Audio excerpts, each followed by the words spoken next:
Solovyov in Tsarist Russia in 1796. This video is purely for entertainment and does not infringe on copyrights or laws. The rights to the novel and image belong to the original author. We do not claim ownership.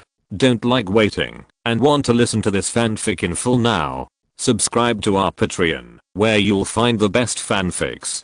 Chapter 51. Before the Italian expedition, the salon was a place Solovyov disliked the most. When he returned to Petersburg, he actually wanted to hurry up and translate some of the content before leaving Petersburg to fight abroad. The first issue that was published first received a good response. From the letter sent from the editor of the Petersburg News to number 17 Nevsky Avenue, it can be seen that readers welcomed it very much. As for why he wrote anonymously and put the letter in Count Stroganov's house, it was because people were afraid of being famous and pigs were afraid of being fat. He didn't want to be a translator or something like that, and the future of joining the army was much better than translating various books at home. Mikhail, tu vuksala relay dart? Mikhail, do you want to go to the Academy of Arts? Non, Jetradu is just. No, I'm just translating. Today, the Count and his wife and the old Count were at home. The reason they spoke French during the conversation was that there was a distinguished guest from France visiting. A fat man, a cowardly reactionary coward, and an unlucky princess visited St. Petersburg from the Jelgava Palace. In other words, Louis XVIII and his brother, the Count of Artois, Louis XVI's eldest Princess Mary Thess and the two sons of the Count of Artois all came, and the French royal family in exile had all come to Russia, and they also welcomed the Russian Tsar to join the war against the rebels. As for Louis XVIII, he did not understand Russian and could not understand the content of these texts, so he could only explain it through Countess Stroganov. This is the Russian translation of the popular Chinese novel Romance of the Three Kingdoms. Only a few chapters have been translated so far. Our young translator will soon go to Vienna with a legion. Captain, I thank you for your commitment to the war to maintain order, and we hope you will return safely. Captain, we thank you for your commitment to the war to maintain order, and we hope you will return safely. Merci votre majesté. Thank you, your majesty. I express my deepest sympathy for Her Royal Highness Mary Therese and hope that everything goes well for you in Petersburg. But he bowed while speaking. Solovyov's behavior today was very strange, just like Dean Talleyrand, who was doing well in the directory, although he was reported by the Americans for soliciting bribes, and eventually lost his position in the Ministry of Foreign Affairs. This did not make Louis XVIII very happy. The only one who benefited from it was the unfortunate French princess. After hearing about the series of unfortunate engagement turmoil of the Russian princess, she also had some symptoms of fear of marriage. Speaking of which, she is the daughter of Little Cake, and she is indeed very beautiful. Her sapphire eyes and great justice are all inherited from her mother. Although the Count of Artois was extremely stupid, he considered that the marriage between his eldest son and his niece might make both of them unhappy, so he proposed to his brother to terminate the marriage.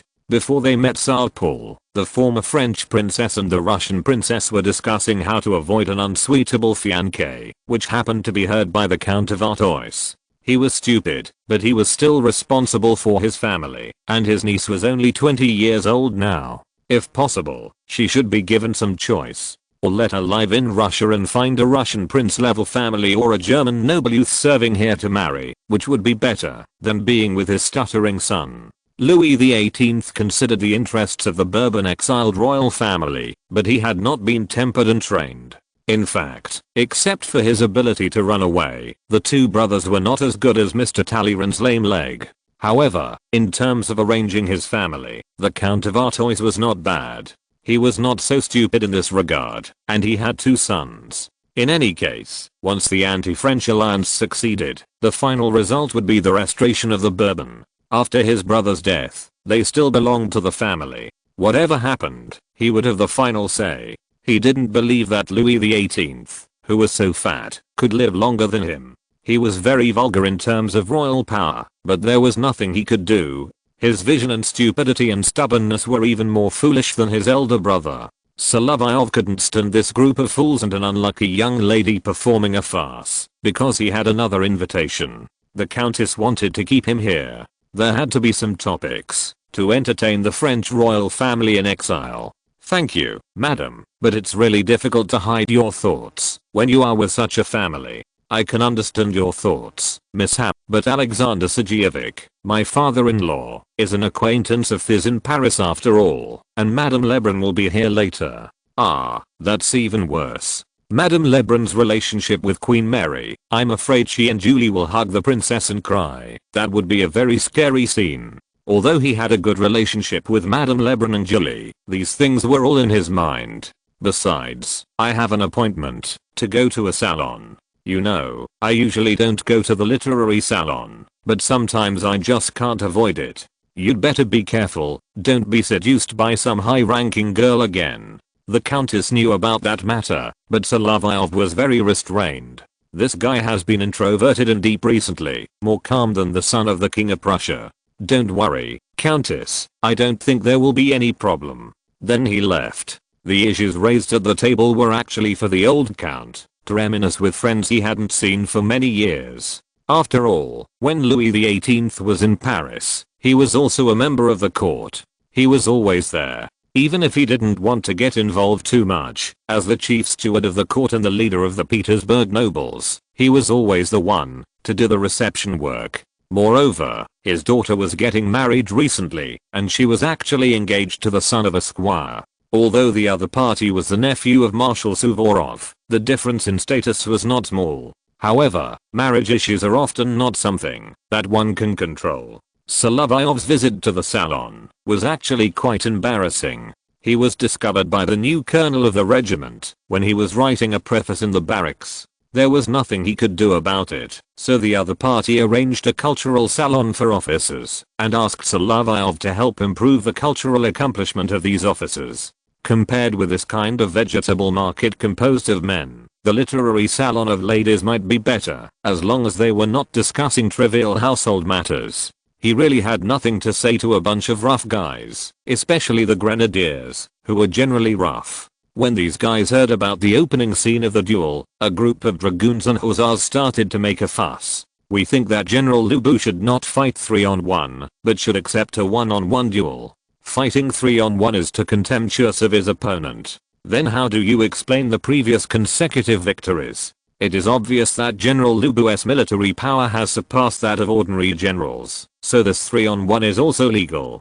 Fortunately, everyone who came today could speak Russian, otherwise Solovyov would go crazy on the spot. They started a fierce debate on the dual mode of 3 heroes versus Lubu, which really made him fed up. And there was a more and more argumentative posture, even to the point of fighting. For this kind of incident, Solovyov still felt that he had to maintain order on the scene. He took out his revolver. Because it was on an open-air rooftop, he was not afraid of ricochets or damaging the ceiling, so he even fired 6 shots. Now, peace finally came. I'm the translator of this book, not the author. The Chinese duels before the battlefield are all stories from more than 1,000 years ago. You should follow the outline of the story. I don't want you to really duel today because of discussing the rules of dueling, you French imitators. Duel is not Russian or German. It comes from France and Italy. In such a rapid-fire situation, considering that Solovyov was dual-wielding pistols, he only used one gun, and no one wanted to mess with him, so he continued to talk. If this is my own work, you can discuss whether it is reasonable. That's right. How many versts are the Chinese from us? It's too far. We have to cross most of Siberia before we can see the border. Finally, these impulsive guys were suppressed. There are really many kinds of blows in Europe.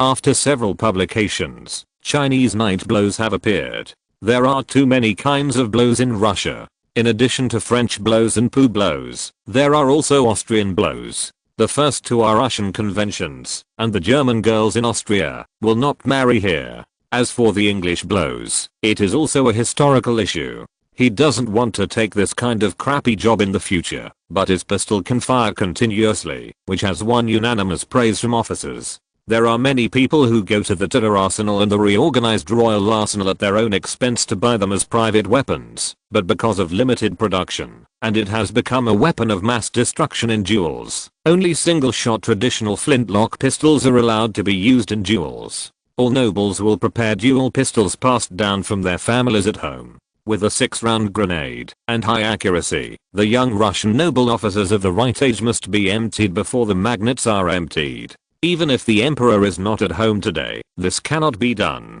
What's more, at this moment, their emperor is counting the troops and preparing to send all the troops to Vienna.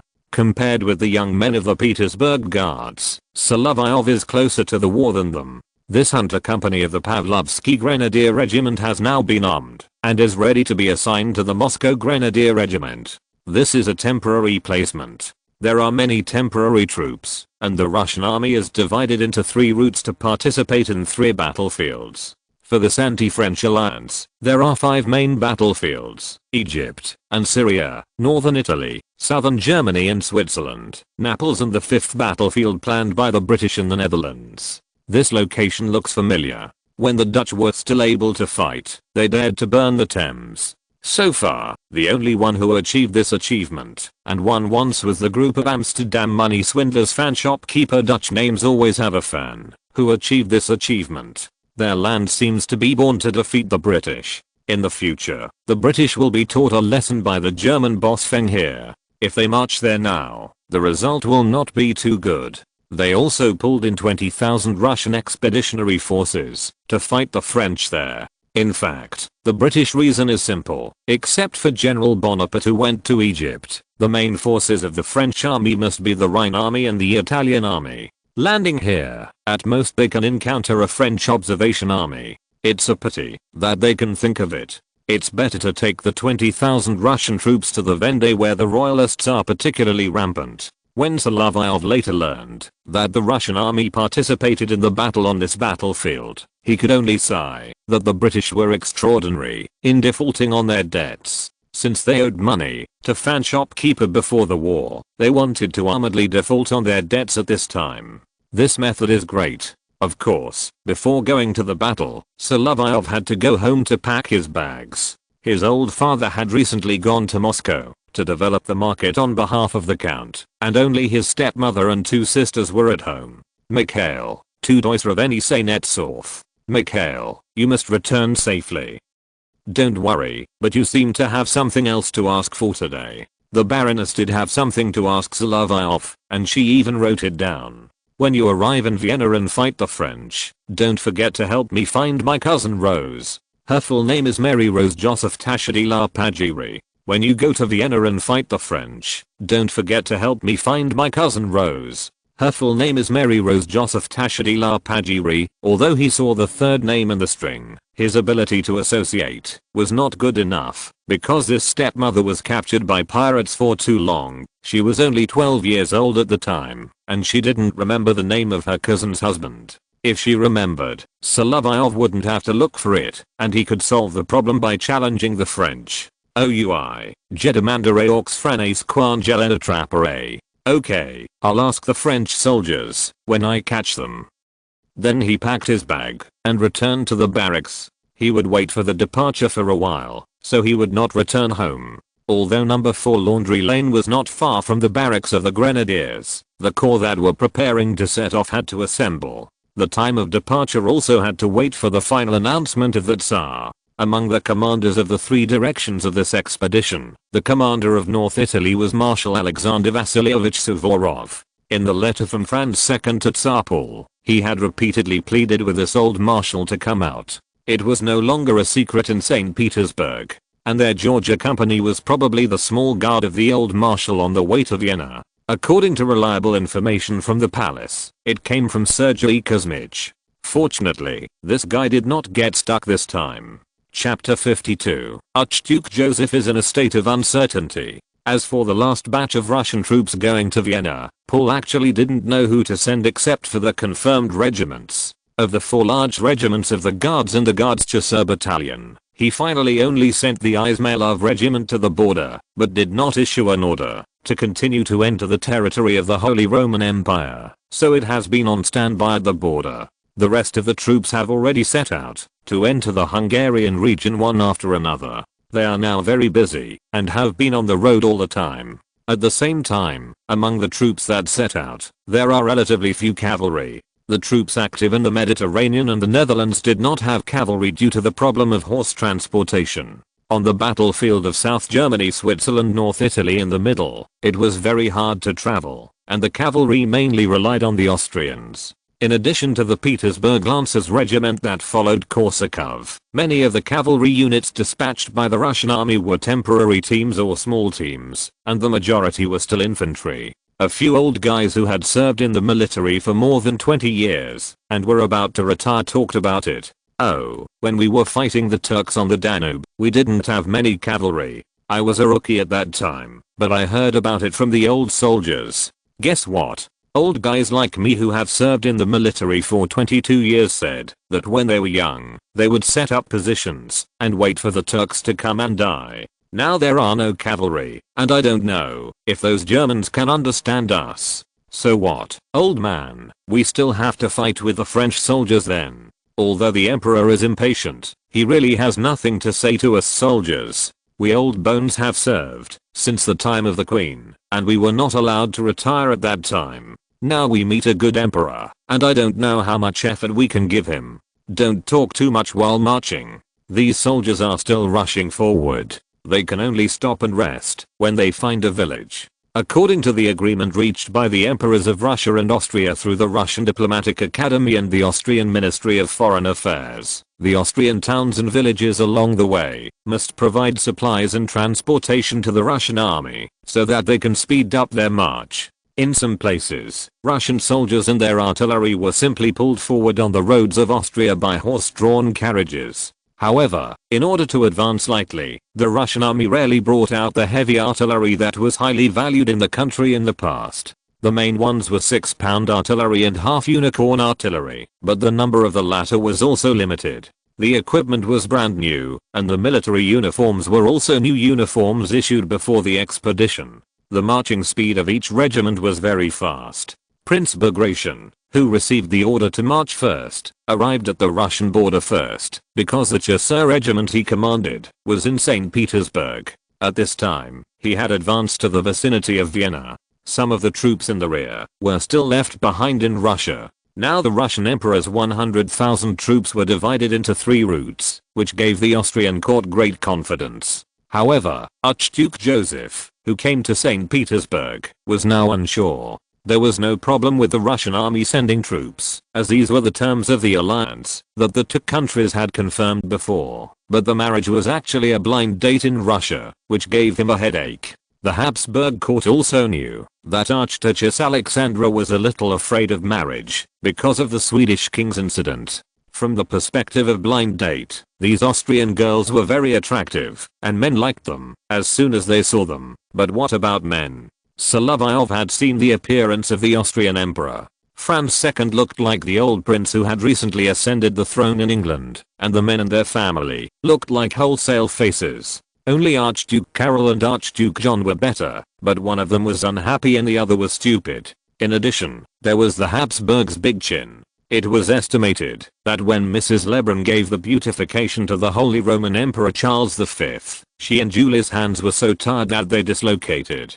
That was not a job that ordinary people could take on. Now it has been passed to the Habsburg-Lorraine line. After the genetic repair of marriages over the years, although the Austrian girls are all radiant, the pits dug in the past are too big. The problem of men was not completely corrected until Franz Joseph. You can see that the modern Habsburgs look much more normal. Archduke Joseph is now worried about looking in the mirror every day, fearing that Alexandra will see something that makes her uncomfortable. The more he does this, the more he reveals a strong lack of confidence. Although he is the Vice King of Hungary, it is just a status. The key lies in his performance. Especially the 5 sisters in the Winter Palace. The older ones are a bit sharp-tongued and speak to the point. This small group of girls in the Winter Palace has another guest, the unfortunate eldest Princess Mary of France. Anna wanted to hug her as soon as she saw her. There was no other reason. The 2 sisters-in-law were slim, but not as slim as her.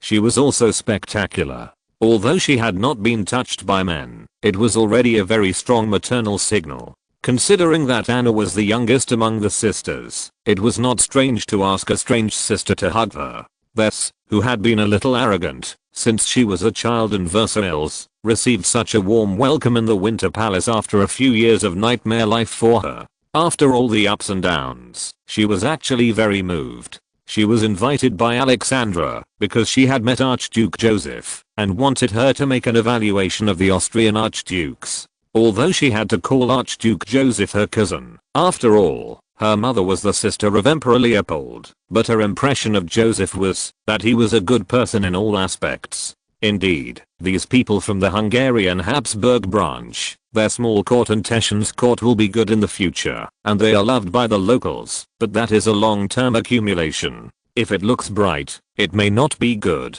Especially during the time when the French princess lived in Vienna, I personally felt that it was very bad. Among these cousins, the one she had the best impression of was Archduke Karol, who was in the barracks all day and rarely met. After all, he was actually leading the army to fight against the rebels in her eyes. If the Bourbon wanted to be restored, judging from the performance of the relatives, it was really this Archduke who was both civil and military, but not in good health, who worked harder. It was hard to describe the others. As for Joseph, he was in Budapest on behalf of his elder brother to handle government affairs on a daily basis. Although he was a good hand at work, he was indeed a bit awkward when it came to women. Of course, these chattering princesses didn't know that Joseph was one of the few people in the Habsburg court who cared more about his wife, and no one could know that he was a wife killer. But the boredom written on his face was not very funny, and he lacked talent in other aspects except language talent, which was indeed easy to be deducted. After hearing this, Alexandra wanted to find a monastery for herself to become a nun as soon as possible and forget about getting married. Among them, I'm afraid there is always Paul's psychological suggestion in it. He is indeed afraid of losing his eldest daughter. Pourquoi touches moi? Why is it always me? She seems to have borrowed her sister-in-law's tear glands recently, with a fan in one hand and a book of poetry in the other, crying non-stop. Alexandra Xestyle Passé. What happened to Alexandra? Elena also needs to explain to this the diplomatic incident of Alexandra's repeated marriage with the King of Sweden. The eldest princess of France was also unintentional.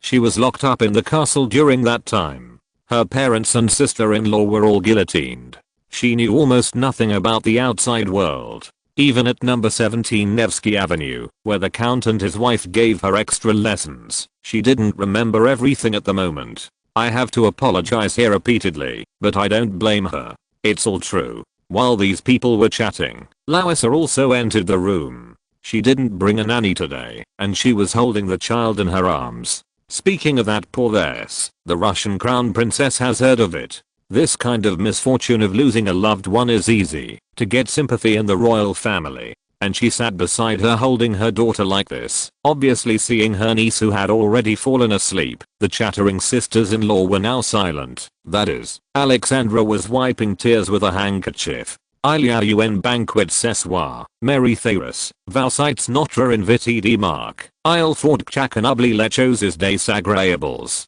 There is a banquet tonight, Mary Therese. You are our distinguished guest. Everyone should forget the unpleasant things.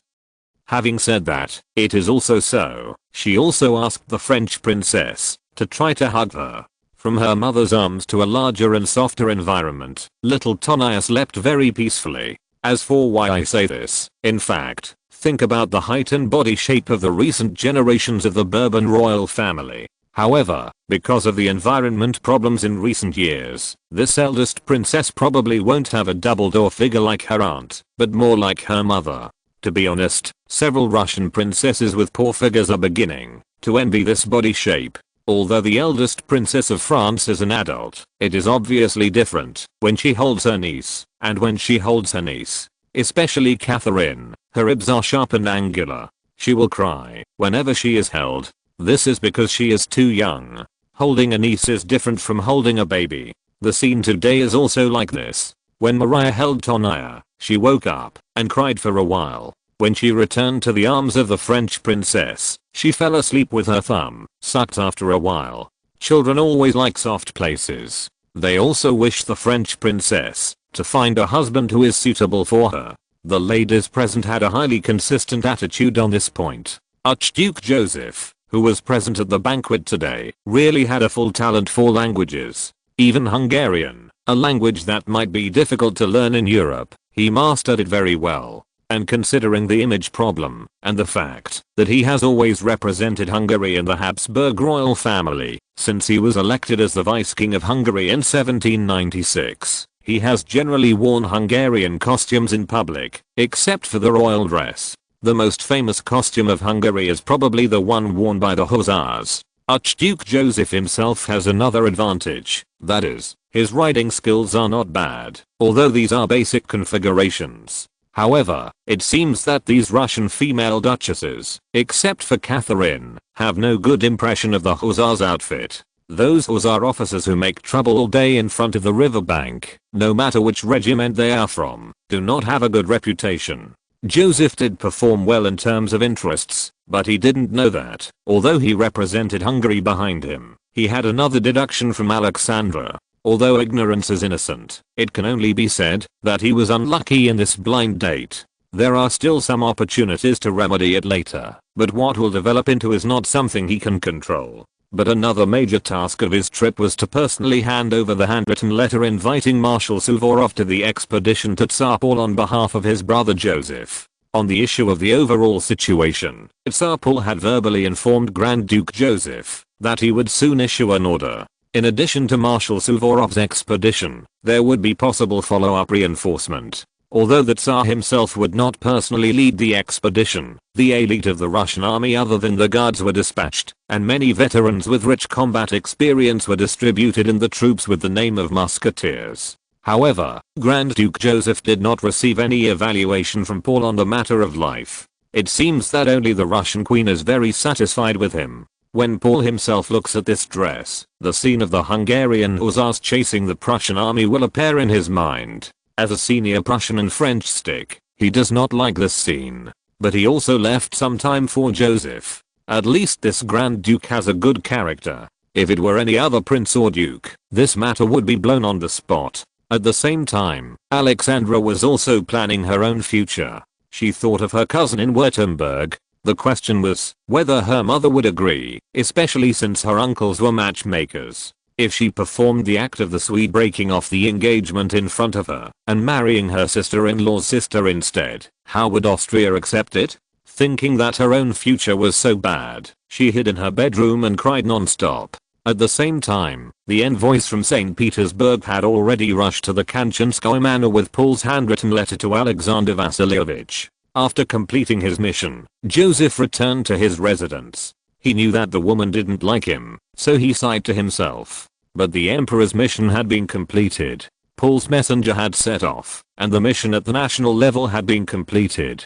He thought about what problems would arise if a princess of the Russian royal family married into his Hungarian court. To be honest, if he was a prince of an ordinary small German court, the pressure might not be so great. Elena's marriage to Mecklenburg was relatively smooth. After getting acquainted with her future brother-in-law who stood guard in the palace all day along with a heroic spirit, she actually thought that her sister could also marry a prince from a small palace. Marrying with the Habsburgs was indeed too much of a burden. Of course, the key to the problem lies with the Tsar himself. Although Larissa had a close call when she gave birth, he has been cautious since then. He was reluctant to marry the Habsburgs, so he took out additional diplomatic clauses to restrict it. I hope nothing will happen during this expedition. Even delaying the daughter's wedding date until things become clear is a feasible solution. Chapter 53 Marshal Suvorov's Inspectorate. The Jager Company had already set out, waiting for Marshal Suvorov's arrival at the barracks of the former Gatchina Kornea Gatchina.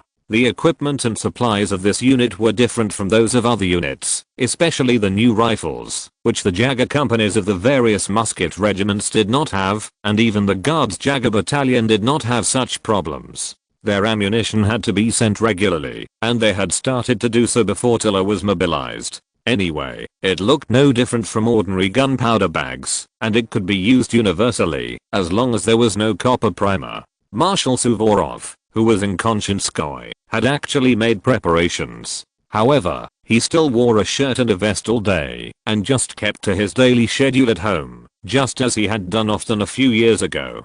Before lunchtime, he received an urgent letter from Paul, sent by his aide-de-camp Tolbukin, and the content of the letter was also very simple. Count Alexander Vasilyevich, now is not the time for us to settle accounts. God will forgive the guilty. The Roman Emperor asks you to become the commander of his army, and entrusts the fate of Austria and Italy to you. Anyway, the two of them just looked at each other, and expressed their opinions in letters, sometimes with thorns. The old marshal also quickly made preparations. Proshka, prepare the car, we are ready to set off. Master, I said that the emperor would not forget you. Yes, the emperors of the two countries have entrusted the fate of Austria and Italy to me. Unlike the usual crazy appearance in front of others, Marshal Suvorov was particularly serious today. His general entourage, except for the groom, only had 4 servants and a doctor. This time, he also brought Mr. Anton. Although he was not reinstated in the military, he could also serve as a secretary at the front.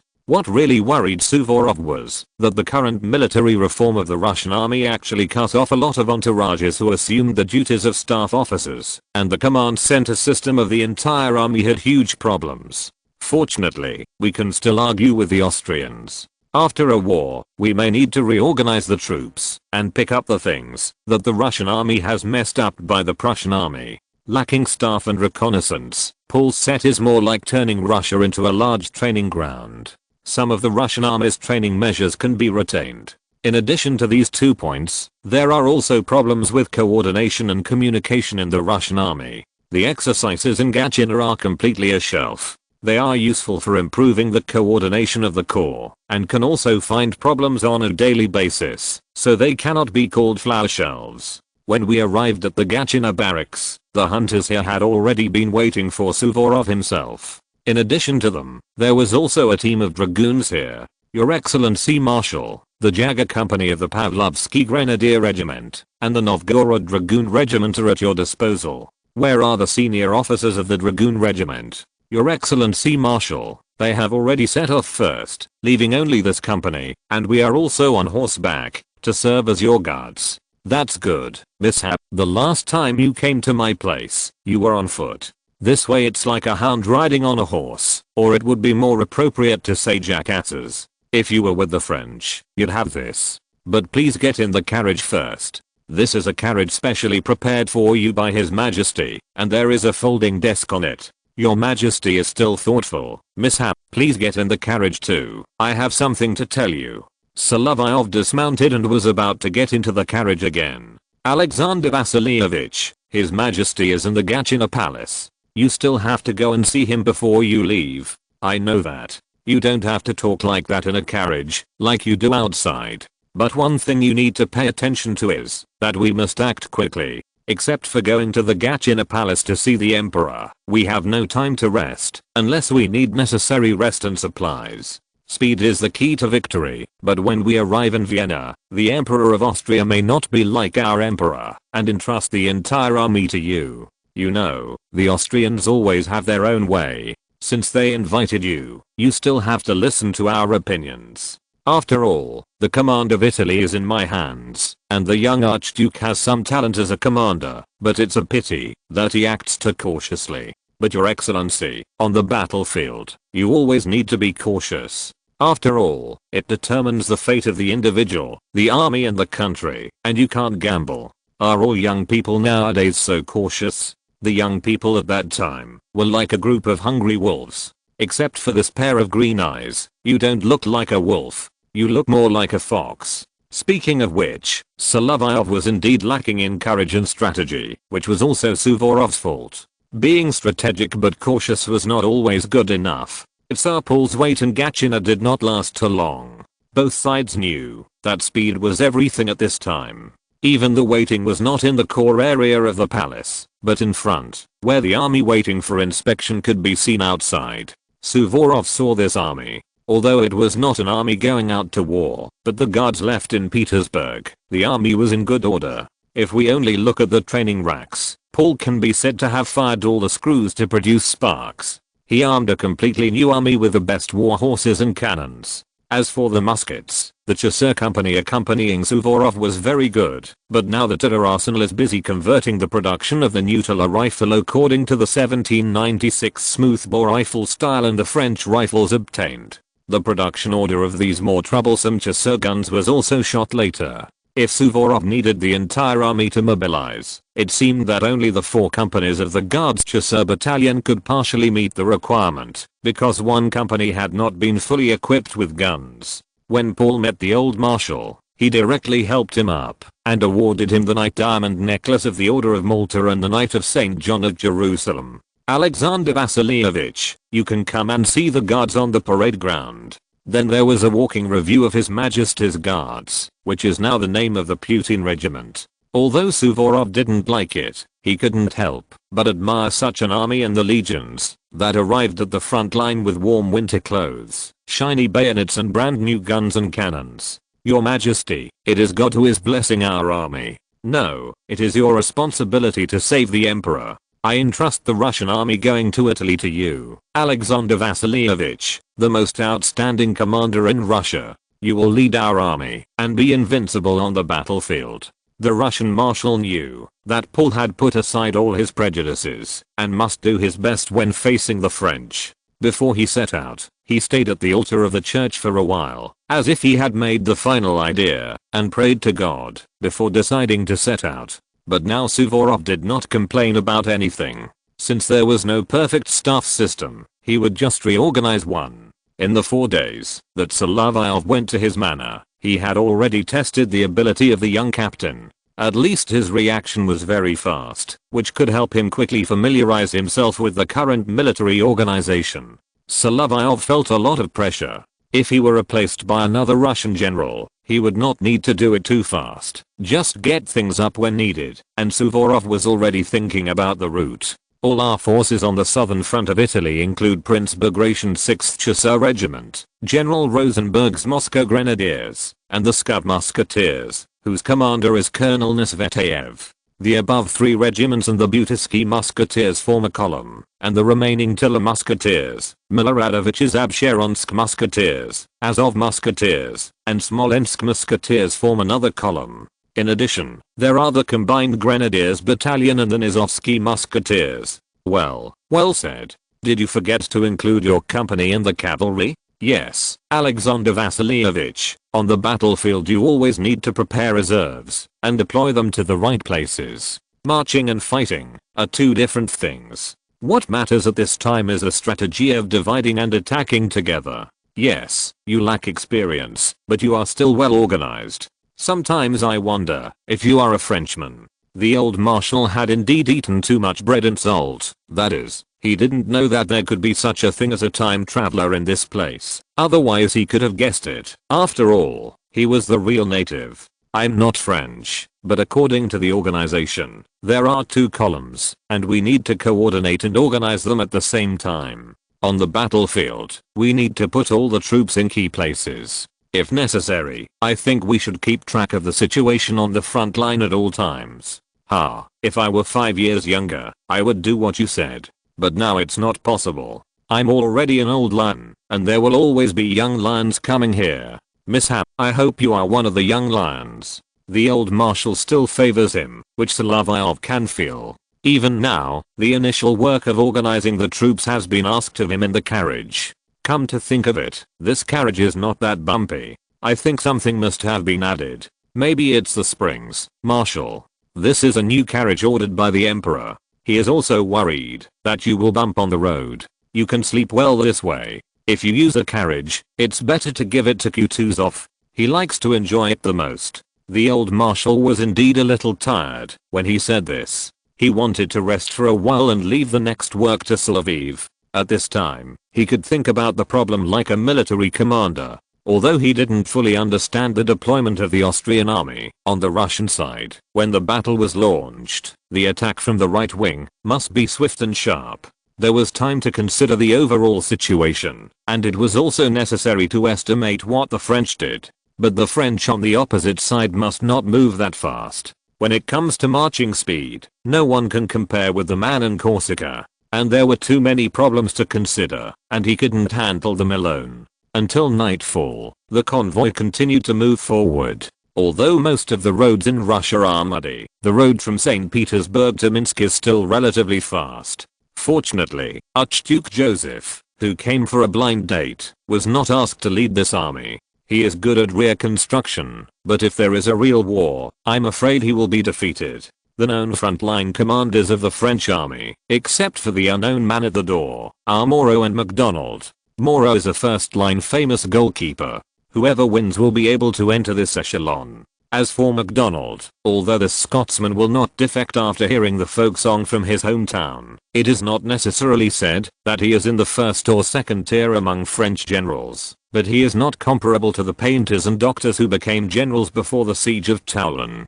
What is more worrying is that on the battlefield in southern Germany, if the French take the lead and seize the initiative to march to Bavaria, the coalition forces may still be in a temporary passive position. In that direction, it depends on the performance of Archduke Karol. At the same time, Solovyov was also thinking about a question, that is, when the Russian army was commanding at the front, what would Suvorov do? If it was him, what would he do? Although he was only the captain of the Jager company, he was now doing preliminary intelligence analysis, and was actually doing the work of a staff officer. In terms of military strategy, in Suvorov's view, he might just be a rookie who was diligent in mastering knowledge, and it would take a long time to comprehend, but time was indeed limited. This war would definitely be the last expedition of this old marshal. In any case, even if he had not died of illness in 1800, he would have reached the age of complete retirement. Not everyone can be like Radetzky,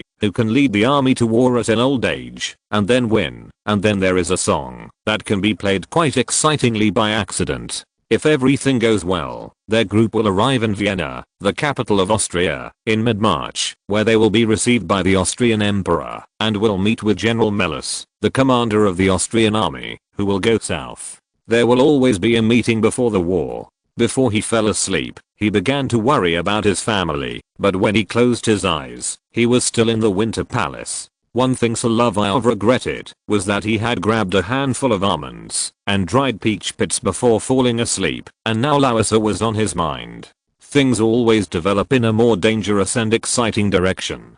Chapter 54. On the way to Vienna, the Russian army was divided into 3 routes to Austria. General Korsakov in the north led an army of 24,000 people, assembled in the Brest-Litovsk area, entered Opole, passed through Prague and Moravia, reached Regensburg, and then went to Zurich. The second major action army, starting from the same assembly area, passed through Krakow and Krems, and marched to Vienna. On this way, Suvorov would eventually meet up with the troops, and go from the Brenner Pass in the east of the Alps to Brescia and Milan. The third army was the 22,000-man advance force of General Rosenberg and Prince Bagration. They took a different route, marching from Ruthenia to Budapest. The original plan was to go from Verona to Turin. The problem was that when the battle came, there were French troops in Brescia and Verona. What would happen if the French came first? Suvorov arrived in Minsk and planned to rest here for a night before moving on. At the table, there were only a few young officers, and he liked to ask questions. "Mishap, you have already thought about it in the carriage, so don't say it first." Then, these young people expressed their opinions while eating bread. "Master, you have eaten too much today, which is not good." "I know that, Proshka, you should share the extra ham with these children. It is always difficult to eat with me, and it will not be so pleasant." What they said actually satisfied Suvorov, and the arrival of his nephew Andrei always brought relatives from his hometown. The rise of the Suvorov family, in the earliest book written in the middle of the Romanov dynasty, mentioned that their family was Suva and his brothers who came from Sweden and finally chose to settle in Tver. Since then, they have been called the Suvorov family, and gradually branched out, and existed as registered nobles in many places. Andrei, you came at the right time. When I asked you to go to Moscow, you went to the Garrison Regiment, and the Musket Regiment, but not the Grenadiers Regiment. Now, if you hadn't petitioned the Emperor, you wouldn't have been transferred to the Smolensk Regiment, and now you have to hurry to the main army. Alexander Vasilievich, respected uncle, you know that the Grenadiers Regiment is led by a German. Are you talking about General Rosenberg? He is a good leader, but he has a bad temper. He made some minor mistakes when he was under me. However, he is still a good general. You can only have a bright future if you work under him. Yes, uncle, why else would I apply for transfer again? War is no joke. Your father and I have the same name, but we still have to be careful. He is just managing the ancestral property in the countryside. Forget it, you still need more experience. Not everyone can join the army. Go find Arkady. This should be the first time you cousins meet. Tsarpol allowed Suvorov to bring more followers, and also explained that in April, when the palace affairs were settled, Grand Duke Constantine would be allowed to bring his entourage to the front and rebuild a staff group. This was only a temporary solution to the small problem of frontline coordination. The commander of the Russian-Austrian coalition forces needed an Austrian chief of staff to dispatch two directions. No matter who was sent, it would be lively at that time, just like a vegetable market between the German and Russian settlements in Moscow, and it would be even more lively if there were a few French people. Speaking of the French, there really are some. The three generations of the royalist Prince Condé really formed a 6,000-man exile army. They can still participate in the war, which can be regarded as not betraying their hometown. There were more than just Suvorov and his group in this hotel. Solovyov accidentally saw Lieutenant General Prince Dolgorukov, who had retired, and became a member of the Privy Council. Normally, he should have nothing to do with the expedition. Your Excellency Marshal, I saw an acquaintance, and went over to say hello. That's even better. Without you, the reference answer, they can speak more freely. Solovyov left the table and saw. He didn't expect that the prince and his family were here. Vasily Vasilyevich, why are you here? If we talk about the problem, it has something to do with the emperor. There was an edict before you set out. You know, young man, my beliefs have changed, and the emperor is very pious. He will not allow pagans in the Privy Council. But the Order of Malta also includes Catholics, and although the Eastern and Western churches are divided, they were once one in the past, but because there were too many religious conferences. Yes, there were too many religious conferences, so it became like this. But you young people should not be as devout as we were in our time. But look at Katya, she's there, she's very pious in front of the icon. She's so old, about the same age as my sister. In our family, there is freedom of religious belief, and you don't have to worry about this problem. It was indeed strange. The prince and his wife were Catholics, but their 2 sons and 2 daughters were Orthodox. But the little girl was too young, just born not long ago, still in the arms of the nanny, which looked a little strange, but the figure of the nanny looked familiar. Votre Altesse, je northeast m'attendais pas à successoit vas. Your Highness, I didn't expect it to be you. Solovyov could recognize the eldest princess of France, because she had the same figure as her mother, disguised as a wet nurse or a nanny, and not many people paid attention to her. If she didn't speak, people would just think she was too young. Mishap, you are surprised by what you have seen. There are some things that you can't talk too much about. The prince believed in Catholicism, he knew that, but it was strange for this exiled princess of France to be with him. And I saw Alexander Vasilyevich. You are on the emperor's official business, and I'm also on the emperor's official business. Next, I will go to Dresden, and go there first. Oh, I understand, Vasily Vasilyevich. You are not just seeing the problem of faith, because of the emperor. And I really want to take the children to Europe, Captain. My daughter wants to study music and dance. It may be more convenient to go to Saxony and Austria. And your Highness. He also nodded to Mary this, and then continued, she ran away from marriage. This was the idea of the Emperor and His Highness the Count of Artois. Speaking of which, Solovyov was in the conspiracy group in St. Petersburg where Grand Duchess Alexandra tried to run away from marriage. He followed the old marshal to the war. On the one hand, he was the commander of the small guard, and on the other hand, he was the adjutant of the accompanying staff. St. Petersburg's affairs had nothing to do with him. But another question is, how can this poor princess find a place to shelter her, and who can take care of her happiness? Solovyov asked this question, because he had considered it. I don't know either, but my family has real estate in Dresden, so it's no problem for the poor princess to live there for a long time. As for her protection and happiness, Captain, you ask this to everyone you meet, don't you? I also plan to arrange for my 2 sons to study abroad in Strasbourg and Paris, but the emperor is at war with the French, so they can't go for the time being. Then going to Göttingen is also okay. or to Königsberg, where Kant is, but he is not young anymore. I heard that I have attended General Miloradovich's class, but I don't think it will be a great opportunity. Ah, you are too young, and you may not have this opportunity if you join the army. But if you want to travel to Europe in the future, I still have a few properties, and you are welcome to come. In addition, don't trust the Austrians. Why do you say that? When Alexander Vasilievich himself arrives in Vienna, he will say that this is a habit, but the Austrians respect him very much, and those generals will be very obedient under his command. Thank you for your reminder. I should go back. Don't worry, I will go with you. After all, His Excellency the Marshal is also my old superior. The prince was very enthusiastic. He was just on a journey. It was true that he was exiled because of his faith. However, under the repeated requests of the Count of Artois, Paul tried his best to satisfy him. He was also very righteous and worked for Louis XVIII. Louis XVIII had no choice. After all, he was Paul's guest and had to rely on the Tsar's 100,000 troops to restore the Bourbon throne. This niece went to Dresden for a while.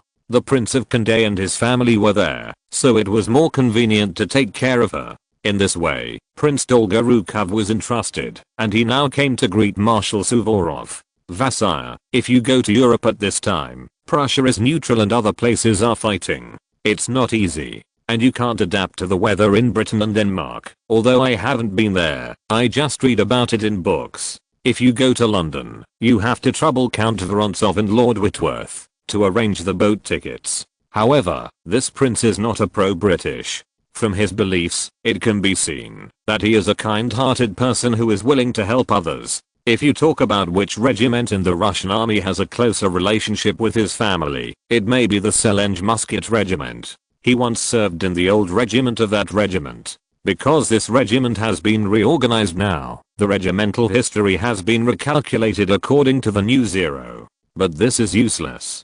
After he whispered to Suvorov for a few words, the old marshal also laughed. You are still the same. People say you are too kind. Although you are quite rich, it will take time to pay back the money you owed when you entertained Her Majesty the Empress. I know that. It doesn't matter. There is always a way. From this, it can be heard that this prince is not very good at business. Moreover, in Russia, people are too kind and often calculated. But it is not easy to say some things in person. Moreover, their itinerary is so secretive that they don't want too many people to know. Mishap, go and get ready. We are going to set off again. Let the team get ready. We are all riding horses. We will go to the village on the Brest road tonight to spend the night. We must move as fast as possible. Suvorov's team separated from Prince Dolgorukov's family in Minsk. The marching speed will be very fast, while the prince's side will travel slowly and stay in the city for a while. At the same time, did the Austrians use cars to pull tens of thousands of Russian troops to the front line? Anyway, General Rosenberg can say that when their advance team marches, they have to carry their boots on their shoulders and step on the soft ground with their foot wraps to clear the way. The Austrians always say nice things, but they don't necessarily do it. Among the three armies, there are actually not that many people who can ride in cars to march. If some veterans and new recruits can't stand it, they will have to rely on baggage carts and artillery carts to transfer a few times, and everyone can take turns to go up and relax. The Austrians don't have too many cars. As for what will happen when they continue to move forward, of course, the court in Vienna is now preparing a grand reception, as if Marshal Suvorov is their savior. The British are not good teammates this time. They also try their best to provide funds for Korsakov's corps and purchase a large number of military supplies on the road. However, vehicles and other things may not be available when they arrive in Prague. But who can stop the Austrians from having some small ideas? Moreover, London, St. Petersburg, Naples and Constantinople all know about this kind of thing, and they will have various needs of their own. It's just that this time, the Austrians use the help of the Russian army to resist and even defeat the French, and their purpose was too obvious. After that, what else do they want to do? Solovyov now wants to come up with an article ZHU Ziwu retreats Kinshi. Those Austrians are really like Jin State, and Russia's position is not as good as Kin State. However, Considering the current complex situation on the European continent and the extremely terrified counterattack of the monarchy caused by the institutional changes in France since 1789, this is not surprising. The Russian army participating in the war is 100,000, and the Austrian army has 180,000, including some garrison troops, and the current total strength of the French army has not yet been determined.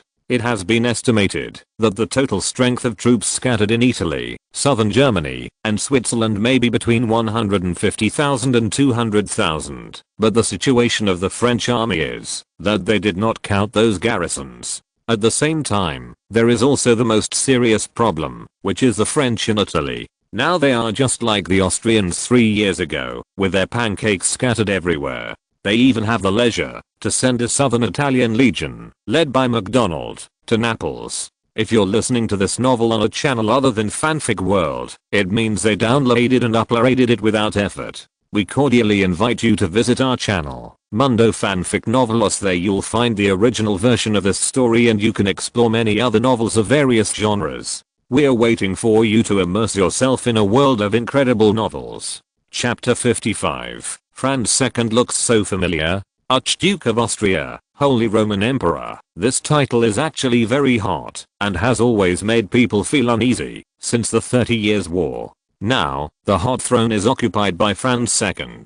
According to the usual Austrian tricks, this time the Russian army sent so many people to Vienna, and they will continue to fight in Italy. Naturally, they want to use this force to recover the lost territory. All parties have ulterior motives, except for the two Roman Tsars and Sultans. After all, the Ottoman Sultan was given an excuse by the French to clean up the house. Although this statement sounds reasonable, the Mamluks of Egypt are the subjects of His Majesty the Sultan of Constantinople, and you can't just fight them as you say. They still don't believe in the Frank barbarians. In the past, they were friendly with each other during the Valois and Bourbon dynasties, and it was not the turn of foreigners to help them clean up the house. Now the Ottoman Sultan has declared war on France and has received support from European countries. Especially the British are sending fleets to support the Pashas in Palestine and Syria. As for Russia, since Tsar Paul became the Grand Master of the Order of Malta, this nervous energy has made it easy for people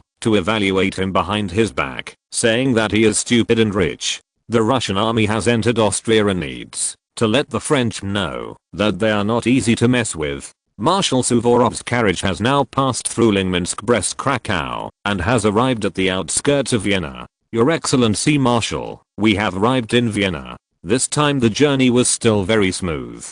There is just one thing, mishap. We don't know how prepared the Austrians are. You have to watch carefully. Yes. In order to welcome Russia's Marshal Suvorov, the Austrian monarch still arranged a large battle.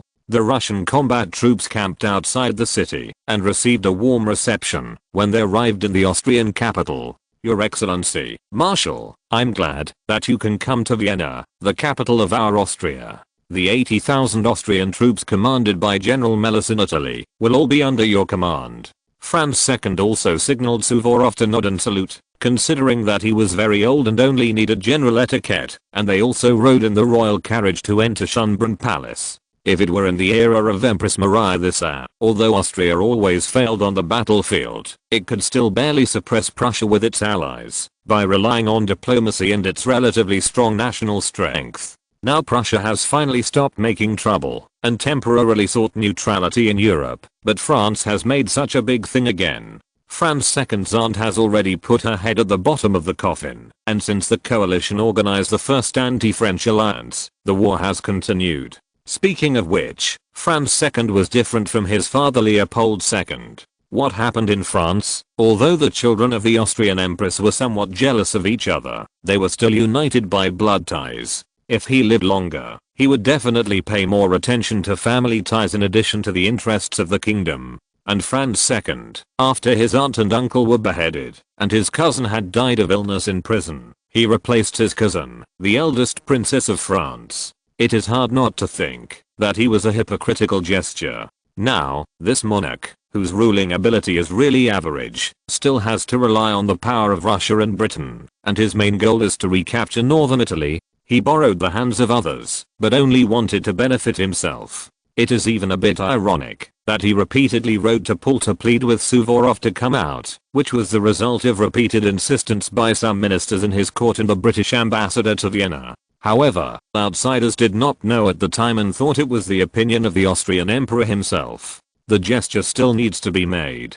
Now he welcomes Suvorov into Schönbrunn Palace and also plays a role of host at the reception. However, Marshal Suvorov's diet was different from others. When he arrived at the court of Schönbrunn Palace, he ate as usual. As long as the loyal old servant added some bread and eels to him behind his back, he actually didn't eat more. Your Majesty, I think what you want to say is that there is no need to be so anxious about the offensive against the French. Our army has to reach the predetermined position before we can officially start the war. What we need to do now is to ask General Melas to hold the French back. We still have time. Your Excellency Marshal, I still believe in you. Thank you for your trust in me to command the joint army of Russia and Austria. To start the attack, we must act quickly, and the supplies must keep up. At the same time, our infantry, cavalry, and artillery. Suvorov deliberately said a little more, and also asked Franz II not to interfere too much in the actions of the army. When fighting against General Bonaparte in Italy before, the performance of the Austrian army on the battlefield, from soldiers to some generals, who led columns alone, was not bad, but the final result was failure. It was this Austrian emperor who micromanaged again and again. His veterans were not very good at commanding, which caused a lot of trouble for the French. However, in the end, due to the dispersion of troops and some mistakes, the French army seized the opportunity and almost beat Vienna. At the same time, the French army of the Rhine Corps was said to be strong and powerful, but was defeated by Archduke Karol one after another. The failure on the Italian battlefield also forced Archduke Karol to choose to return to the army. However, before the war started, the final result was the signing of a peace treaty, which caused Austria to suffer huge losses, and almost lost the entire northern Italy. The old marshal put his words in front of him for one purpose, that is, Your Majesty the Emperor of Austria, you should not get involved in the battlefield. But this was only for a while. Suvorov was in charge of the army on the battlefield, but Franz still had to ask about the decision of the strategic direction. It would be fine if he had always delegated power, but he could come up with something new every time. As for Solovyov, he was always behind Suvorov. He watched the performances of the Austrian court nobles at the banquet, just like in St. Petersburg, full of farce effects. Moreover, this is a foreign country. It is easy to avoid an open attack, but difficult to guard against a hidden arrow. He just watched Suvorov and the Austrian emperor come to talk. But looking at this Holy Roman Emperor, Solovyov still felt familiar. How could he look like the old king who had waited for decades to become the king in London?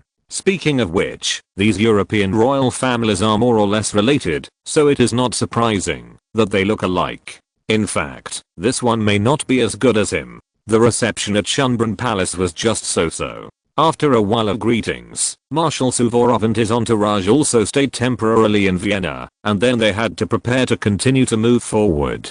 The Russian army that was already here was also full of energy. On the day Suvorov arrived, there was also an urgent letter from Brest, indicating that the Grand Duke Konstantin Pavlovich's Guards regiment was about to set off. The Tsar finally decided to send the Izmailov regiment to the battlefield, which also expressed the determination of Russia and Austria to unite in this war. With this statement, Solovyov could guess that in the court of Petersburg, Alexandra must have escaped the marriage successfully. The engagement failed, but the Tsar decided to send the second heir to the throne to lead a guard regiment and the Mariupol Lancers on the border to cross the border. It was a kind of compensation for the failed marriage, and this news was quickly passed on to the Austrian emperor. The failure of the marriage between Archduke Joseph and the Russian princess is not a big deal. My brother does not necessarily want a barbaric Russian woman to be his wife. Your Majesty, it doesn't matter. It doesn't matter which family you marry. There has never been a Russian princess in the court of Vienna in the past.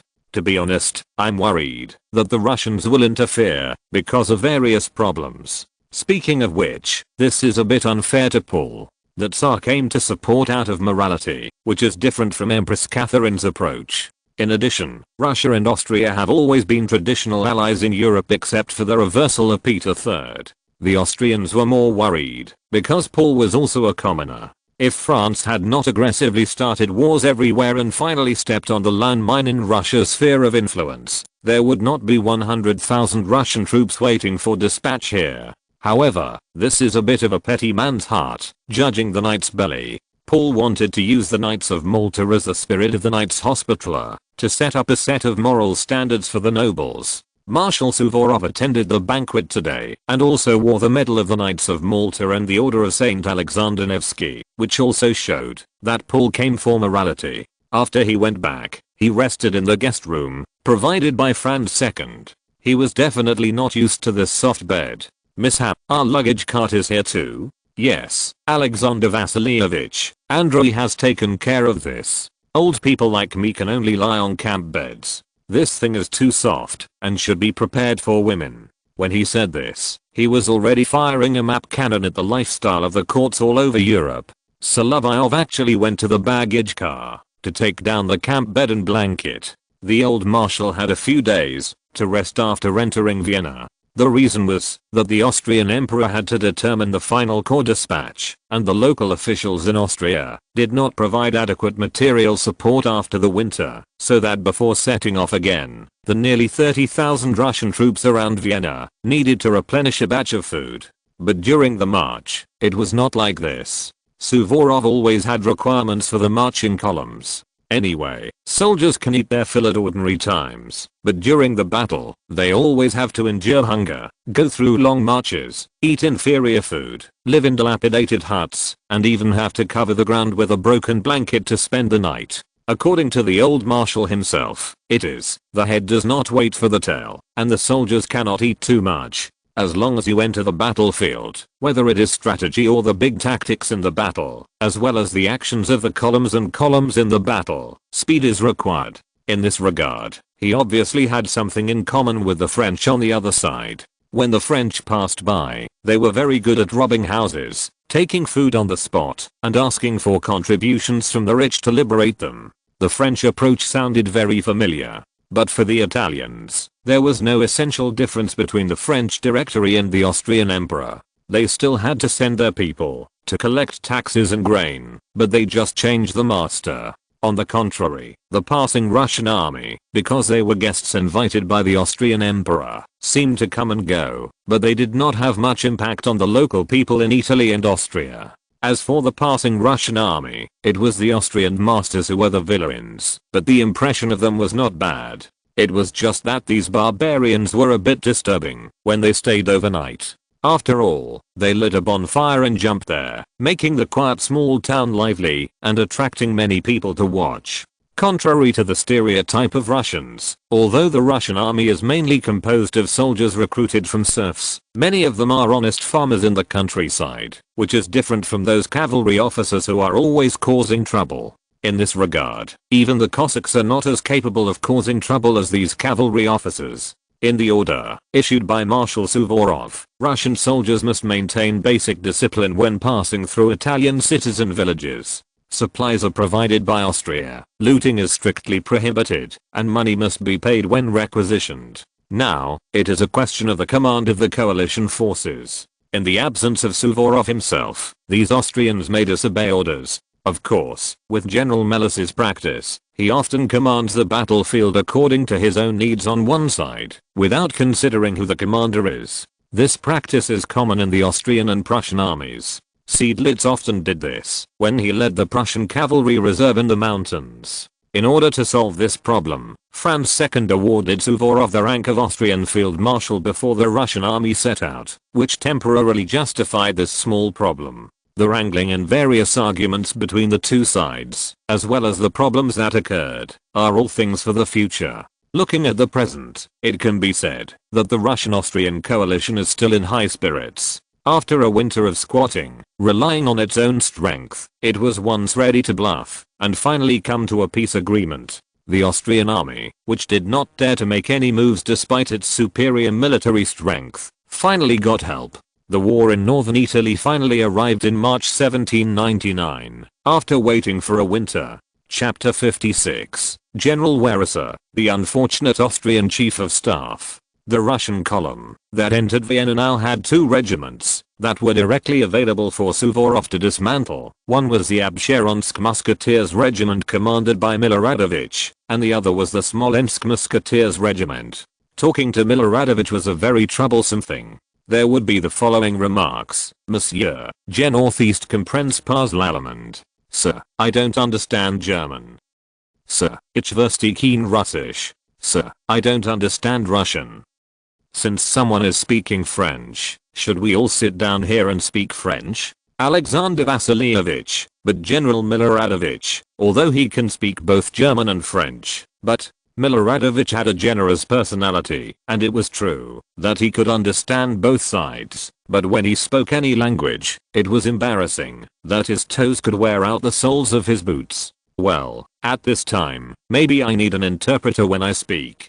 After saying this, Suvorov smiled and put his marshal's baton on his epaulettes. Show your bravery on the battlefield. Like a bear from the Balkans. It was easy for Suvorov to say this. If he called mishap, the little captain beside him would quickly enter standby mode and wait for his order. After all, General Miloradovich, his name is also this. In addition, his ancestors were nobles who followed Peter the Great from Bosnia and Herzegovina. Yes. The representatives of the Austrian headquarters at the first joint combat meeting were General Melas himself and General Krene's Chief of Staff von Weriser. This Chief of Staff was not a drunkard. He could communicate with generals from various countries in 3 languages at the same time. It can be said that there was no obstacle. Speaking of which, in the Austrian army, he had the most dealings with General Bonaparte and served as Chief of Staff for several old marshals. Veterans such as Wurmser and Alvinzi were defeated in the end, and even his battle plan was stolen by General Bonaparte's spies. The result can be imagined.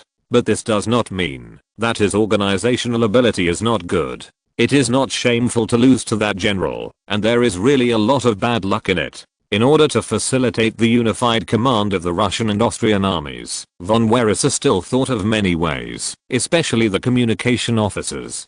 There are many German cavalry officers in the Russian army who are familiar with Russian and German. There are also many Germans from some settlements in the Baltic Sea and the Volga River. If these people do not serve as the chief officers of their own troops, they are adjutants or other minor officers. They are placed in the middle to be responsible for the communication between the troops, and each of them is assigned a few Austrian light cavalry or Cossacks as guards. General, your idea is good. There is no way. In our Austrian army, there are people who speak various languages.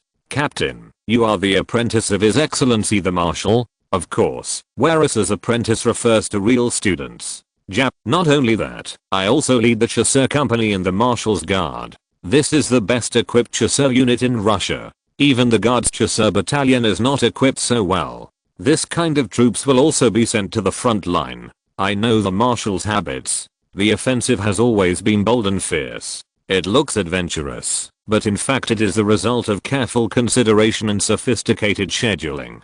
I really want to learn more from this old marshal. You, the handsome little captain, must do a good job. Weriser is not young anymore. He is 44 years old this year, but his straightforward personality still makes him look younger, and he is willing to deal with young people. However, the marshal wants me to learn some staff work first, and come to be your assistant. Of course, that's good. You speak German well. When I was serving in Moscow, I was the flag bearer for the regiment commander, and he joked that I was a horseman. Ah, it's a bit interesting, but why is your accent a bit Austrian? Really? For example, say something like this: I traveled all over Europe alone, and it felt so great. It's a bit interesting. If it weren't for your green eyes, it would be easy for people to mistake you for our Austrian fellow countrymen. Later, Solovyov had a nickname in the Austrian army, Russian cousin. After all, everyone could understand his accent, but he always spoke very slowly.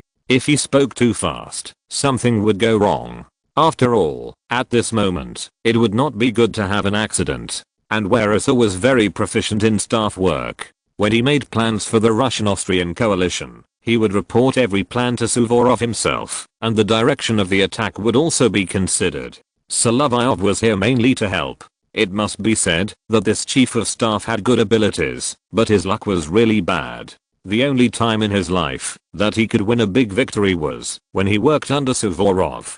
The rest, without exception, were failures, and he had to take the blame. This might be the problem of the Austrian system. But now there was no time to think about it. The French army had launched an attack on General Krenny some time ago, but the French General Schurrer was not very good at fighting. After the two sides faced each other, they lined up to shoot and bombard, causing considerable casualties to the opponent, and neither side made any progress. But now the French wanted to seize the initiative, but their luck on the northern front was not very good. Archduke Karol mobilized his troops very quickly, and Jordan had to lean back, then turn around and flee, trying to meet up with Massena's corps. Although General Krenny's performance was average for the Austrian army, as long as they could hold the existing position, ensure that the two sides confronted each other on the Verona River line, and wait for the subsequent Russian-Austrian coalition forces to arrive, his mission would be completed. The entire front is divided into two parts. One is the Austrian column, and the other is the Russian column.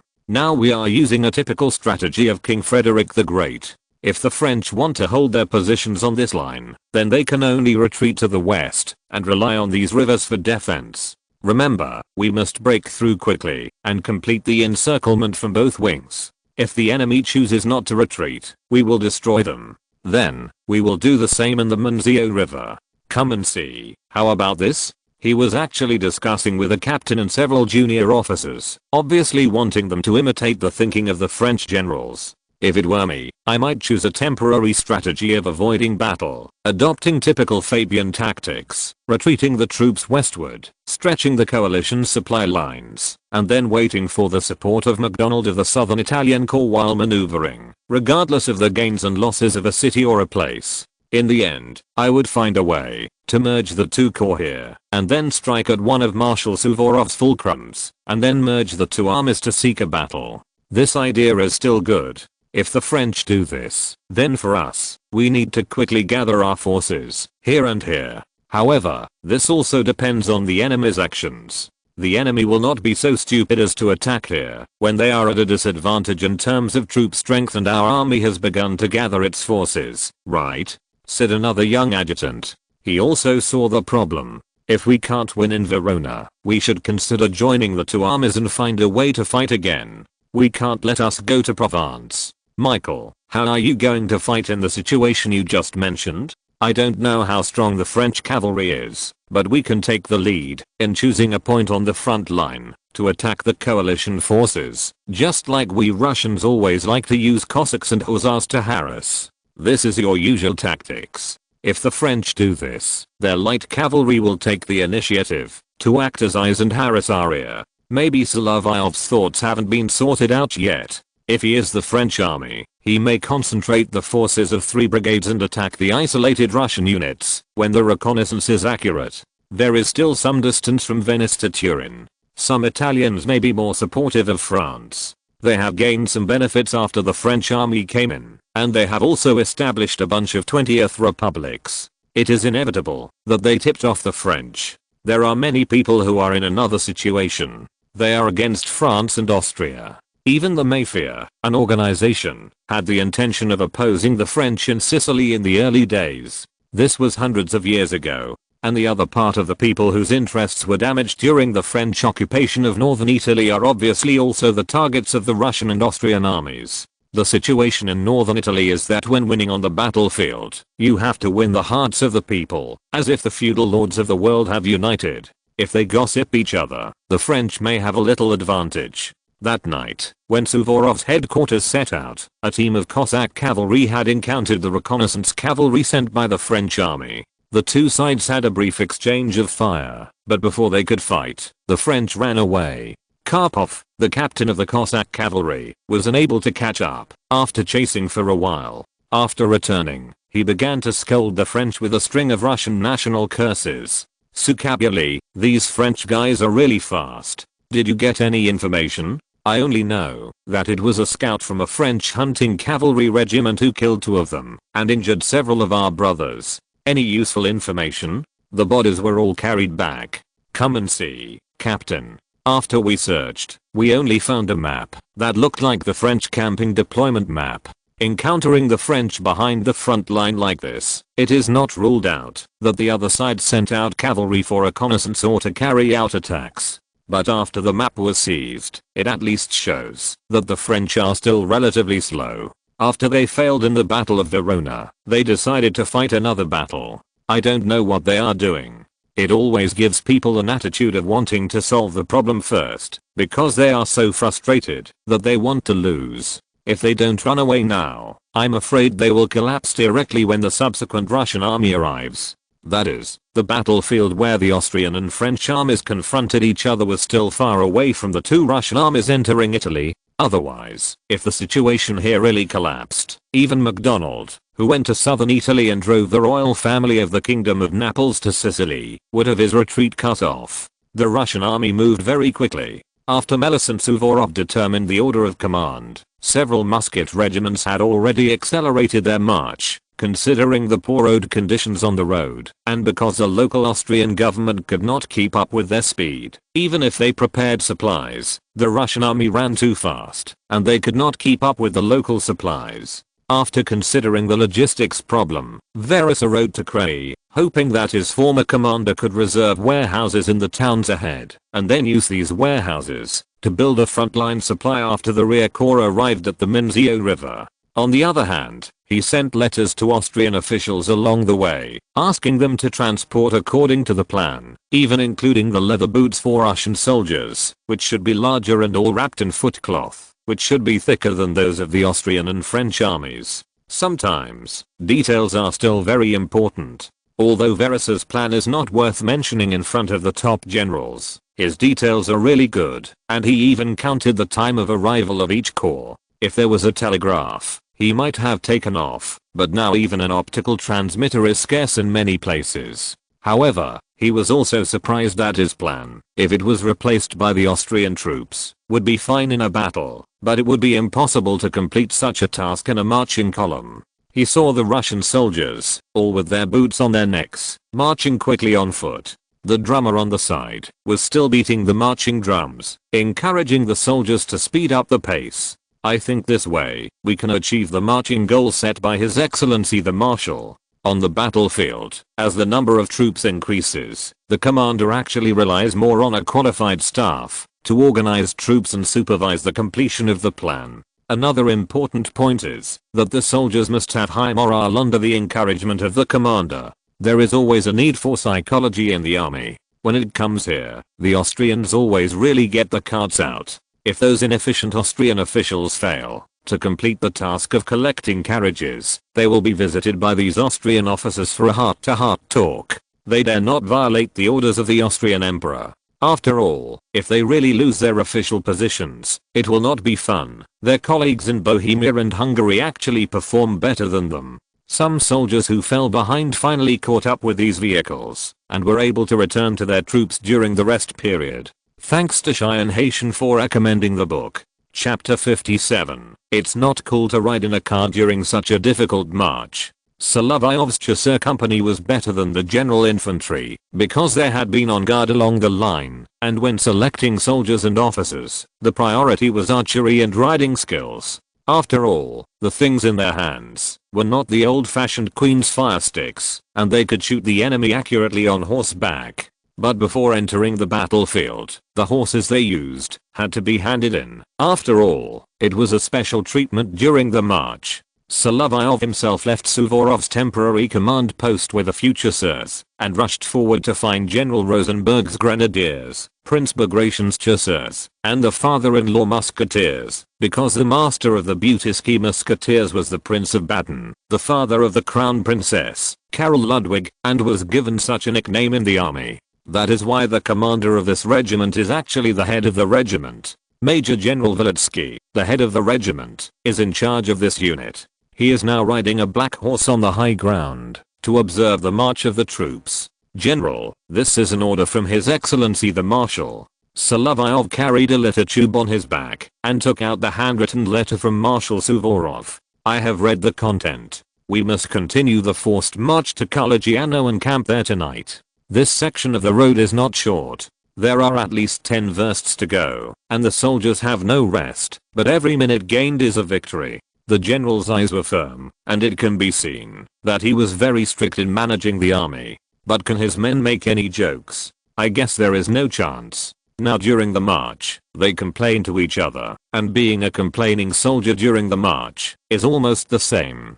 Further ahead was the marching column of the Moscow Grenadiers. Solovyov could see their iconic bishop hats from a distance. Some officers were marching with the soldiers. Look, our old commander's little adjutant is back. Hey, he's riding a white horse. He looks even more handsome. Some people whistled. Although he had not been in the Moscow Grenadiers for a long time, he was quite popular. The Austrian white horse he rode was the horse that the Cossacks had captured yesterday when they were chasing the French. It was very docile and was a common Austrian riding horse, the Norika. There were tens of thousands of them raised around Vienna alone. This population could be said to be quite large. Colonel, this is an order from the Marshal, asking our regiment to make a forced march to Kalignano and camp there tonight. I see, but the weather is not very good. We are short of everything now. We are short of food, boots, blankets, and everything except the bullets in our backpacks. We will be given 3 days of rations when we arrive at the campsite. So you still have to keep marching, old man? But by this time tomorrow, those who are lagging behind will be able to catch up and have a good rest. Unlike Kutuzov, Suvorov's marching speed is still very fast, which may be related to his body shape and personal habits. Solovyov has never seen Kutuzov in a hurry, but when he is with Suvorov, he can deeply feel that, although the old man is kind to everyone and everyone from generals to soldiers, can get his care, but when he uses troops, he is also very intense. Some people have started to fall behind in the marching column, which is inevitable. There are only a handful of troops that can keep marching. From the perspective of veterans who have served for more than 10 or 20 years, this kind of march is sometimes torture. At the same time, the infantry that performed better during the march was Bagration's Jager regiment. They walked at the front of all the teams, and there were not many soldiers who fell behind. And what Suvorov could see under his nose was that the Jager company and the combined Grenadiers battalion had a very high marching efficiency, and almost no one fell behind. After all, these were all carefully selected troops before the expedition. Your Excellency Marshal, this is an urgent letter forwarded from Vienna. An Austrian rider came on a fast horse and handed the old marshal a letter. Alexander Vasilievich, what's the situation? It's a letter from the Emperor. He is still sending reinforcement for us. Now the Guards Chasseur battalion has joined forces with Grand Duke Constantine's troops. His Highness will arrive in a few days, and these guards will arrive on April 20th. In order to replenish these fresh troops, this time His Majesty the Emperor of Austria has also requisitioned a large number of livestock and vehicles, just to quickly deliver the troops. Whereas your Emperor is still very attentive, since His Majesty has invited the Marshal to command the coalition forces. Naturally our country's state machinery will also be fully operational. Do you understand machines? I know a little bit. After all, engineering is also a subject that a general must know. Otherwise, how can I command the siege of a fortress? Yes, I don't like engineering, but I still have to master it. Besieging a fortress is indeed a tough job. At this point, Suvorov recalled the siege of the Izmail fortress. Although it was just a few years ago, he suffered a lot at that time. He also fought with the Polish insurgents in the Braga district of Warsaw. Fighting in fortresses and cities has never been easy, but in military command, all skills must be used skillfully. Whereas your plan is very good, but it depends on how well the commander, generals, general officers and soldiers can execute it. Your Excellency Marshal, the performance of the Russian soldiers is already very good. Yes, they are all good. They can endure hunger and fight the enemy, even if they run out of bullets. Our Russian peasants prefer fighting to labor. It's the same in Austria.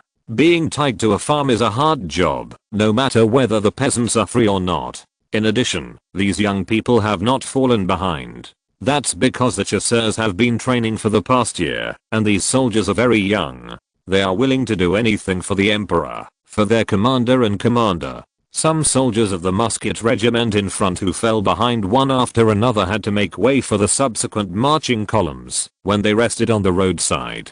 This kind of march is indeed very hard.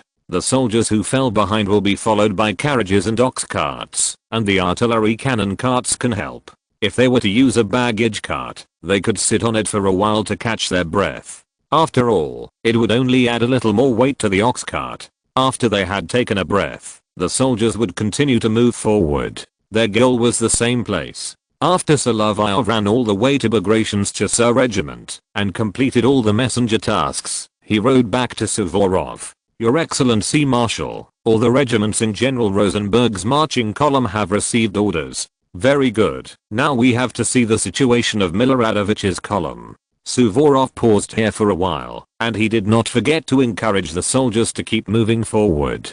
Children, we can rest for a day when we reach Carlignano, and then we will continue on our way. The rich Italian plains are ahead, and the people there will warmly welcome us. We have to endure these 3 days. Just 3 days, children.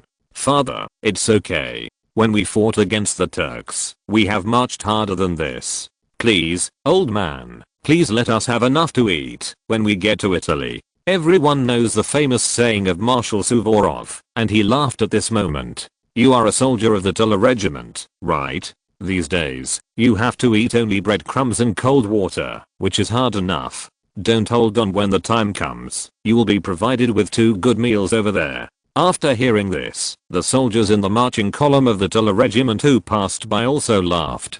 Besides, the old marshal himself, except for a glass of sweet wine at night, didn't eat much better than them. Everyone knows that this old man's stomach was not very good when he was young, but he is very active. Wherever he goes, the morale of the Russian soldiers is high, even in the difficult marches and dangerous battles. This old marshal is different from other veterans who have been famous since the Empress's time. He was with these soldiers in the most difficult times. When his nephew Andrei came from the Smolensk regiment, he also knew the marching situation of the Miloradovich column. There were also soldiers who fell behind. Although the road between the 2 armies was full of gravel, it was even worse for the soldiers to walk on the muddy roads in their hometowns. It's time to sing a song. Mishap, can you think of a song that fits the occasion? If it is a time like this, a song called Departure is perfect. But if he sings too much, he may not be used as an officer in the future, but instead go to the Little Winter Palace to accompany the Grand Duchesses. King Frederick the Great said he would fight for him all over the world, but in the end he was unable to truly defeat the Russian and Austrian armies. We can only fight for half the world. It was true. General Melas followed Marshal Daun, but he did not let Prussia's old Fritz take too many advantages. He once forced him to commit suicide. The son of an old man from Dessau, Field Marshal Prince Moritz, was also captured. We have a long way to go on the march. This song is indeed very appropriate for the occasion, but when the Russian soldiers below sang it, they played a chain game and ran to the march of the Prussian regiment. However, Suvorov, like Frederick the Great, held a cane, so his hands would not get sore. After all, the times were different. After the remaining 10 versts of forced march, the day's forced march was finally over. Even the tough Russian soldiers could not help but complain in this kind of forced march. Many people, after reaching the place, saw a clean place and lay on the side of the road without moving.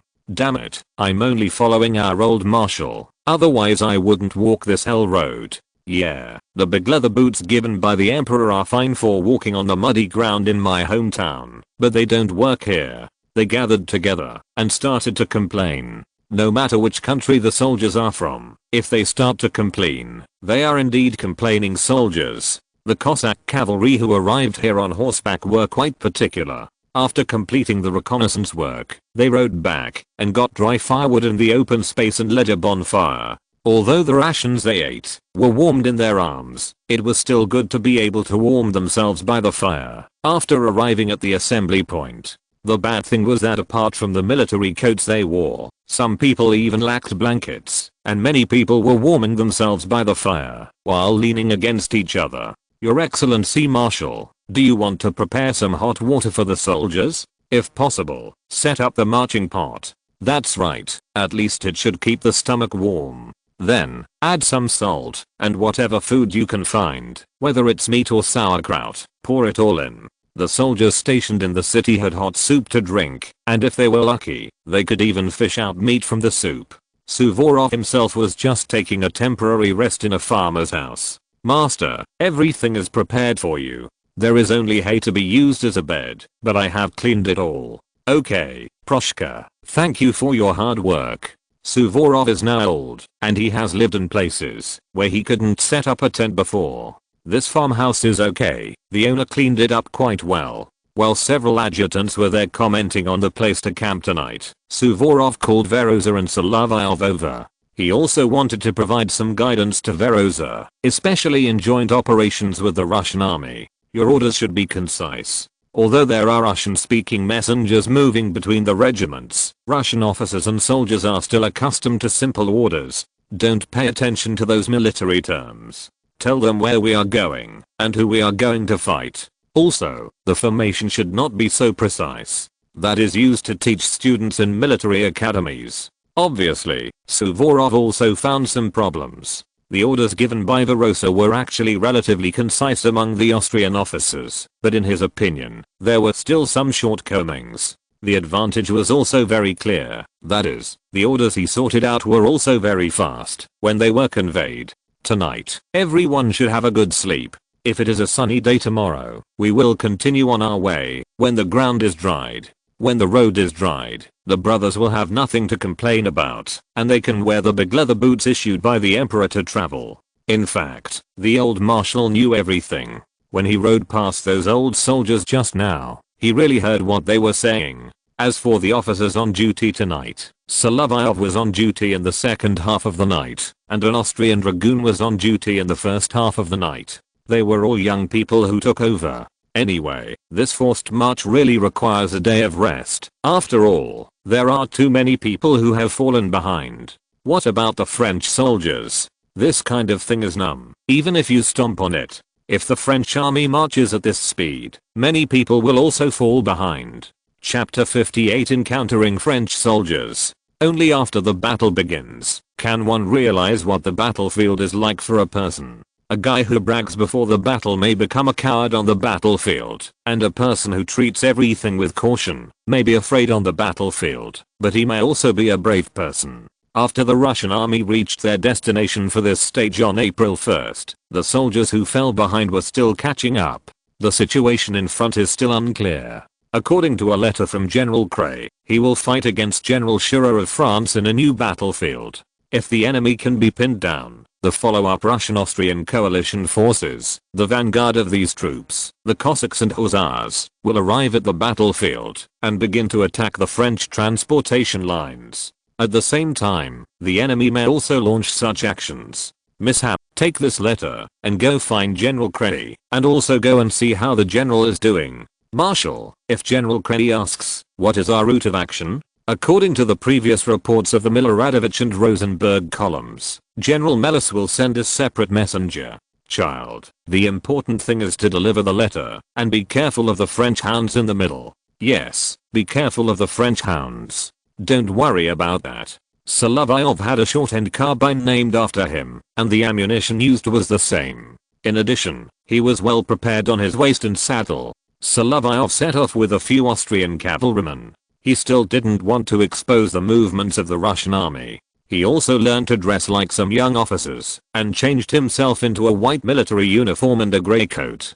Don't mention it, Captain, you are really a Russian cousin of our Austrians. If you dress like this, there will be girls in Vienna who are crazy about young officers. When leaving Suvorov station, an Austrian major who was not young said this, but he had a strange and unpleasant Saxon accent. There were many officers from all over the Austrian army, but fortunately there was not much difference in German. Being able to understand, speak, and give orders was enough for an Austrian officer. Perhaps Solovyov liked to complain about others, because he had a relatively high level of education. There were only 5 riders in his group. They went forward to find the direction of General Kray. They had to go southwest for a while, and then pass by the main road. There were no people coming out of the village along the way. There were some Italians talking. Although Solovyov would learn something by himself, when he had nothing to do, he couldn't hear these villagers talking clearly. The only thing he could hear clearly was the word Francis in Italian. Anyway, when people mentioned the French, they would say Frank first. Be careful, there may be French scouts nearby. He was still a little cautious, but Suvorov's order was clear. He was now asked to go to Kray and report the situation. When he came back to see if Kray was planning to fight the French again near Verona or had other ideas. It was indeed unfortunate that when they left the village, they saw a group of French cavalry. Damn it, get ready for battle. Solovyov gave a pistol to the Austrian cavalry beside him. He had two of his own. When encountering such an emergency, both sides were very vigilant. Captain, there are only 7 or 8 of us. We can still fight. This was indeed very troublesome. Turning around and running was definitely not an option. The road they were taking now was still some distance away from other roads that could lead to General Kray's residence. The only choice was to charge hard, but Solovyov was not a professional cavalryman, so this was a little troublesome. If they had to fight the opponent head on, they actually had a little advantage. That is, if they used pistols and lances, the French would not be able to take advantage. Especially at this distance, Solovyov loaded bullets into the carbine and fired directly on horseback in this place, where it was not easy to shoot accurately. The French did not expect such a thing. They shot one of them down at a distance, where the Austrian light cavalry would not fire normally. To deal with this kind of unfair and unethical people who use long-range props, those riding skills may not be better than the Austrians, but the French cavalry, who have always been desperate, rushed over on horseback. But they were not very lucky, that is, these Austrians were all carrying guns, and they all chose to fire. The French also approached some of the shooting, and Solovyov's head was knocked off. This time he was lucky not to be hit, and an Austrian cavalryman had a wound on his arm. But the situation of the French was very bad.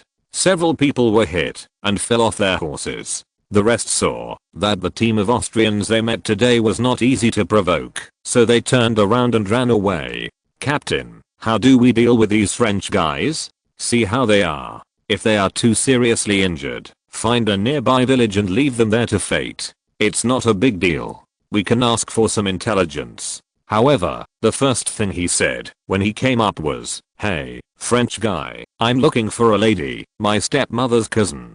Several French looked at each other, and they were all confused. They all thought that this Austrian guy had a problem with his brain. After all, he was wearing an Austrian uniform. The lady you are talking about, her name is Mary Rose Joseph. There are so many women in France with this name. Where can you find her? For this matter, it was indeed a bit helpless, but they captured 3 French soldiers at once, killed 2, and got 5 horses by the way. This kind of encounter with a small profit, if they hadn't been unscrupulous and their firepower had exceeded the standard at the time, they would not have caught the French light cavalry off guard. Solovyov told the nearby villagers about the 2 guys who were killed, asking them to find the bodies and dig a pit to bury them. As for the property of the French soldiers, he took away the documents and maps from them anyway, and left the personal belongings into shade. He didn't know what the locals would do, and the most important thing now was to hurry on. Through these 3 French cavalrymen, Solovyov also knew that they were not far from the Austrian base near Verona. At dusk, they could enter General Kray's camp with the prisoners. When they arrived at the Austrian camp east of Verona, they could see a large number of wounded soldiers, and some were digging pits outside to deal with the bodies. Captain, it looks like we had a good fight with the French. But this is also good, at least it proves that the enemy should have been consumed a lot. Solovyov was not too worried about meeting General Kray. After all, he had handwritten letters from Suvorov and Veros, and he came with a mission. Captain, you are so lucky. The scouts we sent out before were always attacked by the French, and even the communication with the Marshal and General Melis was not very smooth. And you killed 2, captured 3 prisoners, and only injured 1 person. You are blessed by God.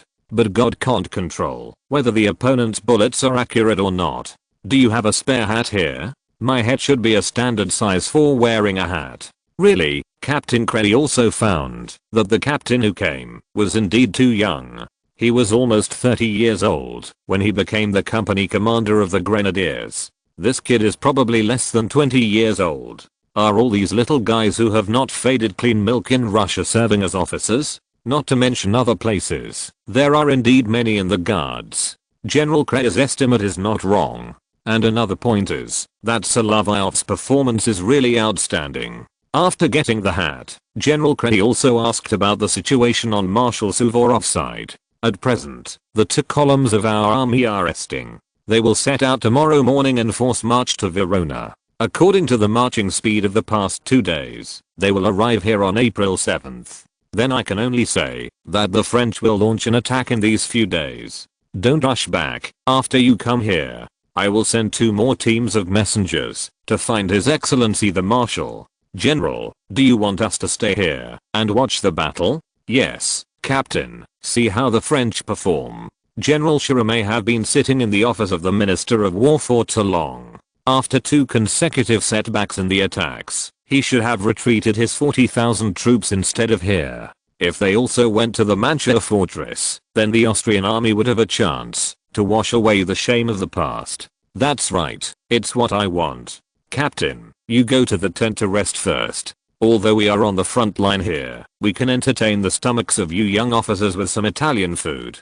Don't mention it, these Austrian masters had good food at the front. Italy is rich in products and is a very prosperous place in agriculture. The locals can even make pizza and lasagna, and even smoked fish, ham, and cheese. General, you can still have these good things at the front. Yes, it's a pity that I'm 64 years old. Recently, 2 of my teeth have started to loosen. I don't have the blessing to enjoy the joy of food like you young people. I admire your old Marshal and our General Melis. The 2 are 140 years old in total and can still be so active. I don't know if I can be like them when I'm 70. Note, General Kray lived to be 69 years old and died in 1804. He himself couldn't enjoy these delicacies, but had some delicious fish soup and a glass of Hungarian sweet wine. General, what do you think of a joint operation against the French? That's easy. The Marshal has made it very clear.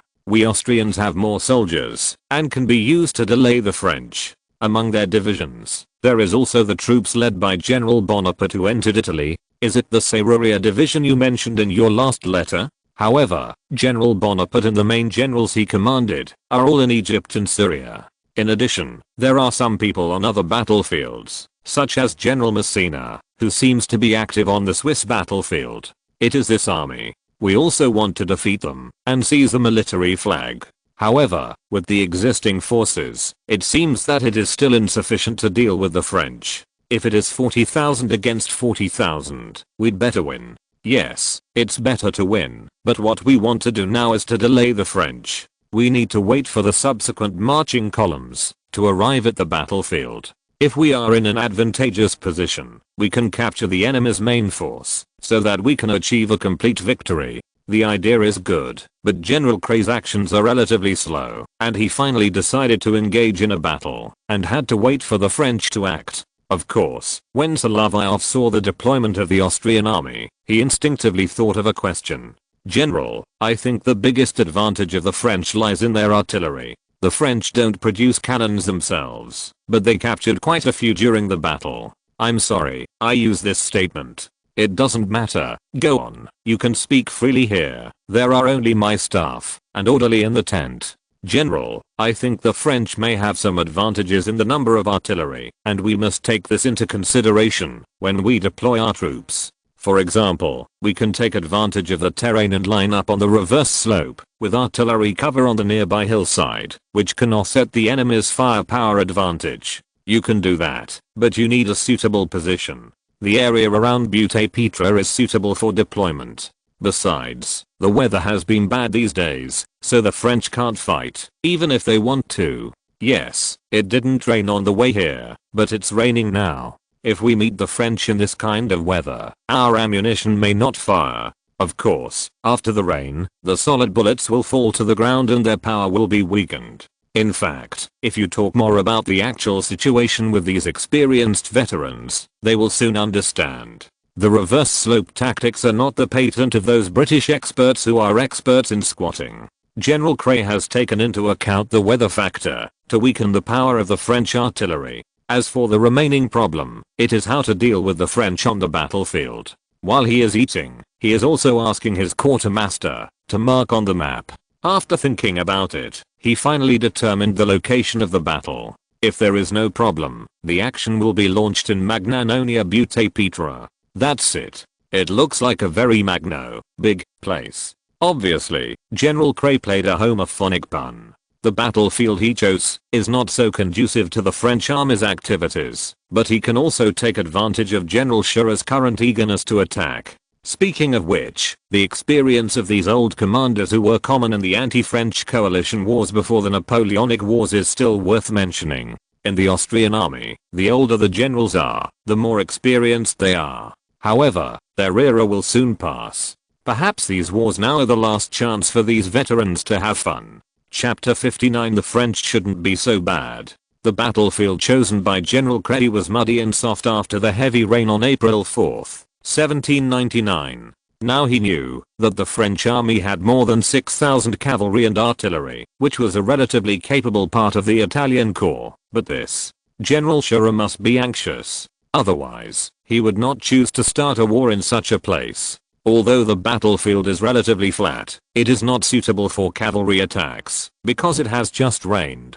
General, what about the artillery of both sides? The old General Kray looked at Solovyov and answered his question. After all, the young officers of Austria now, who are older than this kid, are either not very proactive or those cavalry officers who are too active. Only the queens and infantry of both sides can play a role in such soft land. But the pawns have to be pushed to the bottom of the chessboard before they can become queens. Yes, without good mobilization, the role of the chess pieces cannot be played.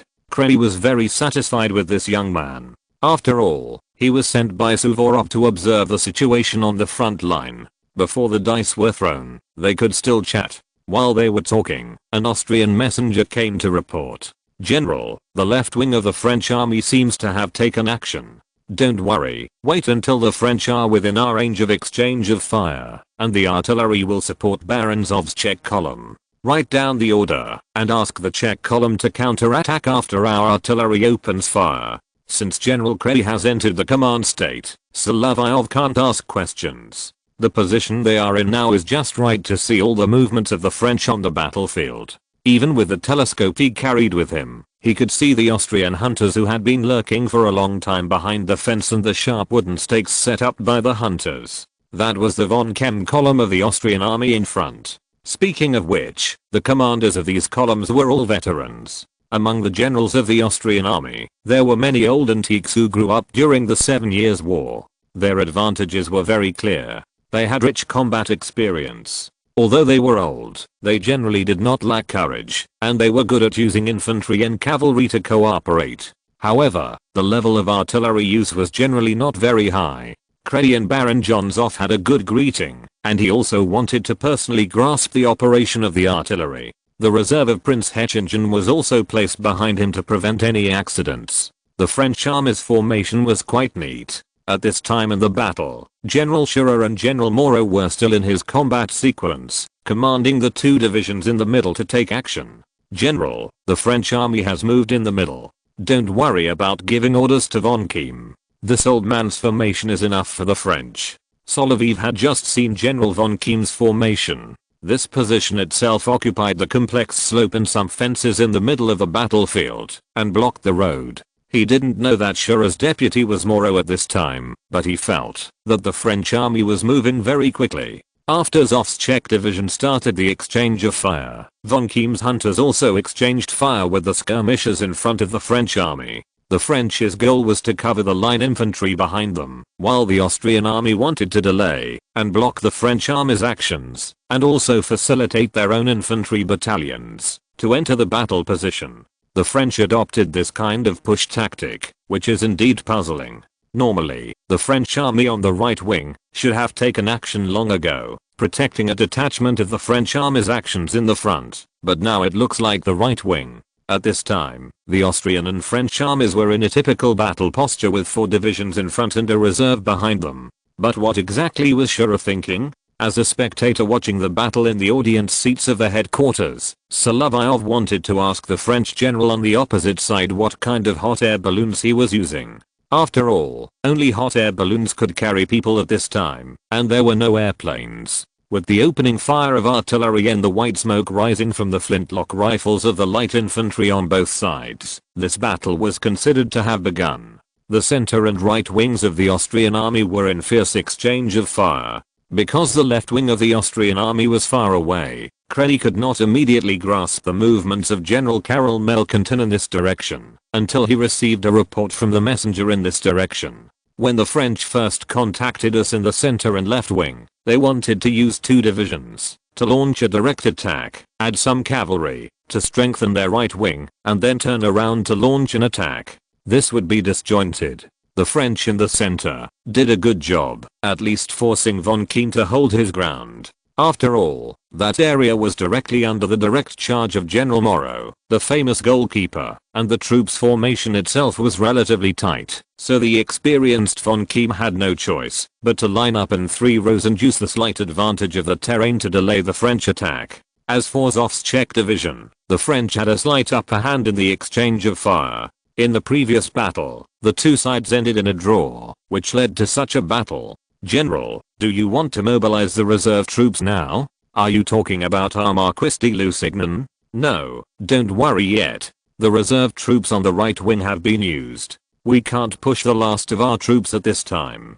What if there is a problem on the left wing? At least the center was fine and not broken, which made Kray feel more at ease. And just as he expected, the Austrian army on the left wing was broken through by the French Victor division. General Malkontin was shot and killed on the battlefield. This side seemed to be in chaos, and the French army seemed to have the upper hand.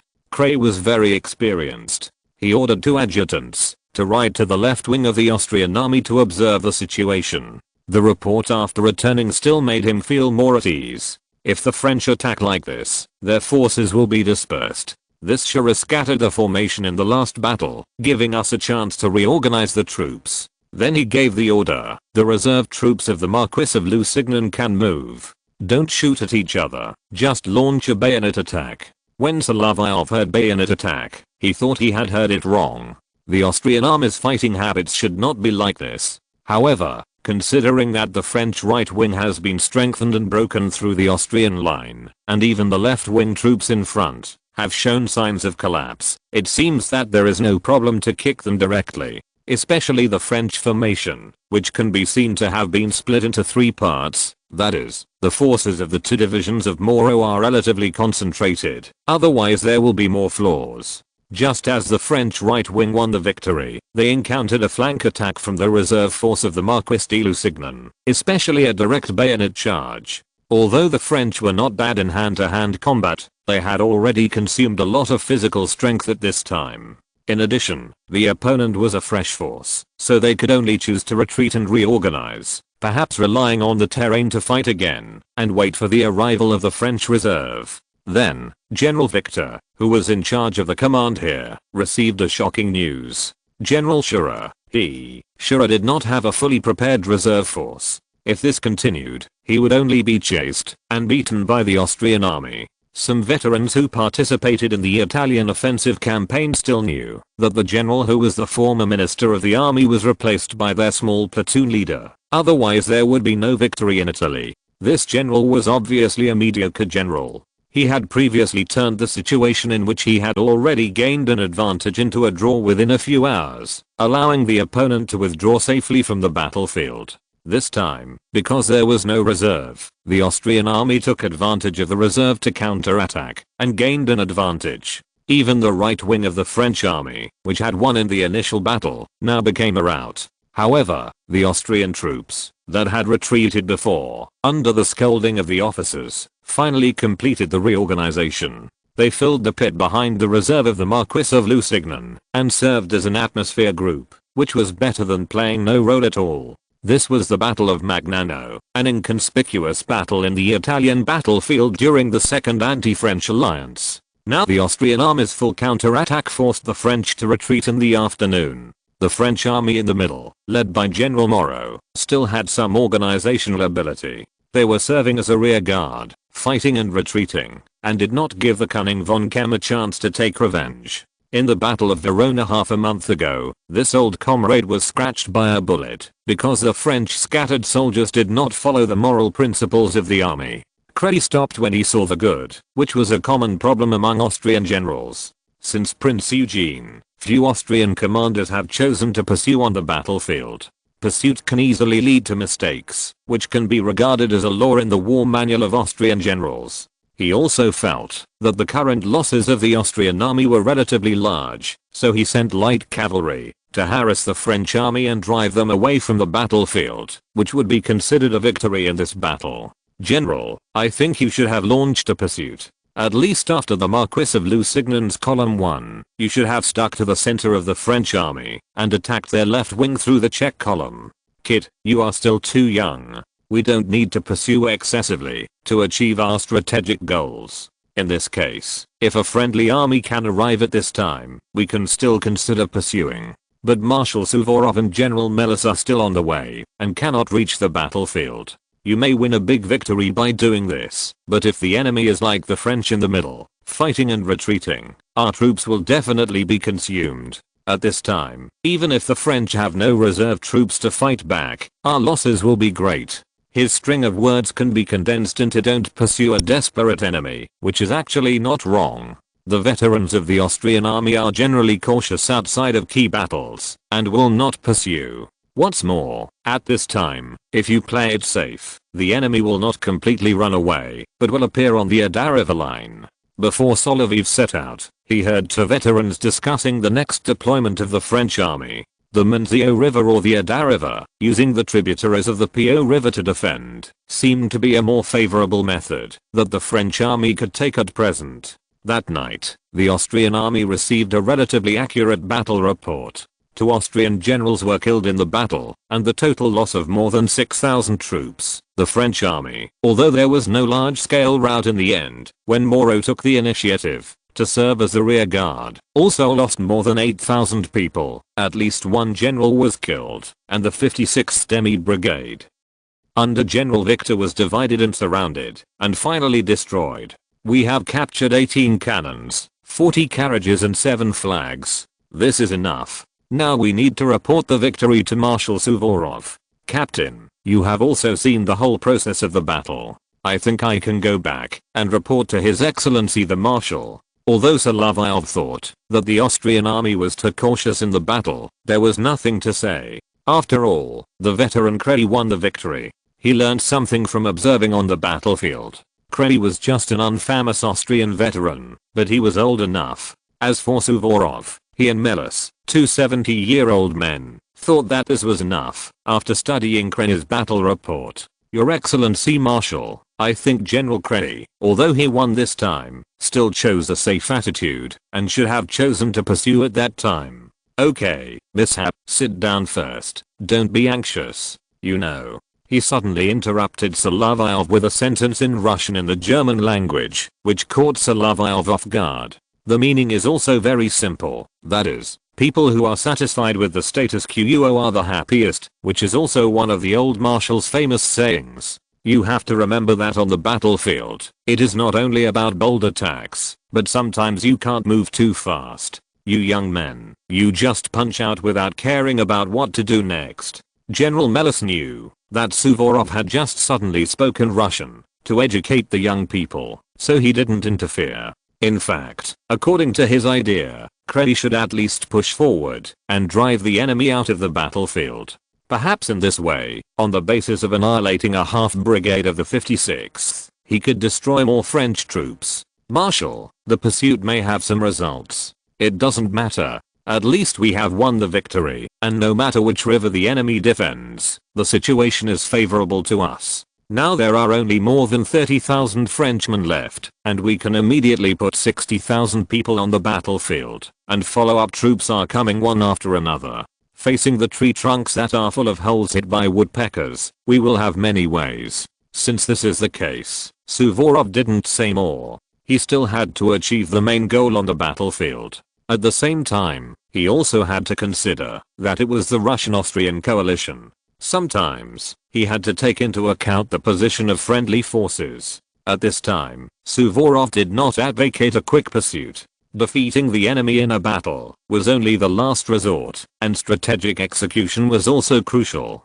Chapter 60 Italy is a great place. After Kray defeated the unlucky General Shura, the Russian and Austrian armies are now in the process of converging. In the past few days, the Russian infantry columns have also moved very quickly. They continued to march on April 3rd because they did not know the situation in Verona. The troops moved very quickly, and 2 days later, the Austrian army and the French army fought in this area. After April 5th, the weather was obviously much better, and the horse-drawn and ox-drawn carts that the Austrians brought also pulled up the Russian infantry who had fallen behind, and brought them to Vicenza. When Suvorov arrived here, he first received the news of General Kray's victory that night, and then the next morning, when the Russian column was about to enter Verona, he met Solovyov, who came back to report. Verona is not a bad place. It is a relatively wealthy city in northeastern Italy. In fact, this place was already a big city in the Roman era. Suvorov's station was placed here in the city hall. He didn't need too much space to set up a headquarters for himself, and even laying a blanket on the ground was not a problem. After arriving here today, the soldiers of the two columns of the Russian army finally found a place where they could rest well. In the marching plan for the next few days, the coalition forces' actions were not as fast as before the confluence. After the rapid march, Suvorov also believed that the troops could now slow down their marching speed. As for the reason, it is estimated that the French army's corps on the Italian peninsula, mainly in two directions, had been defeated by the main force of the Italian corps in front of them. The coalition forces had a great advantage in terms of manpower, and had formed a strategic advantage. The soldiers' physical strength should not be consumed in this way. Even with 25 years of military service, there are many veterans who have served for a long time in the Russian army. Slowing down the marching speed is conducive to maintaining the physical strength of these experienced veterans. When the war really comes, physical strength also needs to be allocated. But those veterans got such a chance to rest, and they were all feasting. After all, the enthusiastic local citizens had prepared the things they had brought out when they entertained the Austrian army before for the Russian army. Let them have some fun today. We are going to visit the ruins of the Roman theater.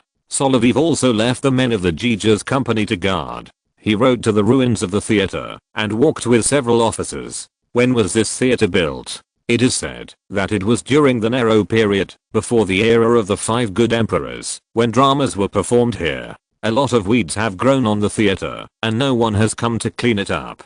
The degree of weathering is also quite serious. Of course, if the buried part is dug out, it looks very complete, which is very different from these exposed ones. These stones are also quite old, but Solovyov also saw some stone carvings with crosses engraved on them, but the original statues were destroyed. He knew that in the early Christianity, it was probably during the reign of Emperor Theodosius, that the edict prohibiting paganism was issued. Coupled with the complete division of the Roman Empire, the church occupied a dominant position during this period. It also caused many places to enter the Dark Ages, when the Roman Empire was still dominated by polytheism and the religious tolerance during the Constantine dynasty. Science and culture were still prosperous. The sculpture art of this period was still very developed. When the Eastern Roman Empire began to be dominated by Christianity, there were several religious conferences that led to the great schism of the Eastern and Western churches. There were very few statues left at this stage, and even the Roman emperors could only use mosaics to show their faces. After that, it was even worse. The faces of some emperors were like cartoons in the Middle Ages. It was not until the Renaissance that the sculpture art was picked up again. However, it was obviously not okay to say this in front of a group of devout Orthodox generals. In the future, when he marries a wife, it is estimated that she will be a noble lady who is a devout Orthodox believer. Some words cannot be said casually. The generals were still visiting the ancient monuments. At this time, Solovyov met Arkady, the son of Marshal Suvorov. He did not have an entourage, and walked on the street by himself. "Arkasha, are you also out to visit this Italian city?" "Yes, mishap. Are you coming back from the theater?" Solovyov nodded, and then said, "Several generals are still there. I went back to the street to see. I also know that Italy's handicraft industry is still very developed. Do you want to buy some things and bring them back as souvenirs for your family in the future?"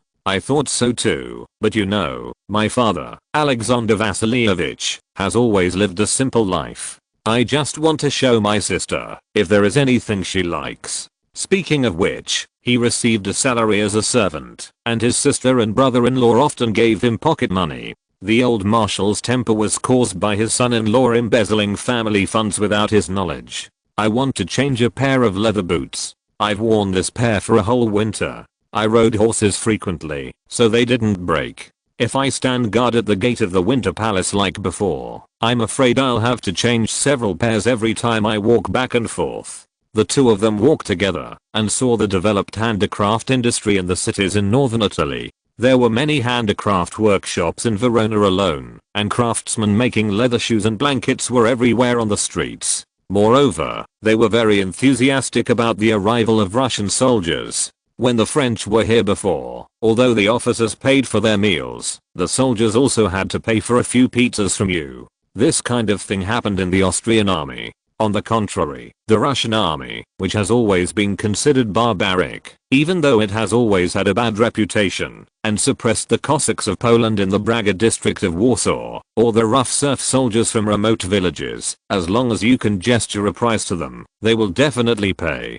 One advantage of Italians is that you can seal their mouths, or they can't understand what you say, but as long as their hands can move, they can definitely gesture it out. These two young masters look like respectable people. Come and take a look. These are the finest silks.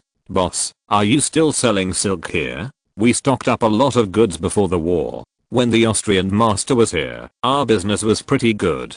We have been at war for the past few years, and our business is almost dead. We used to be able to collect some thalers, but now the banknotes made by these French guys are almost turned into waste paper. As soon as the boss saw the two young Russian officers, he began to complain, saying that his silk fabrics produced in Como, Italy, could not be sold because of the war. If the war is over, won't you be able to sell your goods? Silk is different from other fabrics. There are always masters willing to buy it. You can also wait until the war is over and take all the goods in your hands to Venice or other cities to sell.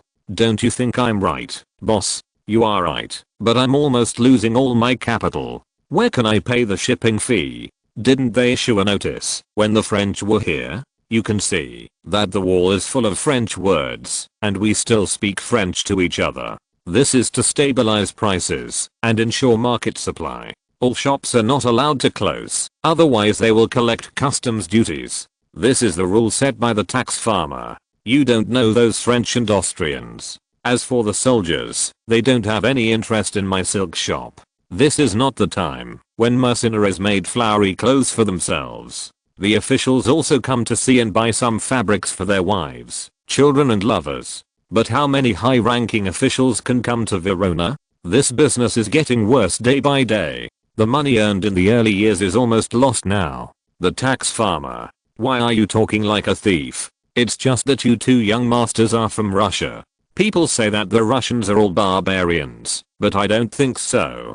Aren't you doing well? Just now, two officials bought fabrics in my shop for their wives at home. The two just now. Are ordinary troops so generous these days? Although the military pay issued by Tsar Paul has increased a lot on the original basis, officials and soldiers cannot afford it without some family background. Maybe Paul's reforms could suppress the blood-sucking vampires, but corruption in materials is a traditional skill of the European armies. Of course, during the expedition, such things were not his responsibility, and he could not find out. Arkady wanted to go back and find his followers to buy some materials for his sister, so he urged Solovyov to buy some. Solovyov was very rich, and he could even write a check and ask the boss to cash it in Vienna or Venice. When there was no telegram to cash it, he had to rely on the communication between the banks, but it was still a bit difficult to connect them into a network. Even if telegrams could be sent in the future, banks in various places would have to have reserves. Anyway, the circulation of currency was still very different. You want to buy some good fabrics for your sister, but why do you want me to pay for it with you? I got it from a special channel. Mishap, you are famous in the palace. Solovyov knew it was not good when he heard it. Some of those young ladies in the royal family were not careful with their mouths. All their maids and servants gossiped about him wearing women's clothes in the studio. He wanted to draw a line between him and Alexander Golitsyn. His sexual orientation was a bit problematic, but it was still a lot of fun. But it was also good this way. No one should spread the gossip between him and the ladies. Anyway, he didn't do anything, so it wouldn't cause any trouble. Of course, it was necessary to buy some silk fabrics for his stepmother and sister. His luggage was all placed together with Marshal Suvorov's. The old marshal would not care about the behavior of his subordinates, as long as it didn't cross the line. These fabrics, because they were close to the place of origin, were even better in quality than those seen in Petersburg. If they were to go to Milan later, they might have to meet someone better. It was indeed a rich place. Anyway, since they had a good chat with the boss, they each bought some. Of course, Solovyov actually had a good idea, whether this man was a profiteer or not. The tax farmer was even more cruel than the Americans in the future. If you met a tax farmer with bad intentions, he would not be finished until he squeezed out the last bit of oil and water from you. Fortunately, this boss accepted money from Austria and France, and the commodity economy in these places was indeed very developed. It was no wonder that when Tsar Paul was still the crown prince, he took advantage of the travel reward given by the empress when he gave birth to his heir, and later secretly visited many places in Europe in the name of Count of the North, and he highly praised the city management and various administrative methods in Western Europe. Of course, he did not see the tax farmer. This thing is the same in all of Europe. Like the treacherous bankers and loan sharks, they are all cannibals, and every pore is full of snobbery and evil. Since the commodity economy is so developed, and has even touched the door of the Industrial Revolution, who would still want to stay in the snowy Russia and practice feudal serfdom? Russians who have gone abroad have some of this idea when they come back. No wonder there are so many French experts among them, and they have an absolute advantage in all kinds of foreign bragging. After returning to the city hall, Suvorov also summoned these officers and said that he would leave a small part of the troops here to meet them. After a day of rest, the main force will march slowly towards Brescia and complete this march in 3 days, together with the Austrian troops. It shouldn't be difficult. General Rosenberg did raise some other questions. Your Excellency Marshal, the road ahead is easier to walk on. We are marching on the main road. We just need to give the soldiers one night to adapt to the new boots. Some of these boots were bought with our own money, and some were distributed by our Austrian friendly forces. They must fit our feet when we wear them tomorrow. No problem. We will set out an hour later tomorrow morning, but we must hurry on the road. This section of the road is 6 versts. If any regiment arrives late, it won't be like today where we can still have an apartment to stay in. There are small towns along the way, and there won't be so many guest rooms to provide you. When we get to Monte Carlo, we will have to set up tents there. Brescia is in the hands of the French. Your Excellency Marshal, the weather is better now. If we take Brescia back from the French, won't we have apartments to live in? When Miller Ludovic said this, everyone nodded. After all, in every Italian city they passed by, the Italians always provided them with good supplies, including bread, salt, red wine, meat and cheese, without the Austrian government saying anything. This is a wonderful experience for Russians in Italy. Some people think that life here is still very good, and even dilute their homesickness. How nice it would be to settle in Italy in the future. After arriving in Verona, Solovyov wrote a letter to his family, reporting his safety and mentioning his experiences in Italy. He just didn't know how long it would take for the courier to deliver the letter. Chapter 61 in Brescia. Up to now, the Russian army had not actually engaged in a formal exchange of fire with the French army. The cavalry they encountered on the road were only scouts and some stragglers. They were marching all day. If it weren't for the relatively easy access to supplies in Italy, they would have complained. Your Excellency Marshal, I think it's time for me to go to the combat troops now, right?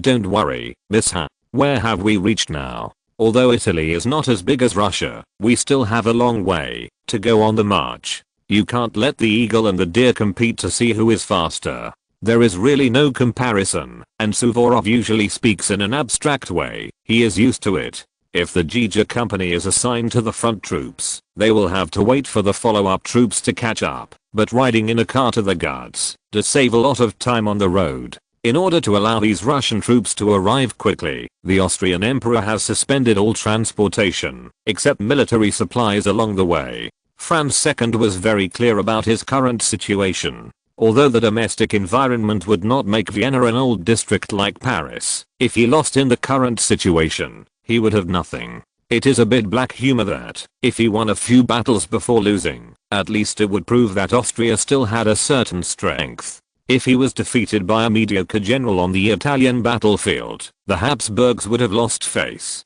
There seems to be a strange understanding that it is not shameful to lose to General Bonaparte. After all, they have been defeated so many times. But if someone else loses, the French army may shake Austria's determination before it reaches the door of Vienna. The royal power of the Austrian Habsburgs has been maintained by the British capital input and the friendly forces brought in by the British more than once. If possible, they may even consider uniting with Prussia, even though Prussia had taken a large piece of Silesia from them before. It can be said that the strength of Prussia is the process of fighting a civil war to seize territory from its Austrian cousins and then kicking them out. However, they have been hiding there for a long time, and now Paul needs to send a special envoy to Berlin to persuade Prussia to join the anti-French alliance. Prussia still has a reputation made by Frederick. In fact, in many places, they use geopolitics to take advantage of small advantages. They still have some advantages. As for the person sent to Berlin, it was Kutuzov. In terms of social relations, he can be said to be a relatively alternative one among Suvorov's disciples. Not only is he old and has a lot of experience, but he also has some strategic vision and patience. The situation of Austria and Russia towards France on the battlefield can also be said to be the basis for Prussia to make a final decision on the two options of maintaining neutrality or picking peaches. There is actually nothing to say to these guys who are strong on the outside, but weak on the inside, and the main focus of the anti-French alliance is strong on the outside, but weak on the inside. It has always relied on Britain to pay money and Russia to provide people to stand firm. During the march, the Russian and Austrian troops came to the Oder River, where the French army had already arranged defenses and were setting up camp. After passing Verona, the coalition forces slowed down their actions to take a breather, but there was also an important condition, which was to prepare to cross the river in this area. As for what to do, I think the following deployment should be made now. The Bagration column will advance to Brescia, capture the city, and eliminate the French there. However, the French troops have all fled, and the current situation here is that there are still about 3,000 troops in the fortress in the city. The temporarily reorganized Bagration column is mainly composed of his Chasseur regiment, and the supporting forces are part of the Austrian army and the combined grenadiers battalion. The French also deployed artillery in the fortress. According to Schur's deployment, even if they gave up the city, these French troops who are at the rear should also hold on in the fortress, or simply give up the city and retreat directly. However, the French commander, for some unknown purpose, their troops are still in the city of Brescia. This gave Bagration the opportunity to launch a surprise attack. The French army was obviously not prepared, and they did not even consider that the Russian army would come so quickly. Without too much fierce fighting, half of the French soldiers were disarmed, and the rest retreated to the fortress. This is really outrageous. How can there be black people when many French soldiers don't even have weapons in their hands? It's not surprising to have black people. General Melas. When I was a sergeant and had just joined the army, I accepted the advice of General Hannibal. He thought I was suitable to join the army as a commander, not the military engineer position arranged by my father. Suvorov said this, and it was indeed true that, although he studied military engineering in his youth, he didn't like to go the engineering route. In the end, it was Peter the Great's adopted son from Africa who made this request to his father Vasily Suvorov. Moreover, in Russia, it is not strange for a black person to be a general. After all, the descendants of General Hannibal and his brother Petrov are of black descent, and they are also considered high-ranking nobles in Russia. Pushkin is related to General Hannibal by blood. On the French side, the same thing happened. The fierce General Alexander Dumas who went to Egypt came from the West Indies. There were many blacks serving as officers and soldiers in the French garrisons in Europe. In addition to Alexander Dumas, who applied for service during the French Royal Army period, there were also some generals who were promoted to brigadier generals in the colonies of Haiti and in mainland France after the capture of the Bastille in 1789. These black soldiers who were killed were the most tenacious in the battlefield. When Bagration's chasseurs rushed up, they suffered certain losses, even if they were in a dispersed formation. However, half of the French army was annihilated. What to do with these French people in the fortress was actually not a problem for Sólovyov to take care of. He began to consider how to cross the river and continue to pursue Shah's army. But with a fortress behind, it is better to be able to capture this place without bloodshed than to besiege or directly attack. The request made by the military envoys in the fortress to the French was also very simple, that is, to ask them to surrender. Given their miserable appearance when they fled from Brescia, it was impossible to keep the honor of the military flag.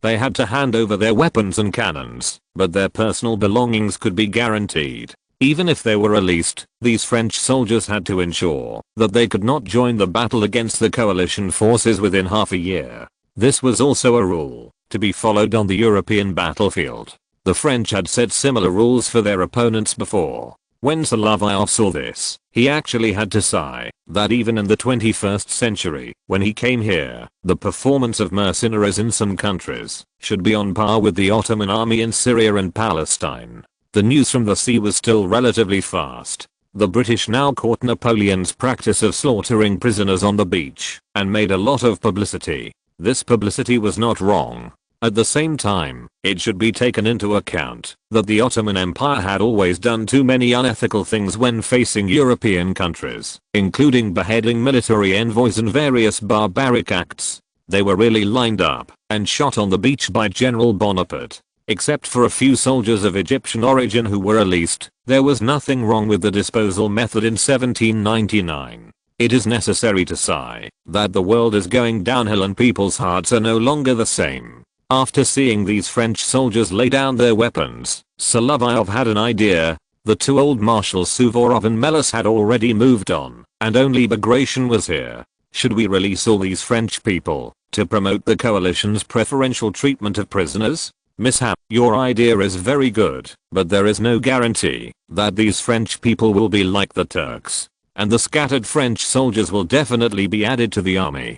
The prince was still quite polite, but he didn't know what was going on today, and he started looking in the mirror. Mishap, what do you think of my image? Your Highness, you have always been very military, but when I look at those Creole soldiers, I feel that my skin color is not too dark. A Caucasian Georgian said that his face was dark, probably because he had been in the army for many years, and the result of being exposed to the wind and sun, showing a certain bronze color. It's no wonder that his popularity with women is completely opposite to that of General Miloradovich.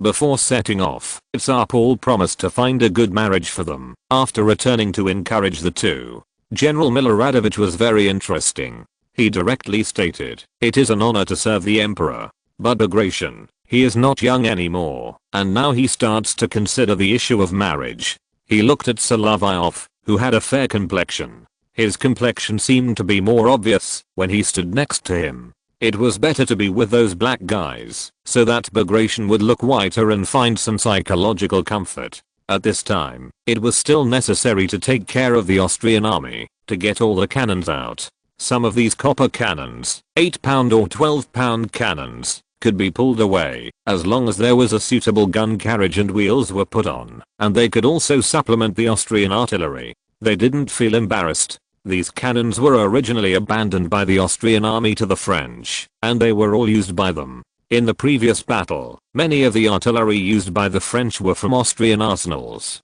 The quality of these artillery is indeed good, and they are very effective when firing grapeshot and solid bullets. Now the coalition forces have to continue to advance. The next step is to break through the loose defense line of the French along the river. At the same time, in nearby Vienna, the Austrian court has received news that the Austrian army has won in the front, and will continue to pursue after the coalition forces meet. As often happens in Petersburg, it must be said that the Austrians are also proficient in the core technology of chameleons. They used to blame General Krenny for only squatting on the position to fight a defensive battle, but now they have begun to brag about General Krenny and belittle General Melis, who failed to arrive in time. As for Marshal Suvorov, he is now the commander-in-chief of the Russian-Austrian coalition forces and the field marshal of the two countries. After all, he is a Russian. As a guest, the Austrians did not dare to make any comments to him, especially the latest news that the Russian army drove the French army out of Brescia after only a brief exchange of fire and wiped out 3,000 people. This small victory was also the first battle of the Russian army in the Italian battlefield. The Austrians could not say anything. Apart from the small losses caused by the desperate resistance of the black soldiers, it was difficult to find even injured Russian soldiers. The captured French soldiers were not as lucky as the surrendered French soldiers. They had to work for the local citizens, repair the roads and bridges destroyed by the war, and remove the obstacles set up by General Schurrer on the way of retreat. Some unlucky people sighed. When they followed General Bonaparte, they just rushed forward with bayonets. There was no way they would fight such a cowardly battle. The money they made in Italy in the past 2 years, except for the money they brought home during the visits, became the spoils of the Russians. This was indeed the case. Solovyov saw that some people in the Jager regiment had changed into new shirts. You have made a big haul. Yes, Captain. If you catch a French soldier, you can make a small fortune. If you catch an official, you might make a fortune. Don't you want to make a fortune with us? I don't want to make a fortune. I'm an officer, and you all know it. I know that. You are also a young master. You must have master, a wife and a daughter in your family. We are not like farmers. We lack everything in the countryside. Don't we lack everything? Where are you from? I'm from Smolensk, but I'm different from my brothers. My master released my whole family when I joined the army. People called me Free Yartsev. Then you are from Yartsev. Your master is really a kind man. There are many soldiers whose wives and children are still working in the fields. This is a veiled statement, that is to say, that family is still serfs, unlike this lucky old soldier. This is the name of our village. We are looking forward to winning more battles with our old marshal and His Royal Highness the Prince, so that we can get more good fabrics, to buy new clothes for my wife. When my son gets married, the girl must not be dressed in rags, right young master? That's right, but you have to be careful not to get shot. Young master, I think you should be careful. You are at most 18 years old. If you get shot by a bullet before you get married, it will be a bad deal. Or you will be like our His Royal Highness the Prince, who is over 30 years old and still a bachelor. Not to mention, you are so handsome, the girls will definitely like you. If you meet a young lady from a noble family who is about to get married, you must seize the opportunity. This old hunter is quite talkative, but it can be seen that Bagration is popular in the regiment. Even the soldiers are worried about when their prince will get married. If you're listening to this novel on a channel other than Fanfic World, it means they downloaded and uploaded it without effort. We cordially invite you to visit our channel, Mundo Fanfic Novelos. There you'll find the original version of this story and you can explore many other novels of various genres. We're waiting for you to immerse yourself in a world of incredible novels. Chapter 62 Caught a Big Fish. On April 11th, the Russian army once again took a break. On this day, Suvorov issued an order about personal hygiene.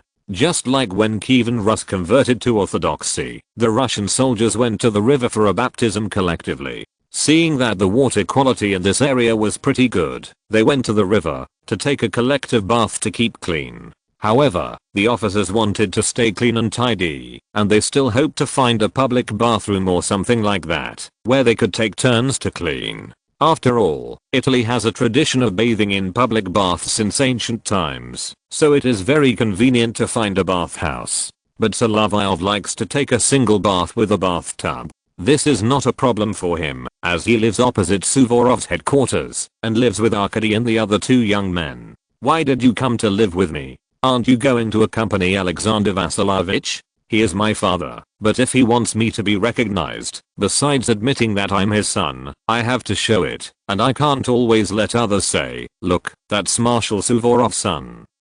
Having such a father, you must be under a lot of pressure, right? Arkady sighed, and began to dry his body with a towel, and changed his clothes. I'm not like my cousin, who changed his unit and came here. I don't want to join the army, but with my father around, I can only take this path. It is also the emperor's intention to ask me to come here, but it is not like you, mishap, who came here voluntarily. Maybe these tsars have a bit of a habit of collecting famous generals and are willing to train their sons. Of course, Rumiantsev's sons are all civil servants, which is something the empress did not expect. When it comes to Tsar Paul, he has this problem. Who made Kamenskий's 2 sons older and have already served in the army. Arkady's appearance was different from his skinny father. He was quite handsome. Of course, his face was a bit like the marshal himself, and his face was closer to his sister Suvorovka. Therefore, he was still very popular in the court, because Solovyov had to go out to fight, and the position left vacant was filled by him. Although the maids were all close friends with Alina, it was too torturous to be her model. But Paul didn't want Arkady to be a eunuch, so he sent him to the barracks. Because of his young age, Suvorov didn't assign him too many tasks. He mainly helped in the headquarters. The older officers had already joined the combat troops, and Solovyov himself had to lead the Chasseur company to the Moscow Grenadiers and march with them. General Rosenberg welcomed his arrival, but this team of Chasseurs was well equipped, but he held them in his hands like treasures, and would never let them go to the front. During several crossings, the general also asked Solovyov's troops to prevent the paper-wrapped bullets and primers from getting wet. The Jaggers, who were originally known for their flexibility, actually had to control the bridge or build a pontoon bridge before crossing the bridge. Although this was very incomprehensible, he could only accept it. When he arrived at the front, he still had to listen to the commander. On April 12th, the Moscow regiment had just started to move and met the French army. Both sides used artillery to harass each other. After a few hours, there were not many casualties, and each slowed down the other's actions. This was also the first time that the Jagger Company joined the battle. It is said that the Guards Jagger Battalion and the Izmailov Guards Regiment will arrive in the army later. When they were in St. Petersburg, they had been organized with the Guards. At that time, they would be under the command of Grand Duke Constantine. Naming after the commander does not rely on the tradition of any country's army, and some old regiments with tradition sound awkward. Even Solovyov, who had only been with the regiment for a short period of time, was still willing to refer to it by the old name. Paul's military reforms, new guns, new cannons, new coats, and new boots, were all good, but it was the old name that made people uncomfortable. Even when issuing orders, Suvorov was still speaking to the commanders according to the old habit. The Austrian chief of staff, Wierusa, was used to this. After all, no matter whether the columns and divisions formed temporarily by the Austrian army were named after the commanders, the two sides were just playing a game of one negative and one negative. After Suvorov emphasized simple words, Wierusa's plan was indeed more efficient, and it was easier for the Austrian army to understand the intentions. Soon, an order came from the headquarters, requiring Rosenberg to command the troops in the front and control several bridges controlled by the French. If the French destroyed them, troops would be dispatched to repair them. Rosenberg asked Colonel Pasek to send a grenadier battalion, but luck was not good. When they arrived at the river, the French had already crossed the river and demolished the bridge and fled. Damn, these French guys are really fast. Pasek rode to the bridge and began to urge the grenadiers to repair the bridge. In addition, he sent 2 chasseur companies to guard. Solovyov's company was sent out for guard because their guns had high accuracy at long distances. If there were any French stragglers coming back to attack, they could be suppressed in the trenches and on the top floor of the farm. These chasseurs were much more scattered than the chasseurs of the regiment, and they could still play a role. In fact, if they really wanted to fight, this company could be scattered and used as a sniper company. There were not many rifled guns that were more accurate than their guns. By the way, after they arrived in Italy, they actually found some things to make Molotov cocktails. If Rosenberg hadn't left his company behind to cover it, they might have started reconnaissance activities in the front. But paper shells are afraid of water, even more than grenades. The Austrian engineers following the grenadiers prepared wood and put it on the broken bridge first, always requiring the infantry column to cross first. Another thing to note is that the bridge is so dilapidated that if the artillery vehicles pass over it, they are worried that it will collapse and fall into the river. It would be better to build 2 pontoon bridges next to it. At least Warissa did not lose his mind. He marked all the locations where pontoon bridges needed to be built on the road and sent scouts to supervise the engineers.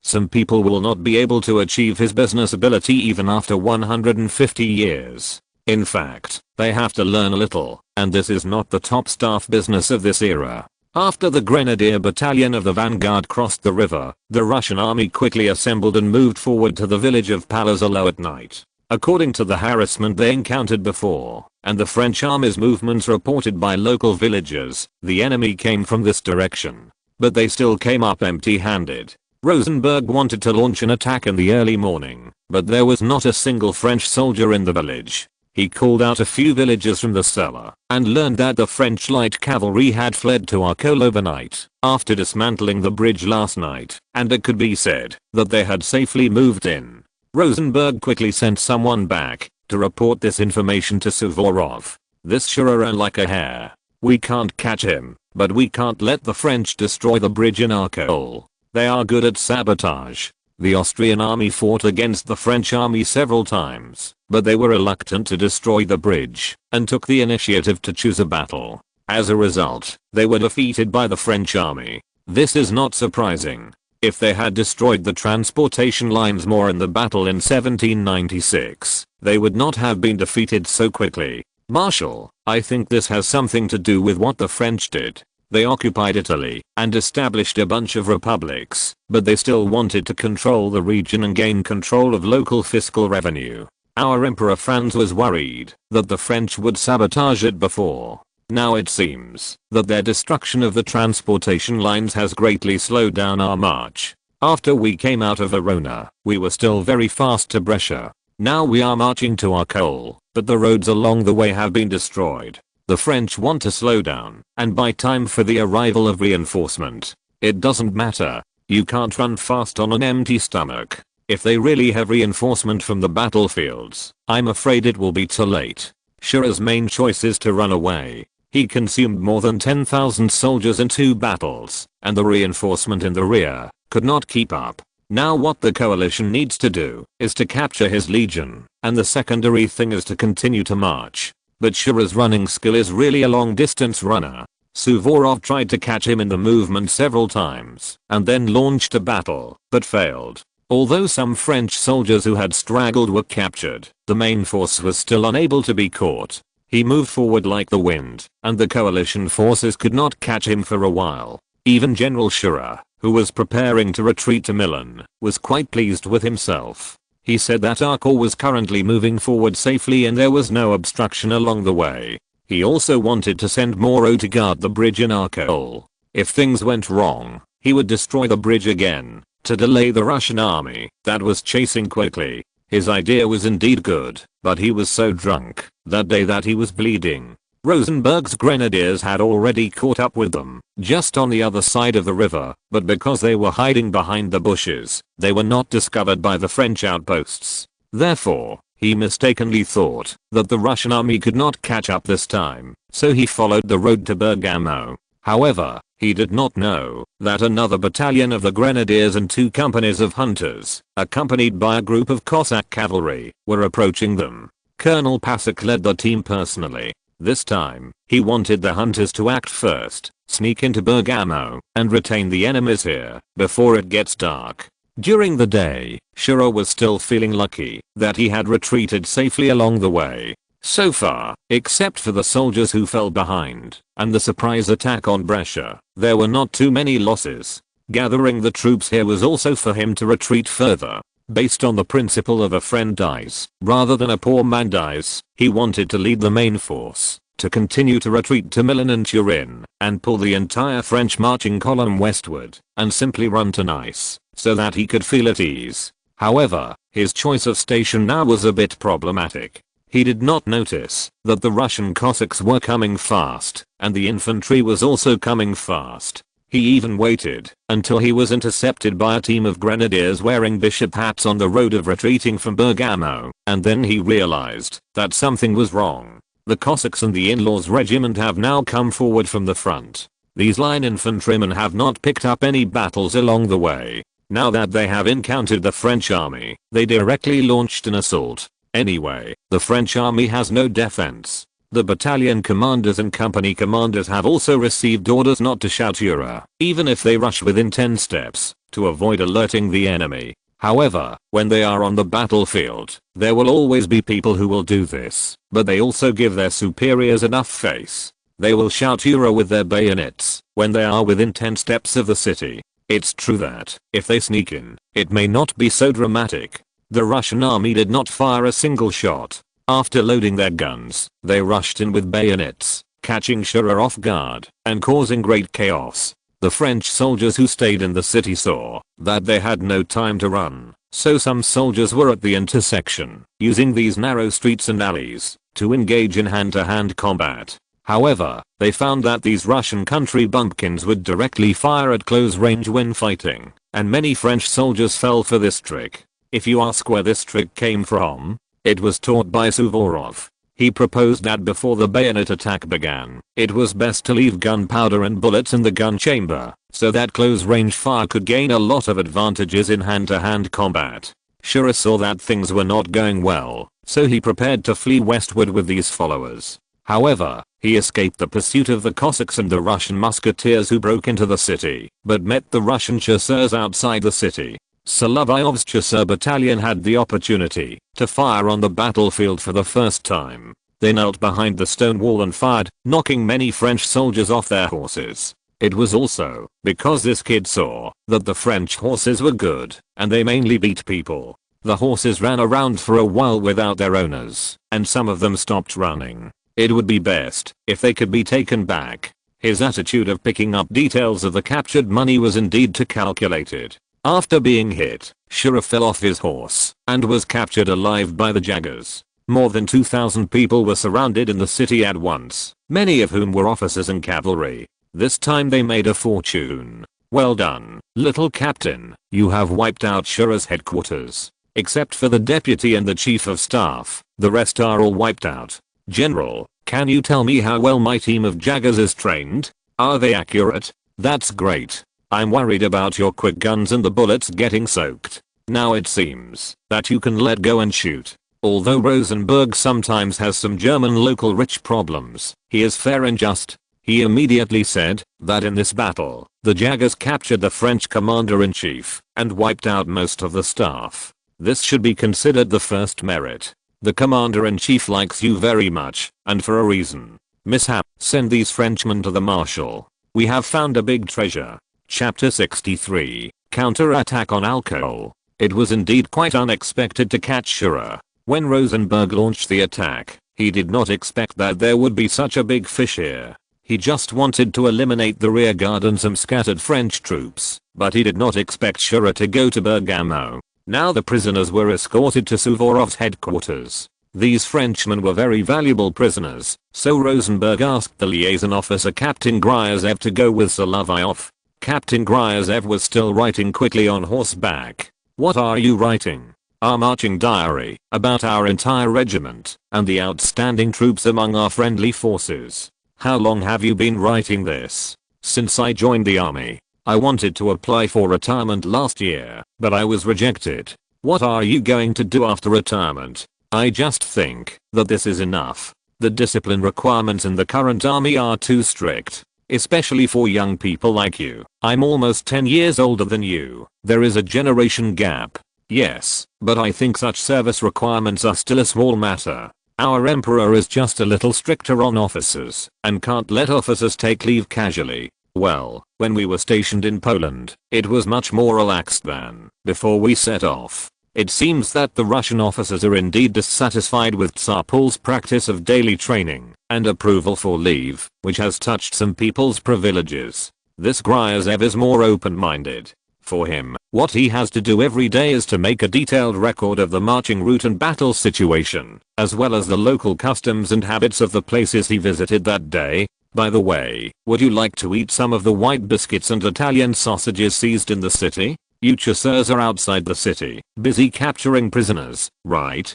Thank you. I haven't eaten anything for a whole day. The captain also recorded the battle on April 13th in his marching diary and wrote that he went to the headquarters with the Chasseur company to hand over the prisoners. General Schurrer was groaning because of the gunshot wound, which meant that it was in great pain, but there was no injury to his internal organs, so he probably won't die today. He didn't understand what was going on with this captain asking about his stepmother's cousin right away. After all, in Paris, although everyone knew that Madame de Beauharnais came from the West Indies, they knew nothing about her family. Although the old man Schurrer worked in the directory, he didn't have much interaction with Josephine. Even if the question was asked, he would know the answer, but he might lack associations.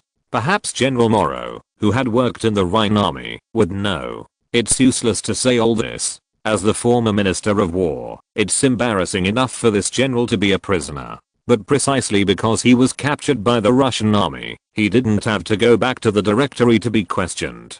An investigation committee launched an investigation into him after the disastrous defeat near Verona. Now the real master has been captured by the Russian army. Even Moreau in Arcole doesn't know what happened. He only knows that the army in Bergamo was defeated and some fleeing soldiers came to him. Escorting prisoners at night is more worried that someone will run away. However, many of these officers have gunshot wounds. They can't run far, so they are relatively honest and were escorted to Suvorov's headquarters. Mishap: why did Rosenberg send you back? Your Excellency Marshal, we encountered the French army in Bergamo, wiped out more than 2,000 of their soldiers, and captured General Schurrer. Well done, kids. It has been difficult for us to catch Schurrer these days. Although we have not been able to capture his main force, it is always a credit to catch him. Afterwards, Solovyov and Gryazev reported on the battle situation to Suvorov. Very good, the action is fast, and the deployment of the infantry is very good.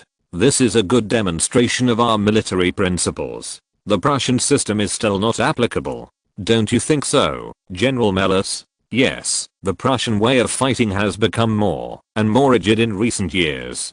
Gentlemen, I agree with you. Your Russian infantry is very flexible, but I didn't expect the chasseurs to be so accurate, otherwise I wouldn't have captured prisoners for you. Of course, the Prussian army still has some skills, even their chasseurs are good hunters. Suvorov invited Schurrer to dinner here. Although they only ate some bread and had a glass of sweet wine, they still had a very good chat. But you, Marshal, are advancing very fast at the moment. This is something we have never seen in the past among our French army's opponents. Although Schurrer's command level is average, he has been the minister of the army after all, and his use of troops is traditional and cautious. Such a dull guy should be sent to a military academy to be an instructor. Moreover, he was unlucky because he was not good at running. After falling off his horse, he was quickly caught by the chasseurs. But I think it is too early for you to win completely. After all, we still have follow-up reinforcement coming, and you should have known it long ago. Yes, General Schurrer, the victory we seek is to drive all the French out of Italy. There is always a chance to achieve this combat goal, especially since our army has more people, and you, in the two battles near Verona. Don't say any more. I have realized the problem at that time. We were counterattacked by the Austrian reserve and lost the battle. But Moreau's control of the army may make the French army stronger. After all, he is a relatively young and energetic commander. If he is the commander-in-chief, the mobilization of the French army may be strengthened. He was now on the other side of Arcole. In 1796, the French army defeated the Austrian army here. General Bonaparte held the flag and led the team to charge. However, in the chaos, he was squeezed into the river, and his adjutant was killed in the battle to cover him. This is not what is shown in the painting. General Bonaparte's military talent is indeed difficult to match, but he is also a good propaganda player. Everyone remembers that he rushed over with the flag, but no one knows that the battle was actually very difficult. Whereas he knew that he was now on the other side again. As the chief of staff, he should have the most experience among the Austrians, who were defeated by the general from Corsica. At this time, if the coalition forces can defeat the French, they can also vent their anger for the previous defeat. However, everyone wants to defeat General Bonaparte on the battlefield, but no one has been able to complete this record in the battle. Moreau was now using the terrain of Alcool. Unlike the French, who were attacking from west to east and could reach open ground. After crossing the bridge here, the Russians, who were attacking from east to west, had to force their way across the bridge because they had no choice but to make a detour. Previously, the Cossack cavalry had tried to find shallows upstream and downstream to cross the river, but they had not succeeded. Your Excellency, Marshal, I think we can only launch an attack from the front at this time.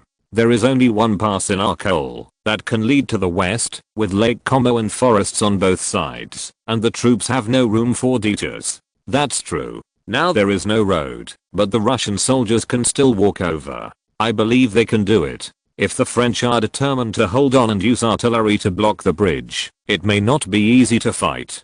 General Weriser, as the Chief of Staff, you have to analyze all the common sense things, and what we have to do on the battlefield may not necessarily be based on Frederick's military principles. There must also be some bold and unreasonable methods. This task was given to Bagration by Suvorov. His temporary column was the Jager Regiment and the Combined Grenadiers Battalion, and there was Russian artillery protection behind them. But for the French, they are now lacking artillery. In the previous battle, they lost more than 80 cannons for various reasons. Even if there were a few cannons here to block the bridge and suppress the artillery fire of the Russian army on the other side, it might be more likely to defend the Arcole bridge. The situation was not good now. After the artillery spoke, Bagration's column began to forcefully cross the river from Lake Como. The soldiers who first crossed the river even tied rafts and paddled forward. The frontal assault also suppressed the firepower of the French. Their skirmishers could still maintain their firing in trenches or bunkers, but the suppressive firepower of the artillery prevented the line infantry behind them from forming a queue, which would be a death sentence. Bagration led his troops to cross the river quickly. The French army could not resist now, so they gave up their front line positions and retreated to the woods. Marshal, it looks like the French retreated from the same route 3 years ago. You can hear that he was very excited in Verosa's tone. After Bagration crossed the river, the Combined Grenadiers quickly controlled the bridge. This time the French army could not resist. In order to ensure that his fresh troops could continue to fight and not be stuck here, Moreau finally chose to retreat. It was not a wise decision to stay in Arcole. Although he did not want to escape, he did try his best to command when organizing the rear guard to fight and retreat. As the Moscow Grenadiers also joined the battle, the French army withdrew from the battlefield in an all-round way.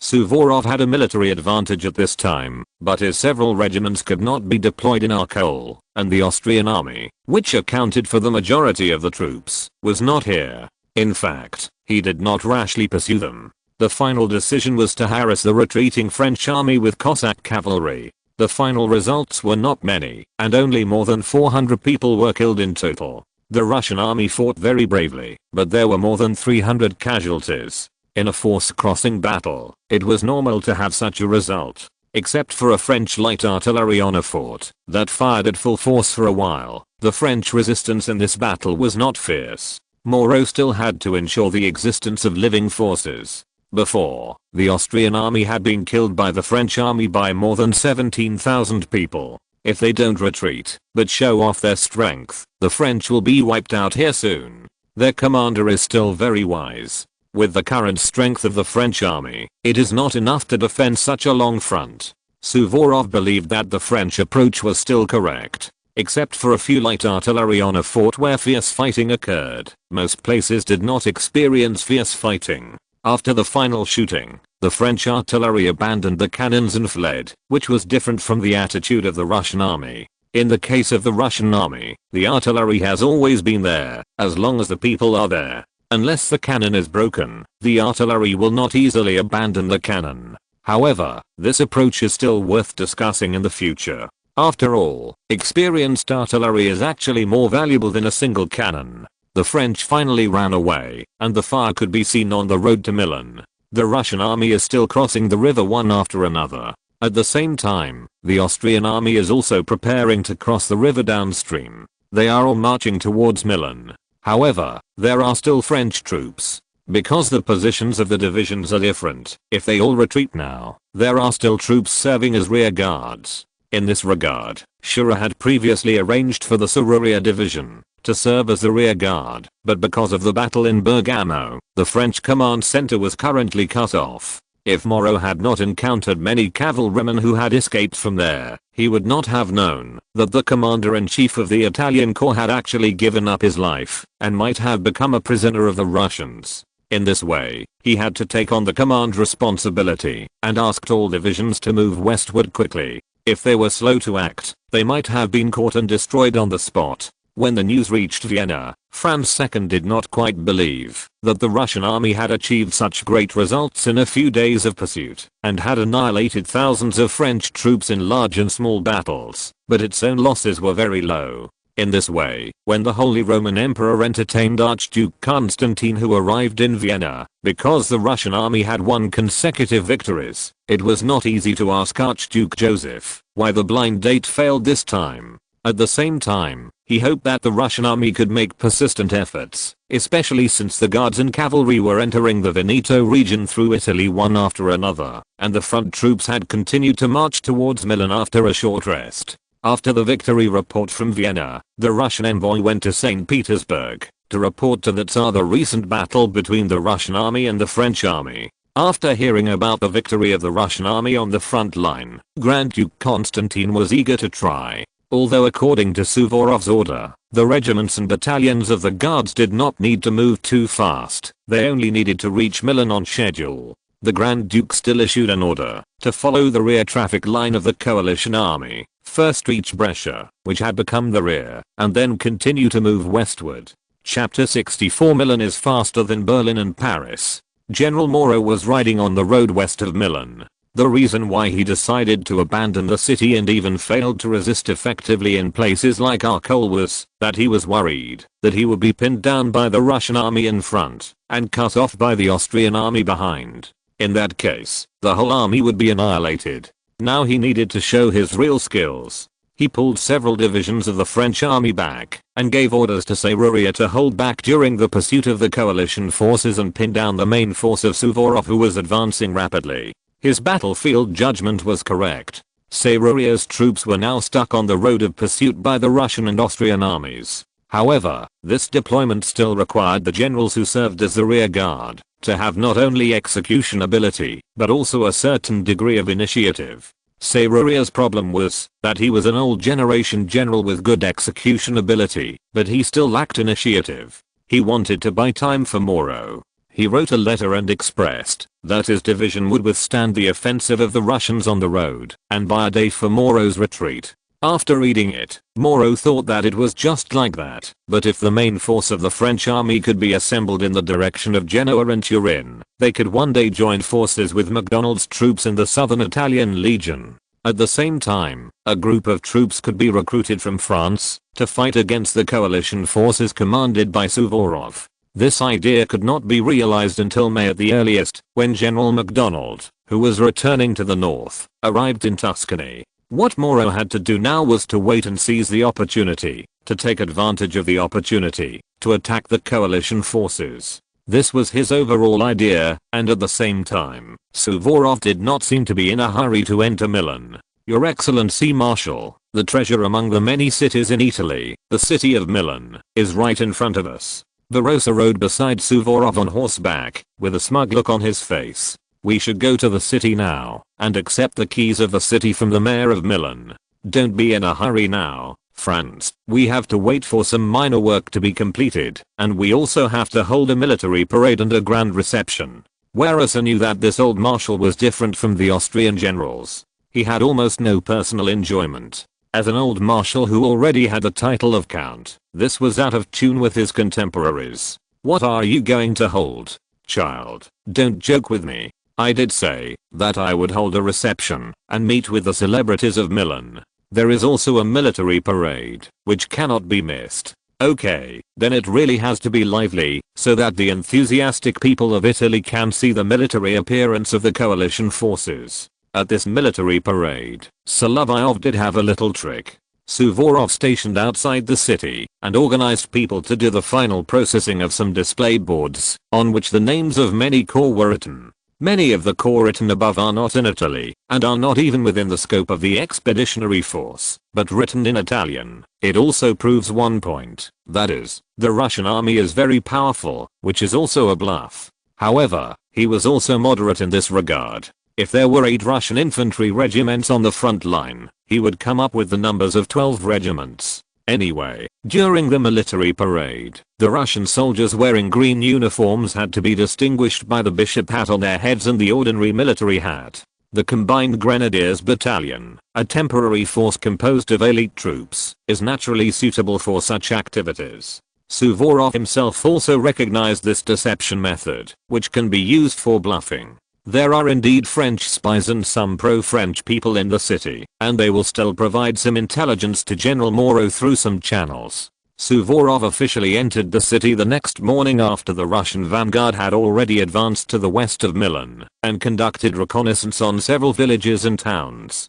The mayor of Milan presented him with the keys of the city and said, "It is an honor for all Milanese citizens that Count Suvorov, the Field Marshal of Austria and Russia, can come to liberate our city." "Ah, sir, it is also my personal honor to come to Milan. I have been to many places in my life, and this is my first time in Italy. It's a pity that I'm already this old. If I want to go further, it depends on whether God gives me time. You will get more glory, Marshal." Thank you, Mr. Mayor, and thank you to the citizens of Milan. I just don't know how the preparations for this reception requested by the military envoy are going. Although the time is a bit rushed, but at this time, in the afternoon, it's almost time. The French were here in the past, and General Bonaparte once, excuse me for being presumptuous, the French also left a lot of good things here. You will know, when you arrive at the venue. That young man left too fast, and did not consolidate the land he had won, which eventually led to the current result.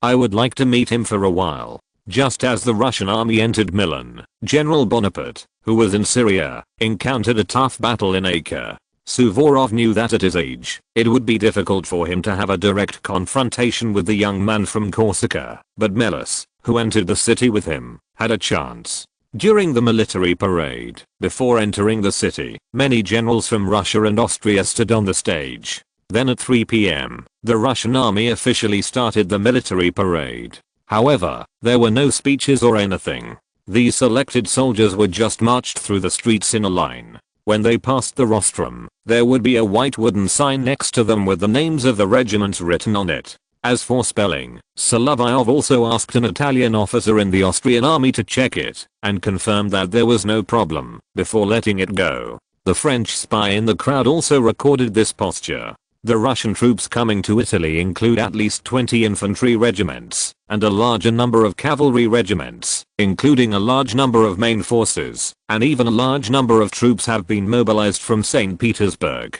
This information was given to Moreau to interfere with his command, but it cannot be used as a conventional means. After all, a slightly more careful general should be able to find the flaws before he is tricked. However, Moreau was retreating at the time. Even if he received the intelligence, it was still a question whether he could respond correctly under pressure. That was a problem that the French needed to worry about. Now that the coalition generals had entered Milan, the local leaders came out to entertain them, including representatives of local nobles and wealthy businessmen, as well as their families. "Your Excellency, Marshal, you must try the red wine and champagne, which are our specialties here." "Thank you, but as you can see, I have always been moderate in my diet, so you can ask all the generals to try it. Of course, we still have to have a glass of champagne, as this occasion is quite special. Mr. Mayor, then please start." The mayor was dressed a little funny, wearing a ribbon and medals, and it was unknown which official gave him these.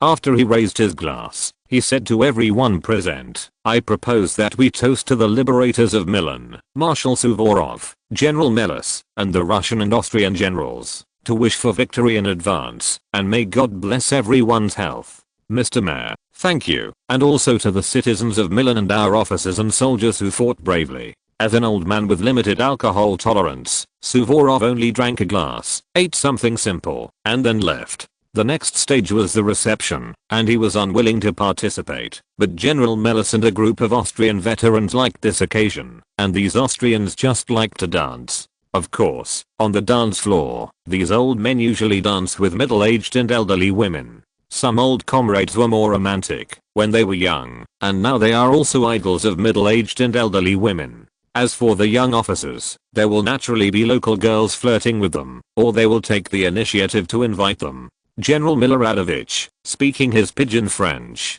quickly invited a silk merchant's daughter to the dance floor. It must be said that he is really popular with women, and he is the kind that can win over all women. And Prince Bagration has been looking at the mirror next to Solovyov. Your Highness, you should go too. Mishap, I think my image is good.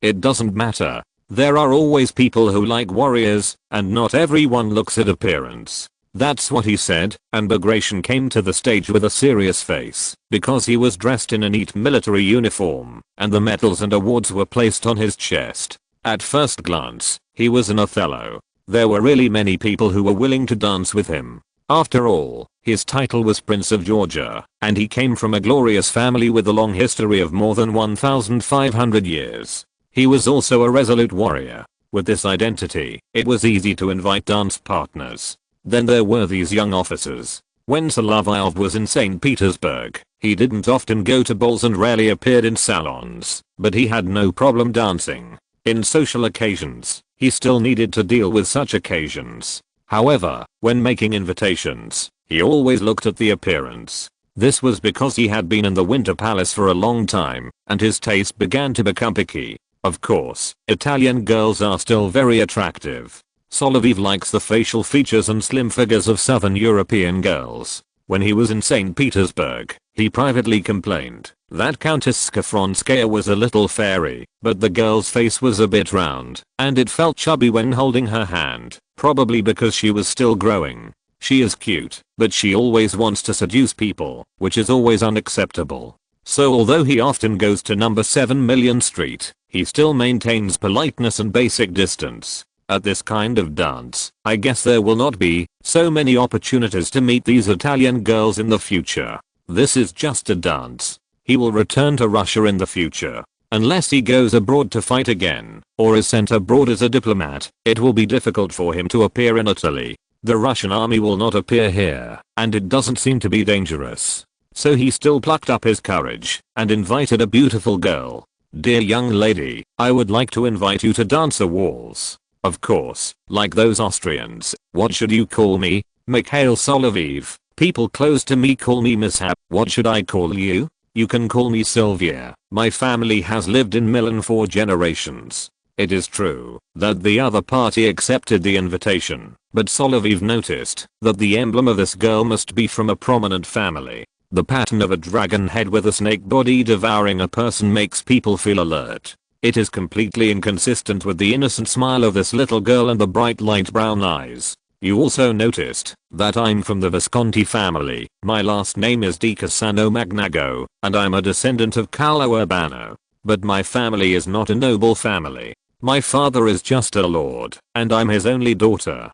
The tone of the girl's words was also very relaxed, but the posture seemed to be waiting for something. In fact, her family background is very close to the Solovyov family, a baron without a certificate. However, in Italy, she is a descendant of the Visconti family that ruled Milan more than 300 years ago, so there are some aspects that cannot be compared.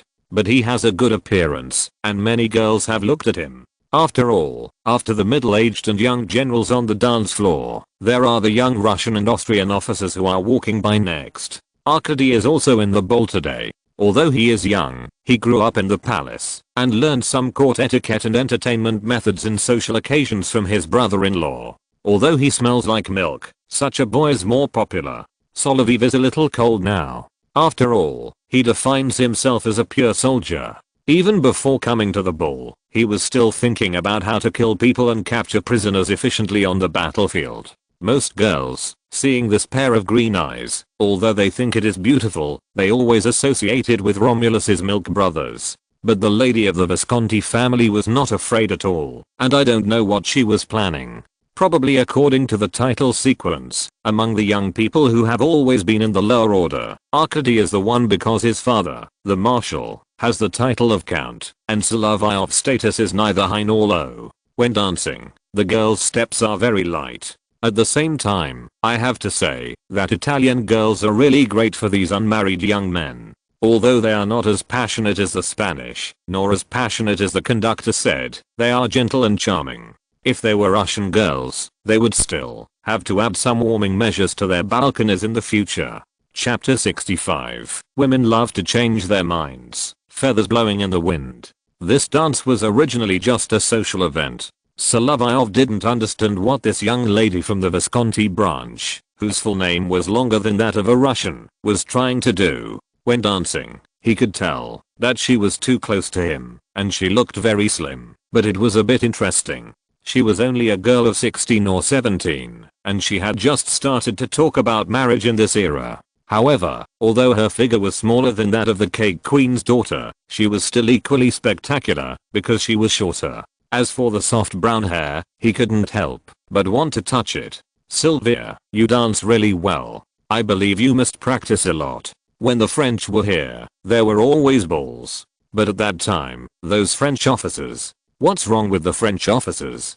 Don't be so hesitant. You've aroused my curiosity. They are like a group of belligerent bulls. Have you been to Spain? I haven't been to Spain. I guess you mean bullfighting? I saw an introduction to Spanish customs in the library. Are the bulls angry because of the shaking red cloth? I think that's it. No, Sylvia, I think they are more like fighting cocks. That part of France was the territory of the Gauls in ancient times, and this is southern Gaul. No wonder they always want to come to visit relatives. If that's what you said, then they are more like fighting cocks. They are always there to provoke disputes, and dueling on the street is commonplace. Our Italian men love dueling enough, and they are even more belligerent. Every week there are people carrying pistols or rapiers on the street, just like this. When she said this, she stopped dancing, and the two of them moved to the edge of the dance floor. The lady from the Visconti branch gestured a fencing movement with her left hand. Although the girl was only a little over 1.5 meters tall, this movement was very standard. Sylvia, you seem to have practiced it. This starting position shows it. Yes, in addition to dancing, I also practice riding and fencing, and I can also shoot.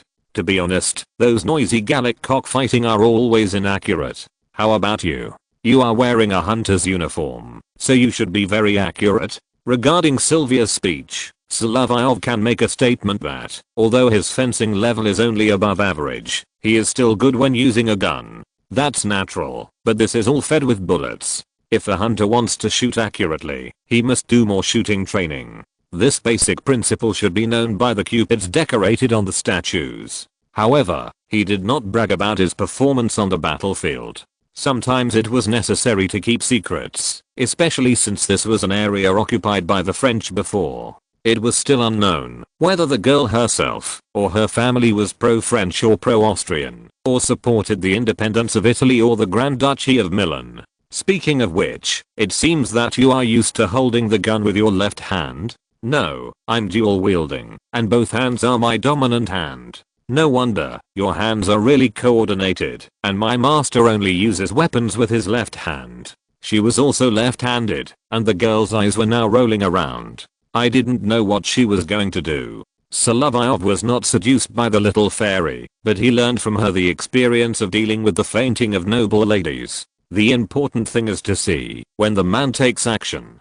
Pay attention to the girl's eyes. Fortunately, she didn't do that, but just sat down to drink lemonade. This dance party is a bit too long. Do those Austrians like to dance the waltz so much? After all, it is a kind of dance for country people. They naturally like to dance it more, and it is more free. Mishap, what do you think? Speaking of it, it is really the case. I think so. We come here to make the French go back to their homes, not like these Austrians. Of course, he can't show contempt. The dance party will gradually disperse, and Sylvia will also go home. As a dance partner, Solovyov will still send her there. According to her, her father is helping relatives in Spain, and is not at home in Milan. In this case, if it were the French guys with dominant hormones, they might have some ideas. They would not notice that this girl has practiced like Solovyov did, especially when holding her little hand. It was not like the crown princess and several grand duchesses in the palace before. If she was only practicing in dance, it would not be so powerful. She has received combat training, and I'm afraid she is still a veteran. On the second day, the Russian army was still in Milan at the headquarters and did not make any further moves. Now that the Jager company was assigned to the Moscow Grenadiers, Solovyov was freer. When he visited Milan in 1799 on the street, he felt that Italian cities were relatively clean and tidy. Although the little fairy said that the embassy area in Naples was very clean, the urban area was very bad. It seems that in some places in Italy, garbage is not handled well, which is a tradition, just like the great Italian left back, and the history is even longer. But this is also much better than the urban area of Paris. At least when the French and coalition forces were stationed on the street, there were people to clean up the garbage, to maintain the city appearance. Of course, when he walked in front of a cathedral, he also saw a cavalry officer in red passing by. This is Komarovsky, the adjutant of Grand Duke Constantine. His arrival here means that Grand Duke Constantine should be arriving soon. In other words, the follow-up guards will also arrive at the Italian battlefield, and the Russian army's strength has been strengthened. It's just that Grand Duke Constantine has always been reckless. Mishap, what are you doing there? Good morning, Sylvia. What are you doing here? I want to invite you to a salon for the allied officers stationed here. Of course, I also know that you will be chasing the French soon. Although the girl's words were roundabout, her meaning was very straightforward. After all, the Russian army was going out, and she wanted to do this, so she obviously had some ideas. Yesterday, Solovyov was still worried about what she would do, but nothing happened, so he relaxed his vigilance. The girl held a woman's folding fan in her hand, against the side of the carriage, and also invited Solovyov to come up. She was proud in her heart that the little captain seemed to have taken the bait. As long as he played a little trick in the salon, he would have to show his gentlemanly manners and send her home again. He had to hurry up, because the little captain might never come back. Solovyov hadn't thought of this, but after hearing the stories of Prince Potemkin and his nieces in Petersburg, he felt that nothing was strange in these European countries, especially in Russia, France, Spain, and Italy. He was mentally prepared. In the salon, there were mainly young officers, especially those Austrian cavalrymen who liked to brag about themselves. It was a bit difficult for them to get promoted, because there were too many old men in Austria. It might be fast to be promoted to captain at the age of 30, so they had to show more in social occasions. But these guys, Solovyov saw them at a glance, were the Austrian cavalrymen in the Melas marching column. Although General Melas himself was still very capable and Marshal Suvorov respected him very much, most of the previous battles were carried by General Krenny, a 64-year-old old comrade, and his old officers. So far, they have not had much opportunity to show themselves. Solovyov found it funny to brag about her military achievements here, but he didn't want to say anything.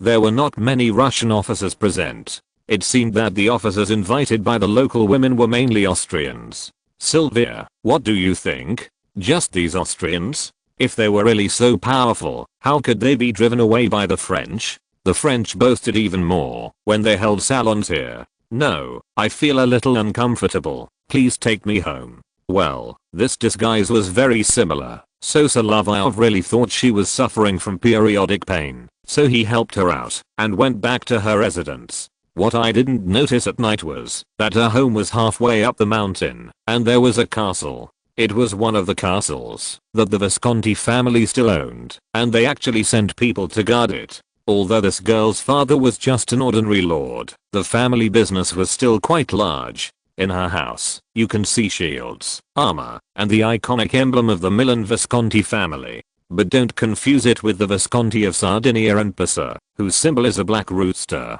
Seeing this symbol, Solovyov always thinks of the ancient Greek god of medicine. Because he saved too many people, Hades, the god of the underworld, had a significant reduction in business, so he asked his brother to kill the doctor with thunder, and then Zeus regretted it. This was a problem caused by the conflict between the funeral department and the health department, but Hades obviously didn't know that people would always die, and his total business would increase with the population, and he would usher in a wave of dividends in the future. If Sylvia knew what he was thinking, she would probably laugh until her stomach hurt. She is still pretending to be unwell. At this point, she took the opportunity to wink at the servant. This trick of closing the door to fight the wolf does have some content in it. In the future, on the battlefield, no one will ever be able to catch Solovyov, and she has already succeeded. As for when she helped her to the bed, Sylvia's acting skills were not bad, and she pretended to faint directly. Solovyov was not panicking. He felt Sylvia's pulse first, and then checked her breathing and neck. Everything was normal, and there was nothing wrong. But when he was about to shake her arm, Sylvia suddenly grabbed his wrist, which caught him off guard. He was careless, and was restrained by the girl without dodging. "Sylvia, what do you want to do? You know, it's not easy to catch a young and honest officer." "Mitchell, I'm not going to give you to the French." Mitchell is the Italian spelling of his name. The girl was no longer well behaved, but showed an expression like a native Roman she-wolf. I wonder if she saw Solovyov and felt the breath of the same kind. "Sylvia, I think you should. Hey, are you going to ask the grenadiers to attack the city wall directly?" What he said was very clear. The grenadiers attacking the city wall, just like the cavalry directly attacking the square, are all hard. It's the grenadiers attacking the city wall. If it were you, it would be the hussars who would directly attack the square. Don't worry, I think you don't have much experience in this. It's my first time too. Both of us are rookies in this area and have no experience. You have to cover me well. This girl, apart from feigning illness, was very much to his taste in other aspects. She even had a deep understanding of military theory, but she used it in the wrong place. It's a pity that she is just a passing visitor in Italy. They are destined not to be together.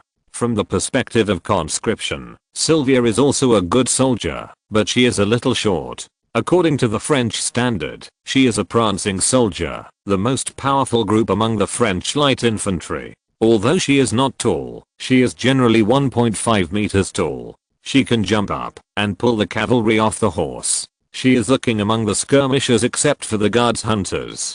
These short soldiers sometimes like to complain about the complaining soldiers of the guards, who have a lot of strength, but can't use it. This girl was considered a queen among the hunters, and she even kissed him. She must have used perfume similar to the scent of Italian daisies. She must be a clean girl at ordinary times. Such a kiss was really powerful. It was already like this. On the battlefield, since they were advancing in the middle, they had to cover the flanks of their comrades. It was just that both of them were new recruits, and they were even more nervous than when they were on the battlefield with real swords and guns. But relying on the crazy horse effect, the cavalry could still break through the hollow square. In fact, Solovyov knew this very well. Some cavalry had talked about their experience in the military school textbooks, but he had never thought that this experience was not used on the battlefield. In terms of the current battle situation, he achieved the results of the hussars against the French army in Prince Bagration's post-war summary of the Battle of Schengruben.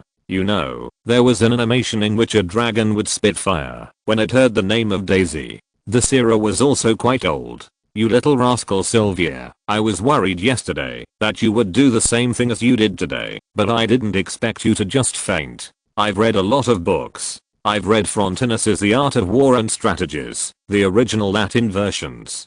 To deal with a guy like you, you have to use some strategies, otherwise you can't be fooled by ordinary methods. Yes, when I was in St. Petersburg, a girl told me in a salon how to prevent other girls from suddenly fainting. I know you are a disciple of that little old grandfather, the strongest commander in Russia. No one would say that an officer is missing, right? There is a medal pattern on your sword. It is a big deal if an officer of the headquarters who has made meritorious services suddenly disappears. Don't worry, as long as you go back before the departure, everything will be fine. I've just left the headquarters and the company has received an order to wait here for follow-up reinforcement. After all, I used to be stationed in St. Petersburg, and the reinforcement are the guards from St. Petersburg. What do you think? I'll go with you. I happen to have a set of Hungarian hussar uniforms, so I'll pretend to be a lost cavalryman returning to the troop. What do you think? This way, even if we can't be together in the future, I can still keep you company for a while. Solovyov looked at Sylvia, his mind full of the love story of the female cavalryman, but in the end he still declined her request to join the army. With your figure, it's hard to cover it up, even if you use some restraints. Although the front of the hussar's coat is quite wide, you can try it yourself. It doesn't matter if I take you with me. If some reckless hussars want to talk to you about brotherly friendship, they will know after patting your shoulders.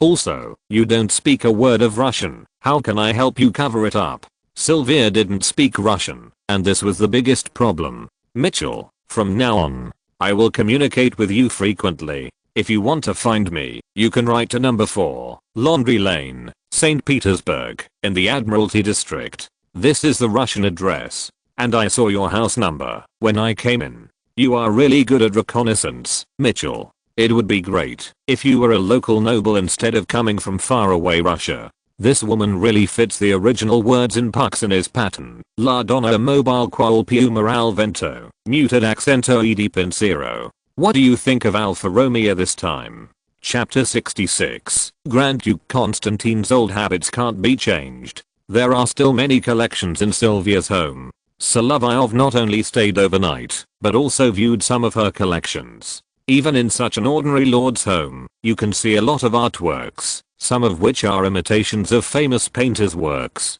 It is not surprising that there are imitations of Botticelli, Titian and Caracciolo. Some paintings are also relatively old, in the process of restoration. Those skilled painters also have some skills. Is this a counterfeit? I have to say, it's very interesting. Italians really like to tell ancient pagan myths in paintings. This is the history of our Italy. Look at me, I'm different from you. You, a barbarian, actually love taking a bath so much. So what? I live on Admiralty Island in the Admiralty District. The reason why my place is called Laundry Lane is because there are baths and laundry rooms nearby. In front are the residences of nobles and the Russian-American company, where you can get furs from America, especially precious sea otter skins. Then can you help me get sea otter skins? It's just a small thing. It's a little expensive, like the silk clothes you wear. Solovyov and Sylvia had conducted military exercises and were still very intimate at this moment. The silk underwear worn by this Italian girl was made of very fine materials. It should be high-end European materials produced in Como and other places in Italy. Your hands feel so good, and you're as beautiful as a Bernini statue. My hands and feet didn't turn into laurel trees. Don't say that. But I'm not Apollo, and mortals are never compared to gods. In polytheism, a person is considered a god at least, until he has made immortal contributions. Just like the church's canonization of some martyrs. If it were someone else, he might not be so humble. I met General Bonaparte in Milan, and when he spoke, he had an accent from Corsica. The general was not humble at all. He has the capital to be proud. After all, those who can achieve great achievements like General Bonaparte are still qualified to be proud. He went to Egypt, perhaps to imitate Alexander, but sometimes we have to consider the course of history. Is that so? And his wife looks taller than him, although it's because the general has a wider head. Considering that General Bonaparte later became Emperor Napoleon and had the image of a fat Italian man with a big head, thick neck, and a little belly, it is not difficult to understand that, in fact, the work of beautifying his portrait and retouching the photos, without the technology of Madame Lebrun, was actually a considerable amount of work to depict his early image. Is this what he looks like? Well, he is still very handsome, but I'm not optimistic about his future image. After all, he is only 30 years old this year. I also met his younger brother Louis. We unmarried girls were introduced to the young people around General Bonaparte. There are many arrogant and ignorant fanatics among them. Although Louis is a bit gloomy, I have a good impression of him. Oh, what about General Bonaparte's wife? She is a widow, but she is well maintained. She is from the West Indies, but it is not the same island you asked about when you caught the French soldiers. Mitchell, didn't you say that your stepmother is from Guadeloupe? The wife of General Bonaparte is from Martinique, but her salon only allows married ladies to go. I don't know the details. Okay, let's not talk about these things. I think we should get ready for bed.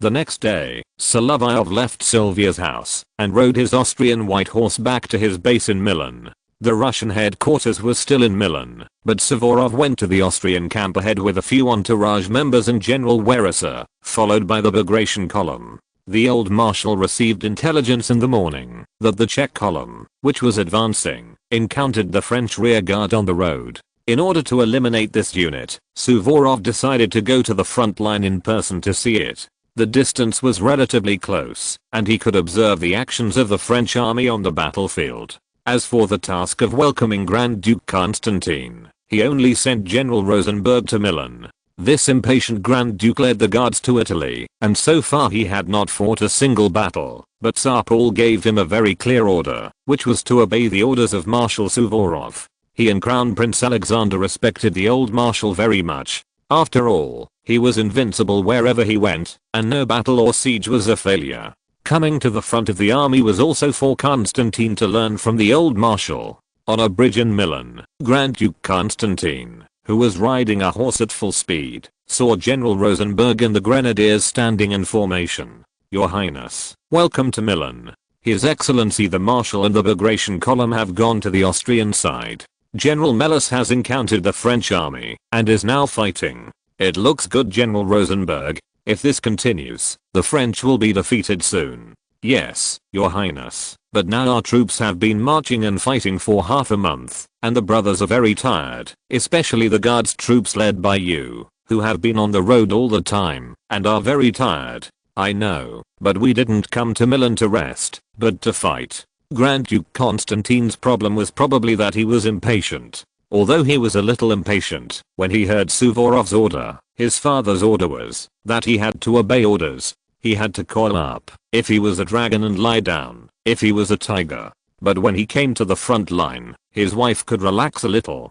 After all, what this guy does sometimes is a bit too wild. The Princess of Saxony has been living in fear since she married here. During this time, she can have a good time with her sister-in-law and several sisters-in-law. Speaking of which, Solovyov's impression of this prince is not very good. He is brave and resolute. As a soldier, he is a good soldier, but as a man, this performance is indeed far from mature. Look at Alexander's performance. They are brothers, but the gap is still very large. Ah, Solovyov, why aren't you with Alexander Vasilovich? The Jager Company is the guard assigned to His Excellency the Marshal by my father, but you are in Milan now. Your Highness, you must know that soldiers must obey orders. His Excellency the Marshal wants me to follow the Moscow Grenadiers, not just to serve as his guard. Alexander Vasilyevich understands the performance of new weapons, and he thinks it is a waste for the Jager Company to stay as a guard. After listening to this, Constantine didn't say anything, but asked Solovyov's old partner Major von Bystrom to come over. According to the order of His Excellency the Marshal himself, the Guards Jager Battalion and Solovyov's company, as well as two scattered Jager companies, formed a joint regiment. The combat effectiveness of this small regiment is also considerable. On the way, the Tatar arsenal had already sparked when screwing in the screws, and then the Guards Jager Battalion was fully equipped. However, Solovyov, as the designer of this weapon, had no idea about the performance of the weapon. Russia's military industry was still a bit rough in this era. Of course, Grand Duke Constantine also brought the unicorn cannon that was urgently needed in the battle. Tsar Paul had high hopes for the artillery, hoping that these terrible monsters could exert greater power on the battlefield. However, considering the misfire rate of this era, the grenades they used were more likely to become solid bullets. Your Highness, there is another point. His Excellency the Marshal asked us to pay attention to the movements of the nearby Austrian friendly forces while stationed in Milan. Rosenberg was telling the truth. The subsequent Austrian columns fell behind a lot during the march, while the Russian army's march from Verona to Milan was not so serious. Constantine still wanted to fight, but he had to obey orders when he first arrived. At this time, the Bagration column had assisted the Austrian army in blocking the Sururia division. After a little resistance, the French laid down their weapons after negotiations, and more than 4,000 French soldiers were disarmed. But Moreau ran away again. This time he had assembled 30,000 people, and it would not be so easy to eliminate him this time. On the contrary, the Russian army sent Austrian General Belaga to the Alps to observe Massena's movements. The troops led by Kray advanced towards the Mantua fortress, which was surrounded by water on three sides. It was impossible to hide inside and run away, but some troops had to be sent to block the gate. The battle continued, and Suvorov's choice was to continue westward, to try to drive out Moro's troops, so that he could move farther and farther away from MacDonald, who might return from southern Italy in the strategic maneuver. Your Excellency Marshal, Moro's army is now like a fox in the hunting ground. We only need to send out the hounds, to pull out his legion. Why do you only choose to drive him away? General Melas, our troops are now beginning to disperse. The Italian War in 1796 and the French army we faced before also encountered this problem. You should also see that once the troops are divided, there is the danger of being defeated one by one. Therefore, I placed the recent reinforcement, the guards led by Archduke Constantine and the newly arrived cavalry troops, in Milan, so as to ensure our core areas. What about the subsequent deployment? If Moro is unwilling to come back for a bite, we can show him a little color. If he retreats, like he is now, it is the situation we would like to see. A fox forced into a corner will not always use its brain to save its life, it will also turn around and bite back. Instead, he used Melas's metaphor. The two veterans, who were 140 years old in total, were very old, but still quite patient and ready to have a good talk with Moro. As for Grand Duke Constantine, he was eager to make meritorious deeds. He was definitely not satisfied with being left in the city after arriving in Milan. In this case, hunting activities had to be arranged for him. Solovyov was always considered to have good marksmanship, so he followed Constantine to hunt. The target of the hunt was the deer in the nearby mountains. This time, Solovyov did not dare to neglect it, so he prepared horses and set off with the Grand Duke. His impatience could not be changed for a while, and he might have caused some trouble, and finally he was able to curb this bad temper. Anyway, although Solovyov heard from the tea parties of the Grand Duchesses that this second brother was very good to them, but not to his sister-in-law, and that he had no lover outside so far, but he went to exercise every day, which sounded like a character in Water Margin. Sometimes, Solovyov felt that the content of his translation was a little biased. He also brought a set of manuscripts, that is, he had to start some translation work in his spare time from fighting. This is more valuable than hunting deer all day long. He has always been helpless about the hunting habits of European lords. Sylvia also saw this group of people coming, and also saw that the little captain was still here. Mitchell, why are you here? His Royal Highness Constantine is here. He is our noble Grand Duke of Russia, the commander of the guards, and also a warrior. But because he has no war to fight, he is leading people to hunt deer on the hillside. This is not a good thing. My ancestors almost lost the Duchy of Milan because they only knew how to hunt, but that was more than 400 years ago. You should dissuade His Royal Highness and use this example. You don't know, Sylvia, he has a bad temper. He won't turn back unless he suffers some setbacks. The Grand Duke who follows Russian traditions you told me about, is this the one? It really couldn't be hidden from her. This girl was very clever. Russian traditions was a joke by Solovyov. Now that Constantine was so irritable, she guessed it. Solovyov just nodded.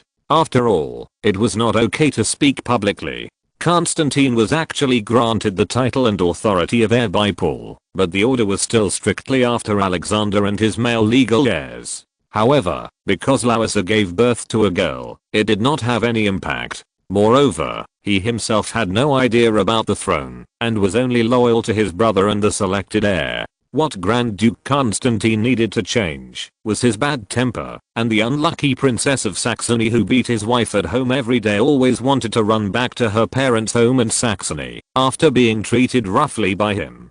This kind of strange relationship between husband and wife would be a royal scandal if it was spread out. It seems that Russia also has nobles who can cause trouble like those French people. Sylvia's good impression of Russian nobles was probably because these officers at the Milan ball were generally polite. But Constantine's appearance, just stating the facts, can be said to have ruined half of the impression. Yes, you will understand in the future that Russia is a magical place. However, I will not be here for too long. Sylvia, I will follow the guards to chase the French. If we can meet again, this cross is for you, and I wish you good luck and hope you can find your happiness in the future. Mitchell, you are really good. The girl wiped her tears like this on the horse, and she also knew that Solovyov might not return to Italy again. This snuff bottle is for you. I hope you can think of me when you use it. Ah, this is the symbol of your family. Of course I will not forget you. If I have the opportunity to travel to Italy, we may meet again. Chapter 67. Today's young people have no moral principles. The speed of transmitting the war in Italy to Petersburg was still very slow. When Tsar Paul received the news of the Russian army's victory in Brescia, Suvorov received a message that MacDonald's French army in the southern Italy corps was moving north quickly and reached a crossing of the Po River. As for the actions of Schurrer or Moro, due to the close distance, it is still possible to accurately judge, but MacDonald was in the fog of war of the coalition forces, and all his movements were highly concerned by these adjutants and staff. After hearing the news, Suvorov did not return to Milan, but led his troops directly to the crossing of the Po River, and sent light cavalry across the river. At this time, it can be proved that MacDonald, a Scotsman, did not run as fast as the reporter, and did not make a big news here. The intelligence must be accurate. If there is false intelligence, our command will be seriously disturbed. Suvorov looked at the situation at the crossing of the Po River, and based on the new intelligence from Ancona and Florence, he confirmed that MacDonald would not be seen in April, and perhaps he could be seen in May. What you need to know now is that, Your Highness, you have arrived at the right time. The impatient Grand Duke Constantine, after hunting for a few days in the suburbs of Milan, became more and more impatient. He was not like Solovyov, who had been happy with a girl for a few days. The Grand Duke was not very interested in women now. He came to Italy to fight. Therefore, after Suvorov forced Saralie to land, he came to the banks of the Po River. Constantine could not bear to come to Italy and have nothing to do. Then he asked the guards to go out with him. The Joint Hunters Regiment, mainly the Guards Hunters Battalion, all obeyed his orders and came here. Your Excellency, Marshal, first of all, congratulations on your continuous victories in the Italian campaign. Many enemies have been defeated in the strategic maneuvers. However, I came here to serve in the army, not to hunt deer in Milan. Your Highness, you don't need to worry. Our army is now in an advantageous position. When it is favorable, the guards will also be deployed to the battlefield. Suvorov knew that the Grand Duke was young and vigorous. If he were an ordinary general, he would adopt the method of Austrian Marshal Daun to suppress the impulsive cavalry General Laudon. But this is a prince, and he also controls the two most elite guards regiments on paper among the Russian troops entering the Italian army. In fact, they have become an independent column. I know this very well, Your Excellency, but you can't just stand here and do nothing. His temper is only if an old marshal like Suvorov is here, otherwise he will directly scold. His temper is really very impatient. He needs to be tempered, and I'm afraid that he can only calm down after losing the battle. From this point of view, Paul's sons are really brothers. The two Tsars and Constantine all have the arrogance that is born with the royal family. Solovyov came here as an attendant officer. He looked at Grand Duke Constantine and then thought about the 5 Grand Duchesses in the palace. They were all very cute, humble and polite. With the arrogance of princesses, they were also very polite to people of lower status than them. Are they really your sisters? Even Alexander had to pretend when he was arrogant, but this one didn't pretend. Now he strongly requested to go to war, and he still wanted to mobilize General Rosenberg's column and the Guards column to join the battle. Your Highness, it is not suitable at this time. Although there are reports that the French army has abandoned Valenza, our army should not rush to fight. The Rosenberg column can act with the Guards, but it still needs to be cautious. Moro's French army has 2 divisions on the south bank of the Po River whose whereabouts are unknown. Constantine actually heard Suvorov say this, and even felt that he had heard it wrong. He had heard rumors about Suvorov in the court, but he had never observed this carefully on the battlefield. It seemed that the old marshal was 70 years old this year, and even if he followed his registered age, he was 69 years old. He no longer had the bravery of the past. After all, Suvorov had been through many battles, and had seen a lot. Which army in Europe had he not seen? That is, Spain and Portugal were too remote, and they really had nothing to do with him.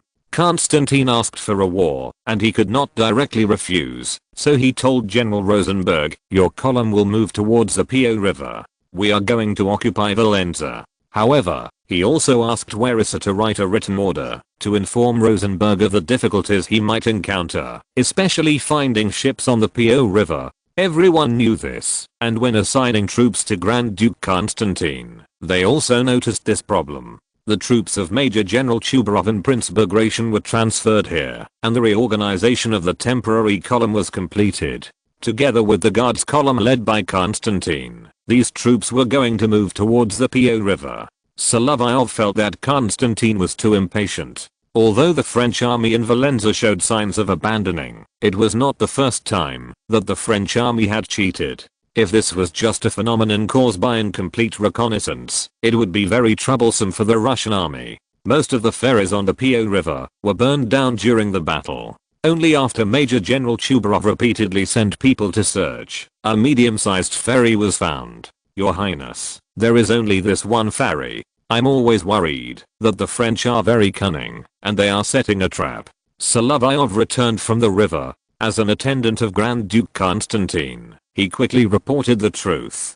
General Rosenberg agreed with this. He said, Your Highness, if we only have one ferry to send the troops to the other side, the troops will be hit before they have assembled. The situation is extremely bad, especially the east-west rivers, which always have fast currents. The Po River is also the widest river in northern Italy. We must be prepared. Constantine was a little impatient with what they said, but he still gave an order that the 4 battalions that followed up should prepare to go to the banks of the Po River for support, and the artillery carrying the unicorn guns should also accompany the action. But there can be no delay in crossing the river. I don't care how many boats Chubarov can find. Before nightfall today, our advanced troops must cross the Po River and continue to advance to Valenza. He was still too impatient and didn't know that Moreau had played a trick. The French army had a division near Chubarov's crossing point, which was commanded by General Paul Grenier. When Moreau deployed the mobile mission on the south bank of the Po River, he considered the Basignano ferry. There is a village called Basignano in this place, which is on the way to Valenza. It is a little distance away from the ferry. At the same time, it can be understood that the Austrian army is confronting the French army at the Tortona fortress. Grenier only needs to take care of this ferry in Basignano village. There is only one ferry, and the boatman has been bribed. Just wait for the Russian army to be fooled and come in. He can catch the turtle in the jar and teach the Russians a lesson. Solovyov felt something was wrong with this routine when he was on the north bank. It was not for other reasons, but an instinctive reaction. When he was happy with Sylvia 2 days ago, he also knew how he was detained. After all, this road was blocked, and the door out was locked by the girl's housekeeper. As for the element of military strategy, the Russian army on the north bank of the Po River did not rely on many points to win the battle, but the Grand Duke Constantine did not lose the battle. Gryazev, what do you think will happen if we go to the other side? You're not going to Red, Baron. Gryazev said this is a joke. After all, with the arrival of a big shot, many things here are not so convenient to do. They could relax a little when they were with General Rosenberg or Prince Bagration, for this was the front line. But after Grand Duke Constantine arrived, he began to emphasize discipline, as if to say, don't do that. It's not appropriate to call someone a title. And you may not know that, although there are archives of the title awarded to my family in St. Petersburg, there is no certificate. According to the Heraldry Society, once it is carefully demonstrated. Mishap, stop chanting. My brain can't handle such a long sentence. Even if the emperor issues an edict, it may be certified as invalid. That's better. Speak more simply. Yes, there are no outsiders here. However, you must be extra careful when crossing the river. In all aspects, the Po River is too wide.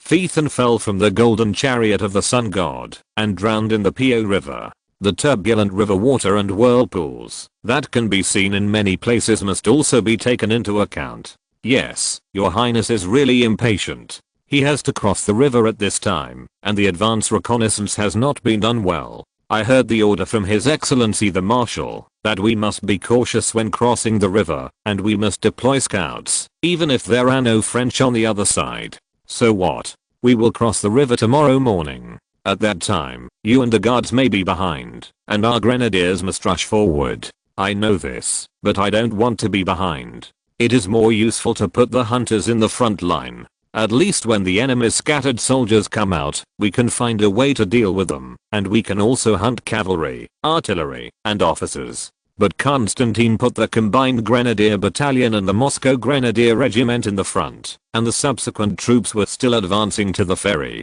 His impatience and irritability were not a good thing at this time. The French army on the other side did not place troops at the ferry or in the village, but waited for a good opportunity to strike halfway across the river and then pulled out the troops to launch an action against the Russian army on the traffic line. At this time, Grand Duke Constantine did not understand the situation. He was eager to gain glory on the battlefield, so he quickly occupied the ferry and the village and then went to Valenza. Then, the next morning, after the cable of the ferry was set up, the ferry began to send troops to the other side. First the scouts, and then a battalion under Suvorov, who were about to cross the river one after another. The French scouts hiding near the ferry had seen the Russian army crossing the river, so they took cover to find General Grenier. The division commander quickly issued an order to hide the troops and not to be noticed by the Russian scouts crossing the river. As for Valenza, the garrison there returned to the city after withdrawing the day before.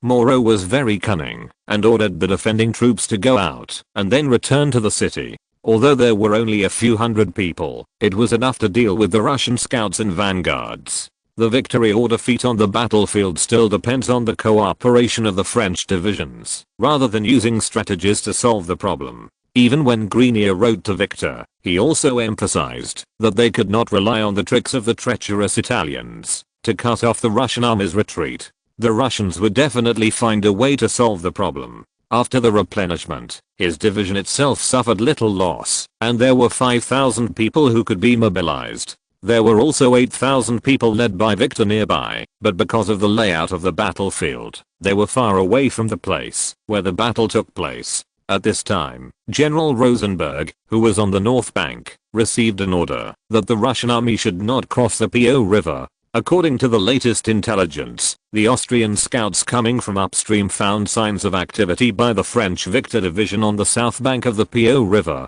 The message was still a little late, but the marshal's idea was not wrong. General, His Royal Highness is still here. He asked us to go from New Garonne Island to the south bank of the Po River, and Suvorov has already started to move, so that the troops can be placed on the other side. I know very well that the order came from Alexander Vasilievich, and His Royal Highness is a prince. Both sides are very important. Give this order to His Royal Highness, and see what he says. However, the order that General Rosenberg received from Grand Duke Constantine was that Suvorov's vanguard should continue to cross the river. Rosenberg received the Grand Duke's reply and decided to continue crossing the river, at least to send all the Russian troops that had assembled on the north bank. The subsequent musket regiment and the guards will have to wait until the Grand Duke arrives before making a decision. Many of these young officers of the Russian army are eager to make meritorious deeds. In the previous battles, the Russian army's small victories in Brescia and Bergamo obviously also stimulated the nerves of some people. Therefore, after they arrived at the other side, they performed very bravely in the battle of the small artillery near the French crossing. After a brief exchange of fire, they used bayonet charges to seize this position. However, these were also expected by the French. General Grenier was not very prominent in the French army, and few people would mention this general in the future. His ability could not be said to be top-notch, but in this place, he cleverly used tactics. After Moreau used the garrison of Valenza to make a feint, he used the time difference to attack halfway across the river and launched an attack when the main force of the Russian army had not yet crossed the river. Originally, Moreau only asked him to monitor, but he did not expect that among the troops assembled on the other side of the Russian army, it could be seen from the flag that this was the vanguard of the main force of the Russian army. His only problem was that the Grenier division was far away, and the Victor division had not eaten breakfast and was hungry. Neither of these two divisions was able to move in the first time, and was left behind. Chapter 68 The French plot almost succeeds. When the Russian army first crossed the river, there was no warning. The vanguard crossed the river from the island in the middle of the Po River. The ferry boat could carry disassembled light artillery across, but it had to be assembled on the other side. This gave the French army sufficient preparation time. Just as the Russian army was loading the boats and traveling back and forth on the 300-meter wide river in groups of dozens, they had already entered the ambush area. If you see the battle sequence of the French army, you may think that their organization is scary. There are 4 infantry half-brigades and 4 cavalry regiments. There are Swiss battalions and 2 Italian battalions in the reserve. In addition, there are artillery companies. The firepower is very strong, and it forms a flank attack on the Russian army. After the French artillery opened fire on his marching column, Suvorov also set up defenses on the spot in the village of Brazilnana. But he soon discovered that most of the French grenades fired today were duds, and eventually turned into solid bullets. With such a shooting angle, the lethality is definitely not guaranteed. He ordered to hold on for a while, waiting for the follow-up grenadiers and Austrian dragoons to come up, and then launch a counterattack. However, the French side had more and more people. When the smoke was blown away by the breeze, Suvorov realized that he had encountered a French horizontal column that was larger than his troops. Since it was a horizontal column, it was necessary to develop firepower rather than the impact of infantry columns. The French were obviously trying to play a temporary advantage in firepower here. Suvorov ordered the 1,200 people who had entered the village to join the battle, and at the same time, asked Major General Mikhail Zhukov behind him for help. With his 2 battalions and cavalry to meet the troops, at least one passage had to be opened while fighting and retreating. Because it was really difficult to carry heavy artillery when crossing the river, Suvorov mainly brought a batch of light artillery across the river. The heavy artillery was either on the island or on the north bank of the Po River and did not arrive with the frontline troops. In this way, the Russian army suffered a great disadvantage in firepower during the battle. When they used grapeshot and solid bullets to attack the French cavalry and infantry, it was difficult to hit the French artillery outside their range, so they were suppressed by firepower for a time. The crossing troops were hit by the enemy's superior forces during the battle, which made Grand Duke Constantine even more impatient. He could no longer accept the fact that the French army was attacking from multiple sides. He first issued an order to ask the Cossack cavalry to cross the river from the shallower waters to support the Russian army on the south bank, and issued an order for Miloradovich's troops, who had not yet crossed the river, to provide support to Suvorov and Zhukov. The Russian army had a total of 7,500 people on the north and south banks of the river. No matter how you look at it, they were at a disadvantage in terms of strength. Even if they all went to the south bank, the French army had reserves nearby. They had 12,000 people, and 5,000 had already been put into battle. How many troops would follow up? Grand Duke Constantine and General Rosenberg, who had not crossed the river, did not know. Maybe Moreau's main force was there. This is about 1/3 of the troops that Moreau currently controls. He handed the front line to Grenier and Victor. At present Grenier's attack was relatively smooth, but the stubborn resistance of the Russian army made it difficult for his troops to repel the opponent, so he had to send the cavalry into the battlefield. 3 understaffed French hunting cavalry regiments and 1 Hussar regiment joined the battle, but it was difficult for them to attack the Russian phalanx. Even the Russian hunting soldiers outside were very courageous. When they encountered scattered cavalry rushing over, they dared to raise their bayonets in groups of 3 or several people to fight back. Many French soldiers were killed with their horses. This also made the French see the bravery of the Russian soldiers. The French soldiers were already reckless enough, but these Russian infantrymen could not retreat in the face of the French cavalry. The battle lasted until noon, and the 2 Russian support troops, namely Miloradovich's troops, that had crossed the river and Major General Zhukov's detachment, arrived at the battlefield.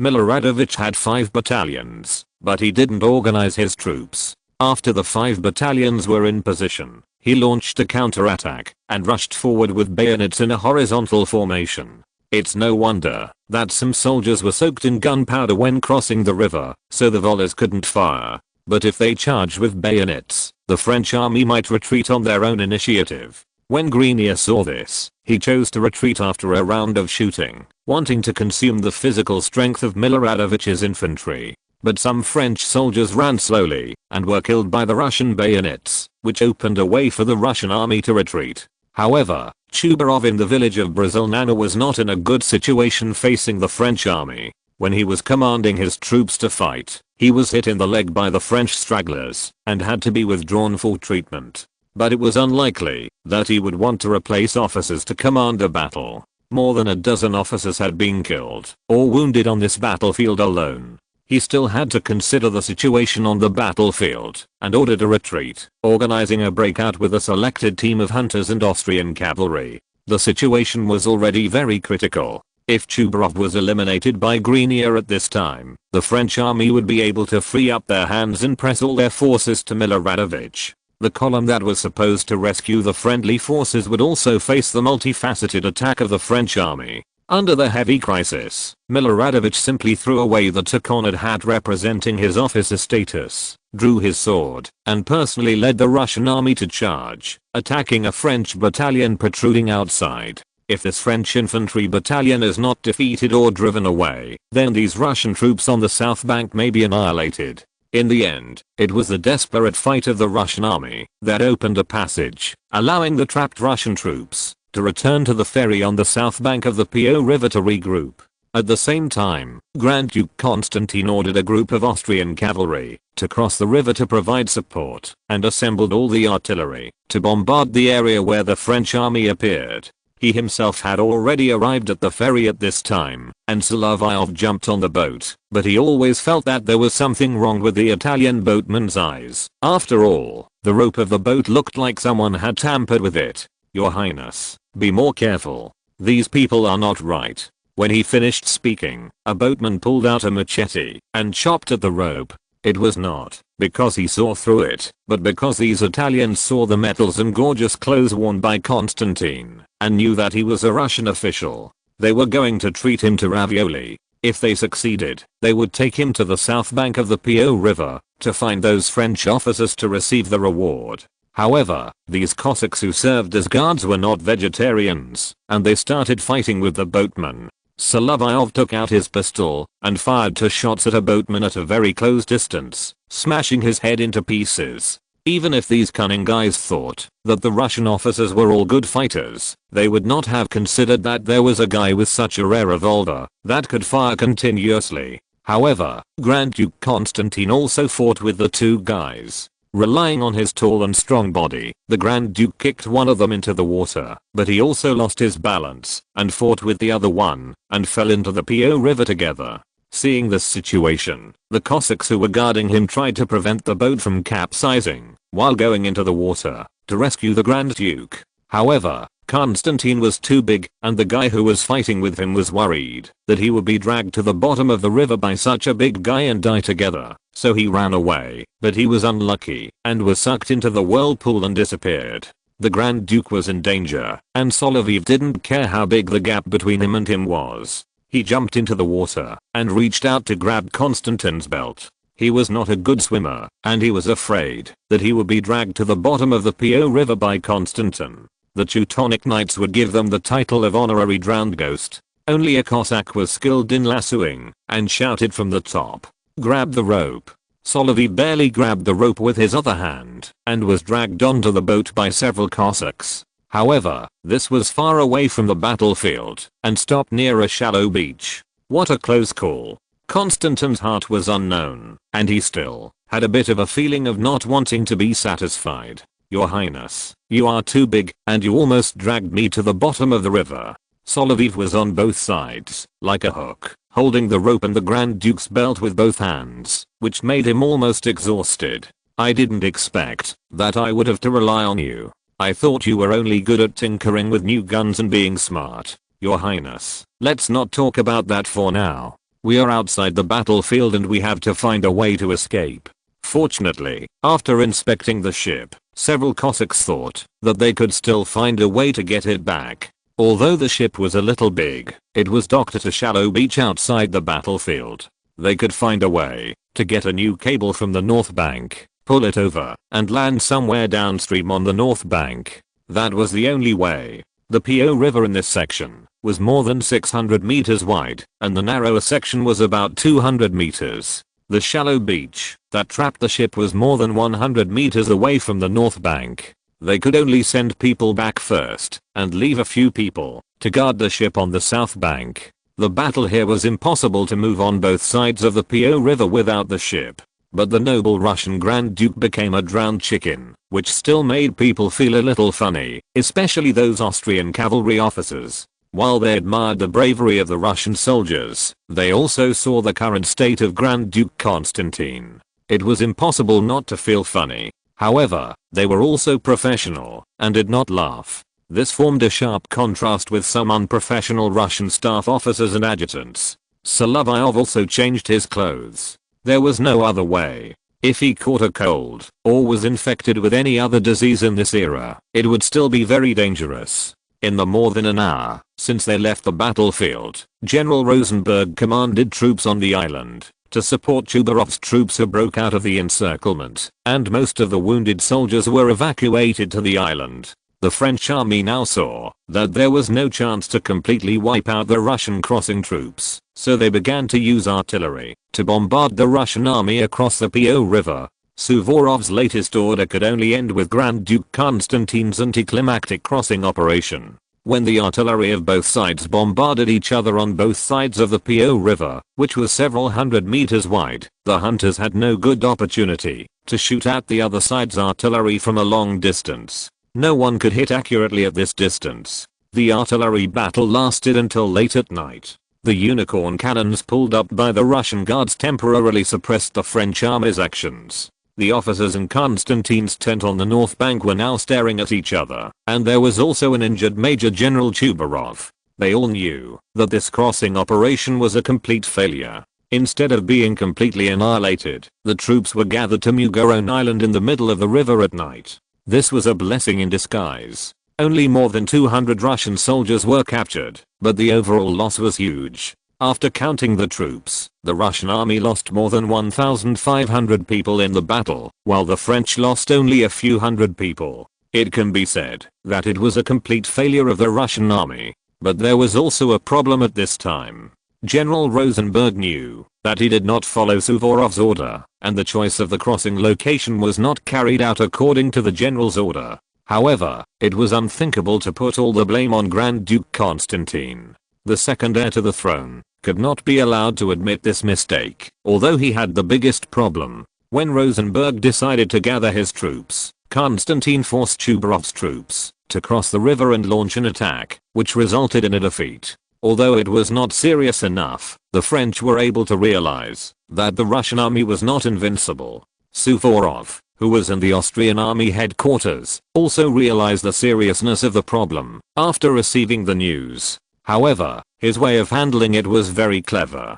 After ordering the troops to retreat, he asked Grand Duke Constantine and General Rosenberg to come to his tent to summarize the gains and losses of this battle. In this way, it is difficult for outsiders to know where the final responsibility lies. But the generals, officers, and soldiers present all knew the reason for the Russian army's failure this time. Solovyov touched his pocket and found that the snuff bottle that Sylvia gave him was not lost, so he put the little thing in the pocket of the military uniform he changed into. Then he wrote a letter to Sylvia under the dim light of the oil lamp. To my good friend Sylvia, we had a fierce battle with the French on the bank of the Po River. In this attack on the south bank of the Po River, everyone fought very bravely, from our commander, Grand Duke Constantine, to the ordinary soldiers in the ranks. But we failed to establish a bridgehead, and had to face attacks from the cunning locals on both sides of the Po River and the French army. The villagers here, like the citizens of Milan, are Italians. When the Russian army entered the village, they shouted that they were liberators. When we were defeated by the French, they came to laugh at us. Perhaps in Italy, any party, any army that is not Italian, will encounter this kind of welcome and ridicule. I miss you a little now. Although I can't stay by your side in the army, I think our hearts are connected. It just depends on who steals the other's heart first. Your Mitchell, sent from Mugaron. If you're listening to this novel on a channel other than Fanfic World, it means they downloaded and uploaded it without effort. We cordially invite you to visit our channel, Mundo Fanfic Novelos. There you'll find the original version of this story and you can explore many other novels of various genres. We're waiting for you to immerse yourself in a world of incredible novels. Chapter 69. The chief is at fault and the deputy must take the blame. Komarovsky watched the whole process of Grand Duke Constantine's distress on the shore. He was also worried, but several Cossacks and the staff of the Grand Company were quick to act. They only made the Grand Duke shiver, but it did not develop into a cold or a more deadly pneumonia. It was the result of his strong physique and strong resistance. As for Solovyov, from this body shape, Constantine is equivalent to a giant grenadier, and Solovyov is just a large hunter, and the Grand Duke's physique can fit two of them. He was able to grab it, and not be torn apart by himself. It is also a miracle that the human body structure has a high strength, and is not so fragile. This little man actually grabbed the Grand Duke, and was finally fished out by the Cossacks. Of course, the failure of the Russian army on the banks of the Po River also led to a problem. After such a stupid battle, Suvorov decided to let the troops rest on the north bank of the Po River, and not take any action for the time being. But the old marshal did want to confirm the responsibility for the failure of this battle, and asked Grand Duke Constantine and General Rosenberg to come to him with their entourage. Before that, the Russian army repaired the ferry on the north bank of the Po River, and withdrew all the Russian troops still on the island to the north bank. Of course, they also remained highly vigilant. After all, they didn't know what the French were going to do. 2 days after the battle, a group of people suddenly appeared near the Russian garrison. This time it was General Victor of the French army. In order to express his respect for the heroic fighting of the Russian soldiers, he released some captured Russian soldiers on the battlefield. It was not surprising that such a thing happened in the War of 1799. Both sides always have to talk about some basic rules of war, but when the war enters a total war, it will become more and more unrestrained and cruel. The Russian army itself suffered heavy losses, with 7 officers killed and 50 wounded. The losses in all aspects were also great. The battle losses, after entering Italy, were always because the young and middle-aged officers of the Russian army always appeared at the forefront of the battlefield, so they were killed by the enemy's firepower. But such an unnecessary battle was obviously not satisfactory. Marshal Suvorov did not show anger after meeting the 2 commanders who were mainly responsible for the battle at his station. "Your Highness, our soldiers fought bravely in Basignano. This is good, but before crossing the river, the troops did not do sufficient reconnaissance, and the enemy also made a feint and ambushed nearby. At times like this, I hope to learn lessons in the future, but not in such a bloody way, and don't let such a situation happen again. Alexander Vasilievich, I think at this time, Your Highness, don't discuss who is responsible. I will naturally find a way to report to the Emperor. You should pay careful attention to the situation on the battlefield, and Andrei Grigorievich, as the commander of the column and the commander of the grenadiers, you should be more familiar with our team, and should not make such a mistake. You should follow the order, and go upstream to find a ferry, not here. In fact, Suvorov's attitude is very clear, that is, the report says that it was General Rosenberg's mistake, but the actual problem lies with Grand Duke Constantine himself. It was his own recklessness that led to the failure of such a river crossing battle. Not to mention the loss of personnel, a lot of weapons and equipment were lost. 4 cannons and thousands of rifles were lost on the south bank of the Po River. Such a battle was what the disadvantaged French army dreamed of. This kind of preset battlefield that was more suitable for them could achieve a higher exchange ratio at a lower cost of casualties in an ambush, and even gradually reverse the situation on the battlefield. The part was General Rosenberg's. This veteran was also 60 years old. It was only a matter of time before he retired and went home. His seniority was also ranked second after Suvorov. However, to appease the Grand Duke, there must be some deterrence. So Marshal Suvorov began to scold Komarovsky. "If you make this kind of poor guarding mistake again, I will send you directly back to St. Petersburg. Serious mistakes will eventually lead to disastrous consequences. At that time, you will be tried by a military court." This was a harsh word, but it was raised high and gently put down, just a warning. However, this also happened to dampen Constantine's arrogance, knowing that he should fight according to orders instead of launching a reckless attack. Suvorov then turned to Solovyov. "My son, you did a great job and acted decisively. I will report to the Emperor for your contributions in rescuing His Highness from the Po River and capturing General Schurrer alive. Your Excellency, this is only what a soldier should do, just as you said in the past. Rewards and punishments are both necessary. It is not okay not to commend merits or hold people accountable. France, in the name of General Melis and me, report to our Emperor and the Emperor of Austria respectively on the situation in Basigliano, and that we are still confident of future victory. So where do we act next? Move westward. I think the French are still trying to fight us in the shallower areas upstream. This time, Your Highness, please lead the guards column to Marengo. Marengo? Yes, Your Highness. Come in this direction with the Bagration column and capture the French there.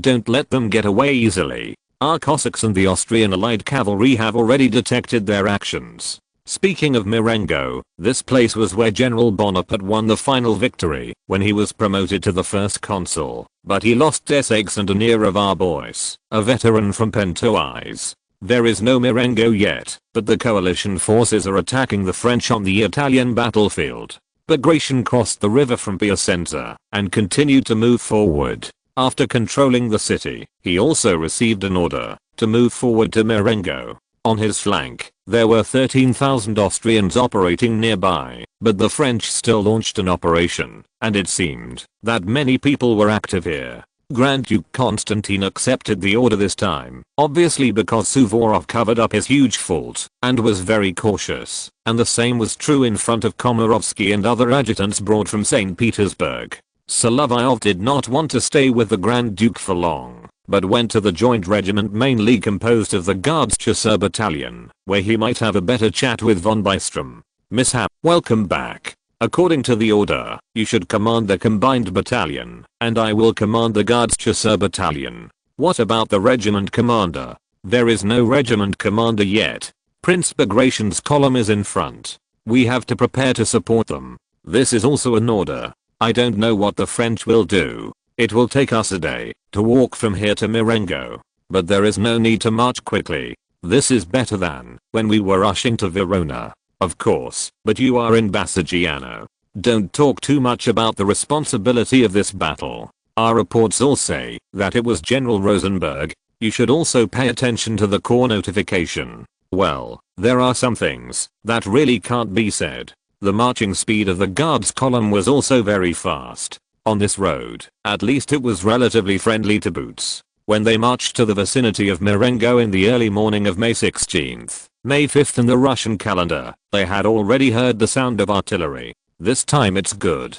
It looks like they've arrived just in time. They're about 3 versts away from us. If we walk faster, they'll be there by noon. At this time, the Russian army also began to march quickly. The Russian-Austrian coalition forces in front of them each occupied some forests as support. Prince Bagration saw in the woods that the French cavalry attacked the Austrian troops of the Marquis of Lusignan. At one point, they drove the light infantry in front farther away. The line infantry behind formed a hollow square, but there was also a battalion square that failed to open and was broken through by the French cavalry. We have to do something. We can't let our Austrian allies get beaten like this. But our Cossacks and Hussars, as well as the Austrian Hussars, are unwilling to attack the French infantry. Forget it. It looks like we have to do it. God bless you. Bagration rode to the edge of the woods and used a telescope to see the movements of the French. If the Austrian army was driven farther away, such a battle would not be very good. At least the Marquis of Lusignan sent a messenger to request support an hour later to help his brother. Bagration got off his horse, stood behind the queue of the chasseurs, and ordered to beat the drum. These Russian troops came out of the woods here, and the chasseurs set up a skirmish line and began to shoot at the French line infantry. It can be seen that the French infantry formation today is not thick enough. In order to exert the firepower of the infantry, most of them adopted a 2-row formation. Suvorov thought that this formation had good firepower, but insufficient thickness and impact. He did not advocate using this. Although he also said that the 3-row formation of the Prussian army was a vegetable vendor putting a pile of cabbages in the market, this formation was still the basic formation of the Russian army. When strengthening the impact, the 6-row formation could be considered. After encountering Bagration's shooting, the French now began to dispatch on the spot. General Moreau obviously noticed that in the actions of the coalition forces, the Russian army should want him to deliberately lengthen the front line and launch an attack when a flaw was exposed. At this time, the French drew some troops from the reserve and used 2.5 brigades to stop Bagration's column. The impact of more than 5,000 people really required the French to pay attention to the safety of the front line. The French were still in high spirits on the battlefield. They won a victory a few days ago and now sang the Marseillaise to boost morale, while the Austrians responded with the music of the military band. In terms of momentum, it must be said that the Austrians had already lost in momentum, but the Russian army was simpler than the French. While their hunters were shooting at the French army, the follow-up troops were also keeping up. When the Russian line infantry launched an attack, they always shouted "Hurrah!" Hearing this, the French have not shown the symptoms of the future and were messed up by the Russian charge. They still have to defend their republic, not the kind of robbery on other people's territory in the future. So when fighting, there is still some sufficient patriotic enthusiasm. Therefore, when the bullets came, the French could still resist for a while, especially in today's battle. Compared with Schur's reckless attack before, they finally had a little advantage this time. However, this advantage was fleeting in the afternoon battle.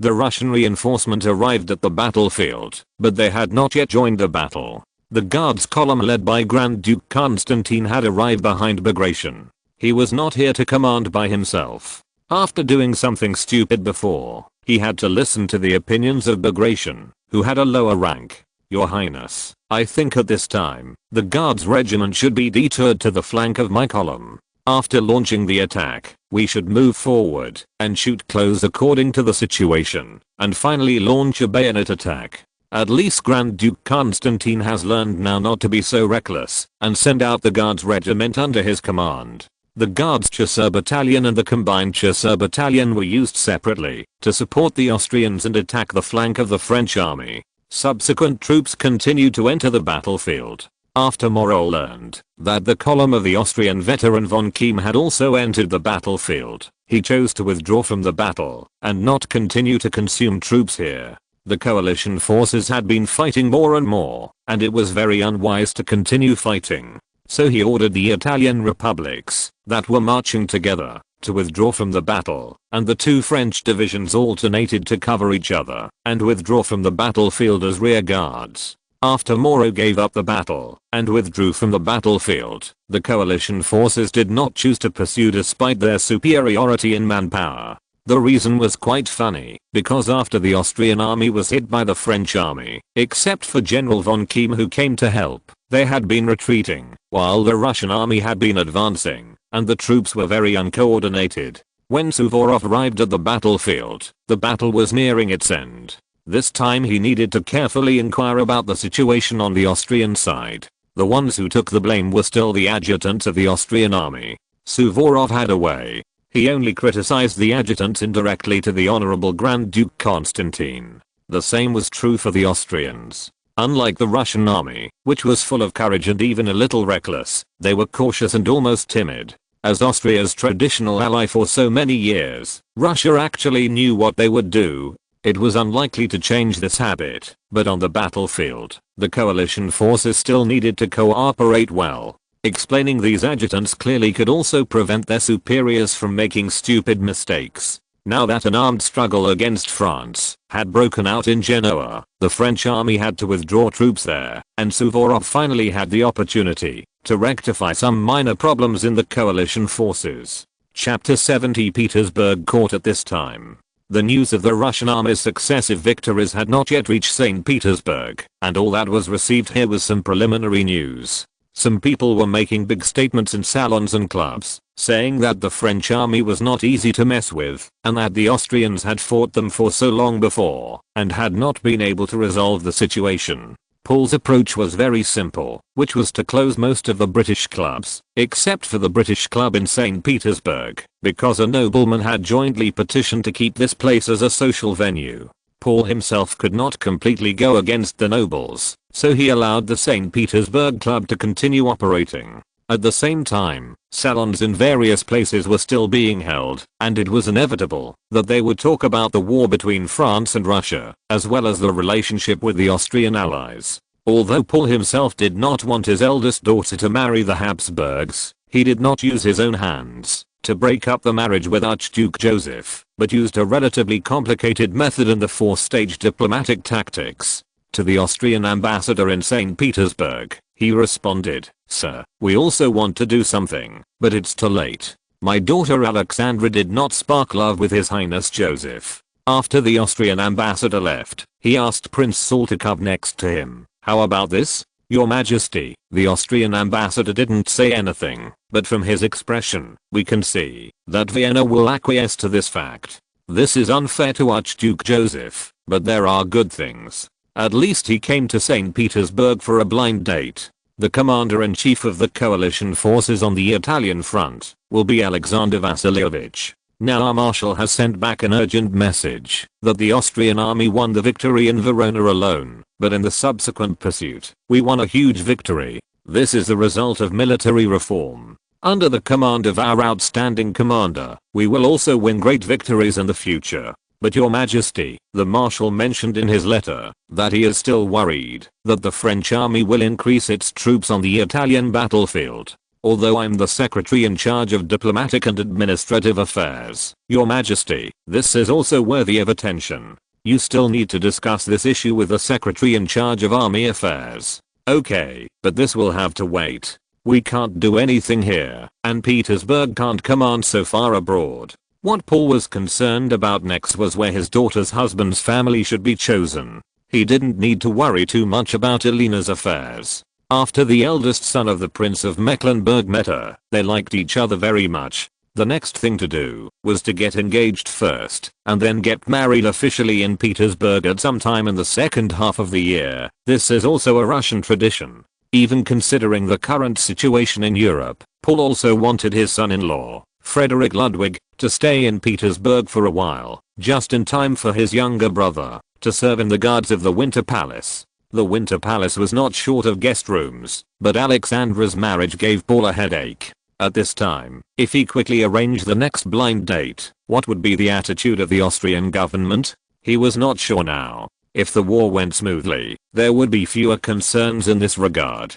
The relative he considered was not someone else. His wife's family had a nephew, William Frederick Carroll, in Württemberg. He was 18 years old and was serving in the Austrian army. Archduke Joseph and Alexandra did not succeed this time, but choosing Württemberg next was not so unacceptable to the Austrian royal family. But there was a problem with the Prince of Württemberg. He had a very bad relationship with his father, and banned books were searched out of his bedroom last year. In fact, Tsar Paul could understand this nephew's rebellion against his father, and he considered his brother-in-law, a German strongman who was 2.11 meters tall and weighed 200 kilograms. He had served in the Russian army in the past, and was finally driven away by his mother. If Alexandra failed in another blind date, then this precious girl, although only 16 years old, would not be easy to marry. He wrote a letter to Frederick William, saying that if he really wanted to discipline his children, it would not work just to put them in school, but to bring them to where there were relatives.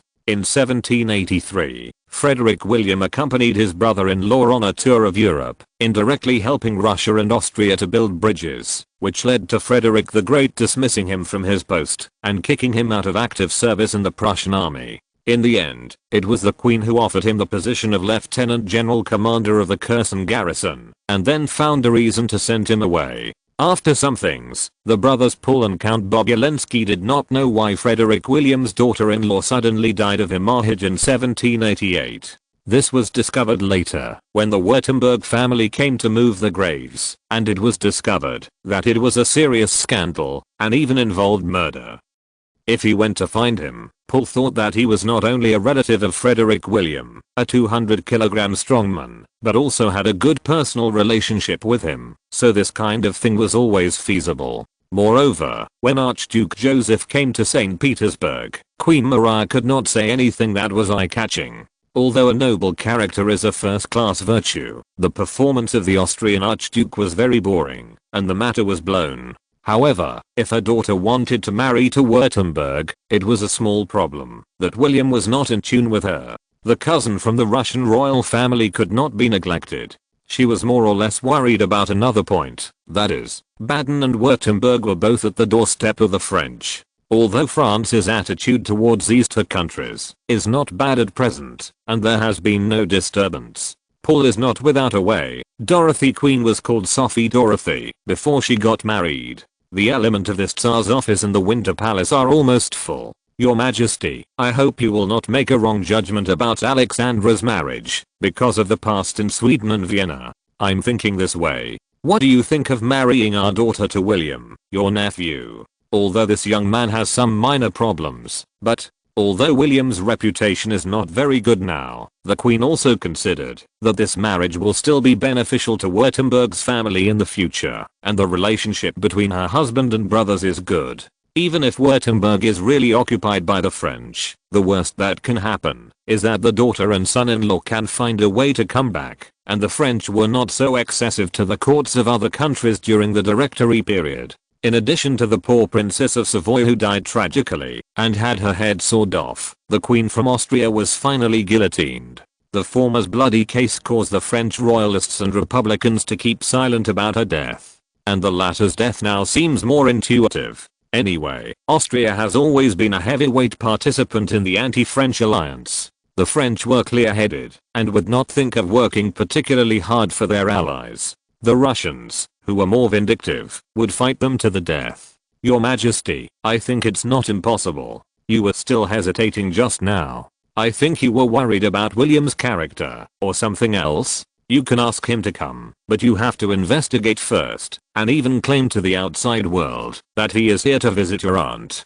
Although Paul was paranoid, he was still quite careful when thinking about problems, and took many aspects into consideration. Even with his whimsical plan, William simply came from Württemberg and didn't go back. He lived here permanently and returned to Stuttgart when he inherited the position of Prince of Württemberg. In the palace, Alexandra didn't know who her next blind date would be, but she received news from Vienna. After Constantine went to the front line, the 5 archduchesses finally met their second sister-in-law. Although the unfortunate archduchess and the Saxon princess were not worried about their husbands being away, they thought about the rough behavior before going out. There were still some traces of rough treatment on her buttocks and thighs. When the crown princess and several sisters-in-law invited her to go down to the pool to play, she was also wearing a skirt, not a partially covered swimsuit. In the Middle Ages, it usually took between 25 and 50 days for a letter to reach London from Venice.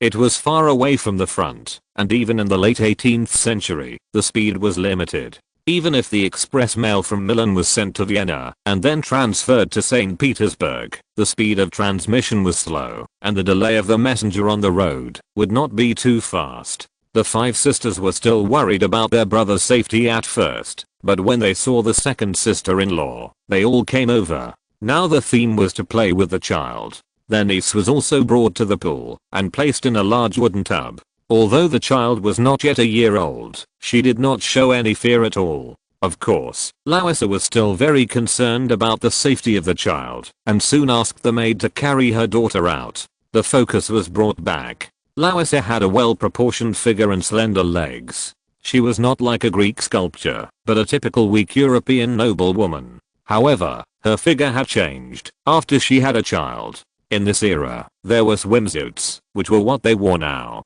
For example, Juliana, the real name of the Saxon princess, wore a skirt, and even stockings, and dancing shoes to go into the water. This was the most conservative way to dress. According to the customs in some parts of Europe, people might bathe with their clothes on. The 5 sisters came here today and used a pool that was also heated. There were not many luxurious things in Paul's court. This warm water pool was an additional building in the imperial village after he asked his brother to build a garden. Their clothes were all wrapped above the knees. They did not have stockings, but had to wear shoes.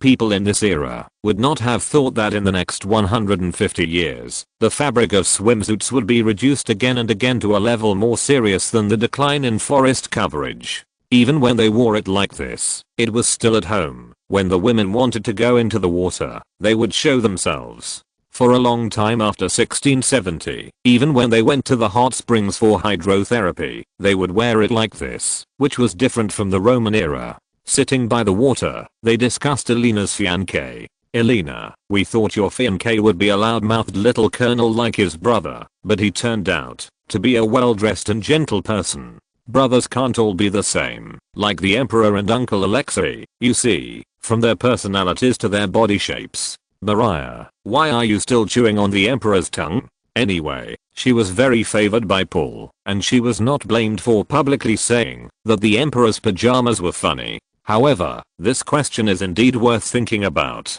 After all, Paul and the Count, except for the gentle eyes, when they were quiet in the identical gait, when the brothers walked, there was really no similarity. And today Count Bobulinski has gained some weight, and considering his clothes, he walks like a big orc. Fortunately, Solovyov is not in Petersburg, otherwise he would have added a slogan to the Count, do you charge Q coins? Then they began to make random guesses, and associate them with the people around them. Alexander and Konstantine's hairstyles have always been highly consistent, even when they became bald. It's not like their father, who is a thin man, but has thick hair, and can cut his own hair without a wig. There is nothing to guess from such blind guesses, so the topic returns to the two brothers in Mecklenburg. Sister, your marriage always encounters some minor troubles, although this time it is because Joseph is not attractive enough. Maria, do you know what attractiveness is? That is, what do you think of that little captain when he wears a skirt? He is still very beautiful after dressing up, but he and Constantine have gone to Italy. Elena, why do you mention him? He even knew to write to me, probably knowing the news of my engagement, and there is also a small gift sent from Vienna. He must have heard it when he accompanied the old marshal to Vienna. I heard that the court of Vienna pays special attention to marriage. Alexandra began to sigh when she thought of her several unlucky blind dates. Anna, her little sister in her arms, had no idea about these. When the three sisters talked, they always talked about whatever they picked up. Although they all sympathized with the series of bad luck she encountered, there was no way to relieve her. If she wanted help, she could only seek comfort from her eldest sister-in-law. Alexandra, I did hear about it, with William of Württemberg.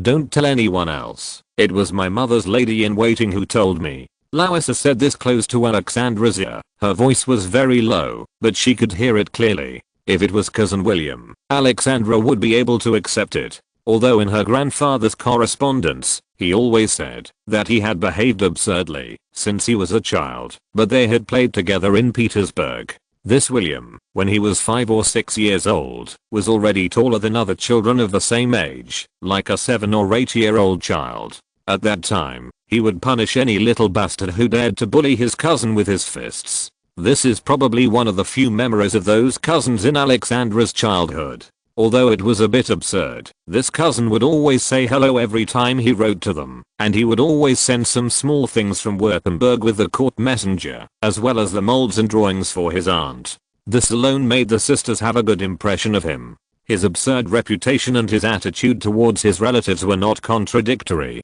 Chapter 71 Chameleon is a tradition in Russia. After the victory at Marengo, the coalition continued to advance westwards and arrived at Turin, the capital of Piedmont. When Suvorov entered the city, he found that there were still a large number of military supplies in the city. After asking the mayor of Turin and representatives of local nobles, he learned that Moro had withdrawn his troops to the south and deployed in the coastal areas around Genoa. Because of the continuous uprisings against France in Piedmont and Genoa and the coalition forces nearby. So far, the battle after the Russian army entered Italy has come to a temporary end. After large and small battles, except for the Mantua fortress and parts of the south bank of the Po River, the achievements made by General Bonaparte in the Italian campaign have been completely lost. He himself returned to Egypt at this time to prepare to deal with the Ottoman Empire army shipped by the British by sea. He also learned about the war situation in Italy from the newspapers provided by the cunning Sidney Smith. Let's not talk about whether he will return to France from Egypt, what he has to do. Now Suvorov has also stopped temporarily, but his army is mainly resting around Turin and is also observing the movements of the French. What the French need is MacDonald's corps to return to the Po River clean, and the Russian-Austrian coalition is coordinating at this time. Archduke Karol has also driven the French Rhine Corps and Swiss Corps westward in the battlefields of southern Germany and Switzerland. The second anti-French alliance war has been very advantageous so far. Even the British have put the next stage of the joint landing in the Netherlands on the agenda. their naval advantage is still very useful at this time. It is rare that the British did not dig a hole this time, and they have not made less effort, which has given the unprecedented advantage in the war against France. No matter how you look at it, the Directory of the French Republic is now in a desperate situation. However, in this case, if nothing unexpected happens, there will still be accidents in the future. Putting aside the war situation in Italy, the news coming from the salons in St. Petersburg has also made progress. When the battle report from Brescia came, the salons in Petersburg were full of praise for Marshal Suvorov, and also for Prince Bagration's heroic fighting, as if there were no such generals and soldiers in the world. But then the nobles in Arcole and Bassigiano also publicly expressed in social occasions that Marshal Suvorov was still old, and although he could win one victory after another, his energy was not enough to support so many battles. This evaluation was much more polite than the evaluation of Kutuzov. After all, Alexander Vassilievich was invincible in terms of the final result on the battlefield. The failure of Bassigiano's crossing the river was also attributed to General Rosenberg's failure to launch an attack as ordered, and at the same time, they also lamented the bravery of Grand Duke Constantine. The Grand Duke kicked the Italian spy bribed by the French into the water with one kick. In some large gatherings, where French is less used, this kind of public description is more eye-catching. Then what happened? Then, there was another guy behind him, holding a dagger, rushing towards His Highness. At this critical moment, the Grand Duke remained calm, and knocked the dagger into the water. They were both in the same place, and fell into the river. His Highness is in danger. There should be guards around him, right? Anyway, in these rumors on the streets, they all boast about how brave and invincible Constantine was on the battlefield, and how brave and decisive he was. But the actual situation was that, because of his recklessness, the Russian army was almost severely damaged.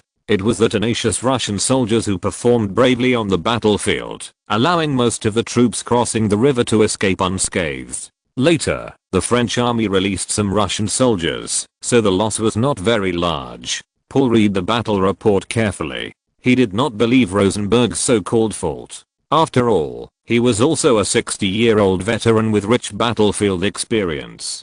From the words between the lines of the report, it seemed that it was his son who caused the trouble. My son, if he was really like what the battle report said, I would not have sent him to the front line to gain experience. He led so many troops out, and was almost defeated by the French. There is a big problem here. Your Majesty, you have to consider that this is a matter of your Highness's reputation. If you blindly advance on the battlefield and eventually lead to failure, although His Royal Highness the Crown Prince has heirs, he has no heir yet. Grand Duke Constantine is the second heir. Okay, don't say any more. Those who have made meritorious contributions on the battlefield this time must be awarded medals. The hunters also performed well on the battlefield. Not only did they capture the French commander-in-chief alive, but they also performed well in 2 consecutive battles. All officers and soldiers must be commended. There is also a special report from Solovyov. When Constantine wrote to Paul, he said that he was an excellent guard and staff officer.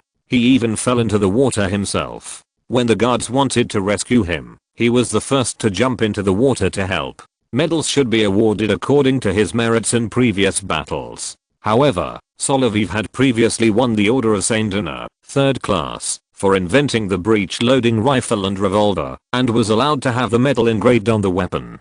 Kutuzov, I'm going to go out for a walk, and also to inspect the Knights' headquarters.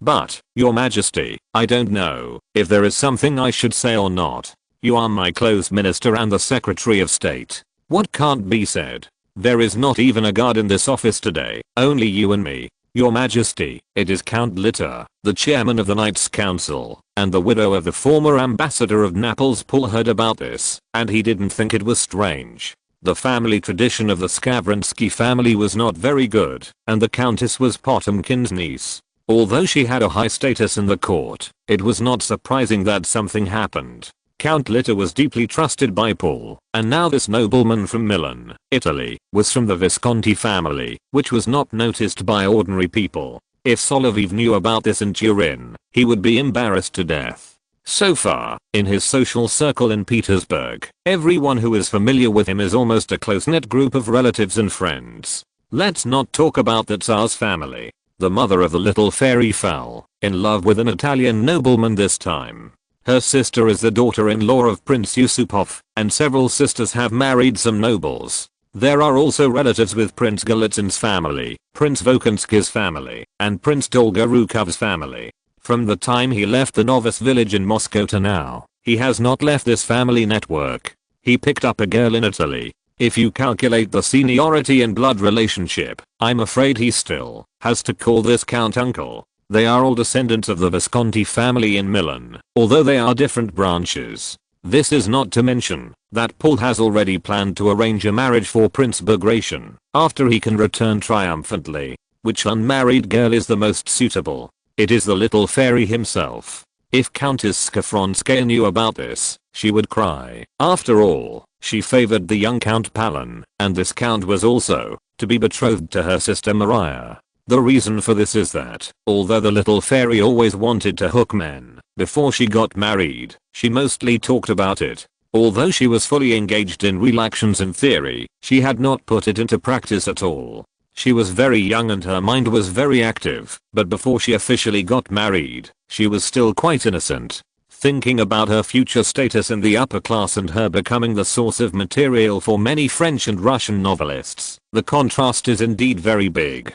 On the contrary, her sister felt that the atmosphere of the whole family was weird after her stepfather came to the house. This also made her unwilling to skip work at home, and instead took the initiative to return to Alina. However, because the second princess was going to get married in the second half of the year, she had to find a good place for herself to be a court maid afterwards. This system remained fixed until she got married, and it was natural for Alina to suggest that she go to Larissa. Maria and Catherine were not yet of marriageable age, and they did not need so many court maids around them. Alexandra's daily discussion of her marriage would not last long. The only problem was that the crown prince himself was also very romantic.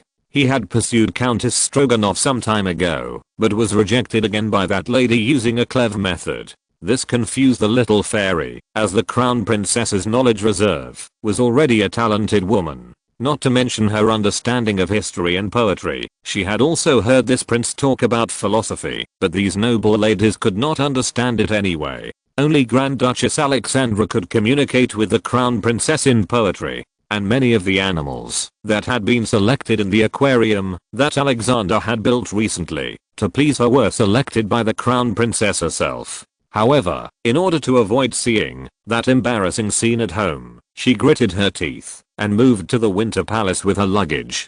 Before getting married, she had to study hard. That's what she thought. And after her analysis, His Royal Highness the Crown Prince prefers those talented women. At least, this is his taste in recent times. However, he repeatedly hit a wall, and Larissa had a reaction recently. This led to Alexander, under Paul's order, not to hang out all day, come back to accompany his wife for a while, and fulfill his responsibilities as a husband. And Paul now found that he had become the person he hated the most in the past. Just like his mother, Empress Catherine, he began to urge the children to give birth. Constantine's rude attitude towards his daughter-in-law also made Paul extremely embarrassed. Since there were signs of pregnancy, he approved the plan of his second daughter-in-law to return to her parents' home for recuperation. But when Alina was about to get married, she still had to make preparations in advance and come back to attend the wedding ceremony.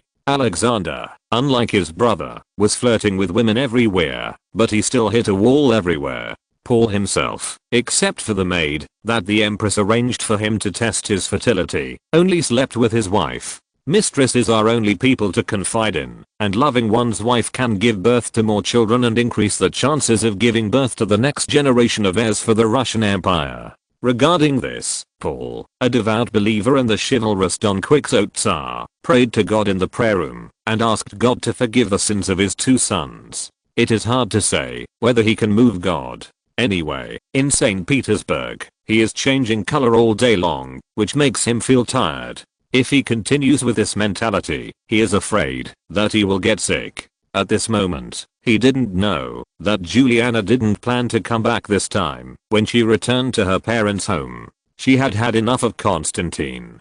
Although other members of the family were very good, she was unlucky to have such a husband. The Tsar himself was very tolerant in state affairs, but he was very tolerant at home. He also allocated money from the Russian royal family's expenses for his son's project of building an aquarium. After all, the Tsar himself did not need to add any new items except for the pomp left over from the Empress's period.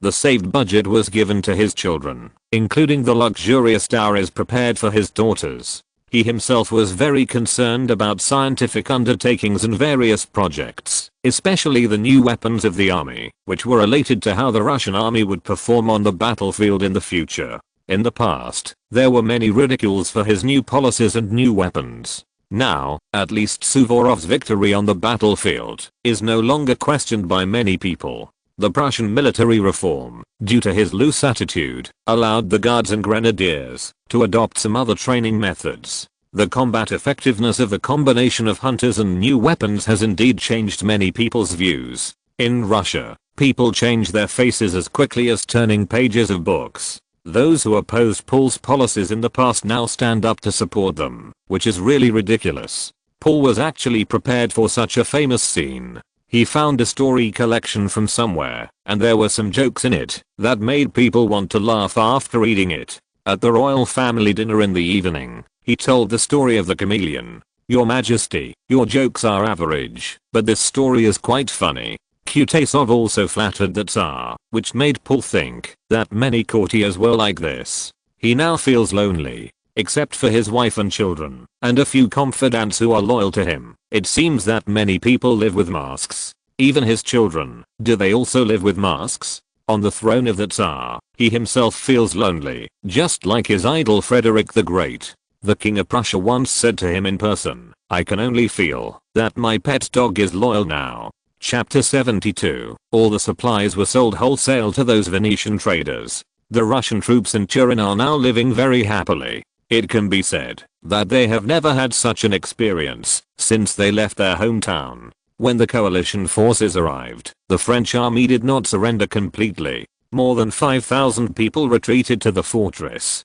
Suvorov only sent a small number of troops to build positions on the periphery and let most of the soldiers take turns to rest in the city or the countryside. The good food that can be eaten on the streets of Italy is enough for the farmers among the Russian soldiers to brag about when they return home. Solovyov's rank is still captain, but he is actually the battalion commander of the Joint Chasseur Battalion. He led his brothers to guard in front and replace the guards. They will be on guard here for 2 days. The French did not intend to break out, and they were not even willing to fire a few artillery shells to harass the Russian troops who were too far away. What both sides did was to squat in their positions. Over time, it was actually disadvantageous to the French. The Mantua fortress could not be defended, not because the Austrian army itself was not strong enough, but because the castle was too crowded, the sanitary conditions deteriorated, and the epidemic caused by malnutrition made the Austrian army in the fortress lose its combat effectiveness. Now the French are also facing this problem. They have a very poor environment in the castle, and they can't even go to the toilet in peace. I don't know which guy said that the toilet pit of this fortress is facing the edge of the Russian position below, and the position is not very high. If someone stabs the pit from below with a long gun, the anus will be exploded on the spot, and the life will be over. Even this kind of stone toilet with almost all-round protection is no longer safe, which also makes the French soldiers in the fortress panic. It is not surprising that this rumor can appear, because there are many Italians who are faced, especially Turin is the capital of Piedmont, and it was also an important town and even the capital of the Kingdom of Sardinia in the past. There are also many people who oppose the French. There are spies who sneaked into the fortress and directly gave the French such a psychological tactic, so that they can't go to the toilet in peace. It can be said that military warfare is inferior to psychological warfare, and the French inside felt that something was going to happen. They also had wild ideas, thinking that the Russian army would blow up the toilet at night, and then set up a ladder from this position to attack. But Solovyov, who has a misophobia, has been covering his nose since he heard the local guide propose this method outside the city. The breeze like grape shot brought the smell of that place over, and it also made him choke. He has begun to miss those girls who take at least 2 baths a day and dress themselves up fragrantly. This smelly siege method is not as good as just setting up the cannon and bombarding the city wall with solid bullets. Now Suvorov's order is to surround but not fight, and to give the coalition soldiers enough rest time. At the same time, they are also waiting for follow-up troops and supplies shipped by the Austrian Emperor. Around 1800, some progress had begun to be made in logistics. The British were about to produce tinplate, and at the same time, it was not surprising to see some glass cans or storable military rations on the European continent. However, Suvorov was very worried about the Austrians' transportation. He even decided to use the military funds allocated to him by Franz II and the Russian soldiers' own salaries to buy supplies from the local area so that the soldiers could eat fresh food. This was also to ensure the health of the soldiers. Now Russian soldiers can get everything in Italy, but they think the prices are very high. The locals felt that the price they gave was still very reasonable. Later, the combined Chasseur Battalion and the combined Grenadiers Battalion, which exchanged guards with the guards, also noticed this problem when they came down to rest. Solovyov met Captain Gryazev, who was fighting and serving as a war correspondent. "What do you think is going on?" "I think it's a price issue. Mishap, how were the 2 days you were up there monitoring?" "The French are hiding inside and won't come out. I want the chasseurs to snipe a few French soldiers to create panic, but it's hard to do so. They're all hiding behind the firing holes and can't be hit at all. This cowardly defense really makes people feel uncomfortable when neither side has started the artillery battle." At the same time, Gryazev was very kind. He helped the chasseurs to purchase a batch of sausages, cabbages, and wine. "These are enough to eat. You have to know that Tsar Paul himself, as the head of all the serf owners and capitalists in Russia, eats this, and also requires the queen and 2 sons to eat this. Only the 2 daughters-in-law, 5 daughters, and 2 young sons are treated better." In the eyes of Paul, who is proficient in law, and the queen, who is proficient in auditing, the royal budget that can be saved by practicing frugality can save the food expenses of the guards and pay pensions to retired veterans of the Russian army. You too, being the Tsar and the Queen is a waste of your talents. You should be lawyers, process artworks and set up accounting firms. It is just around the corner to form a multinational company.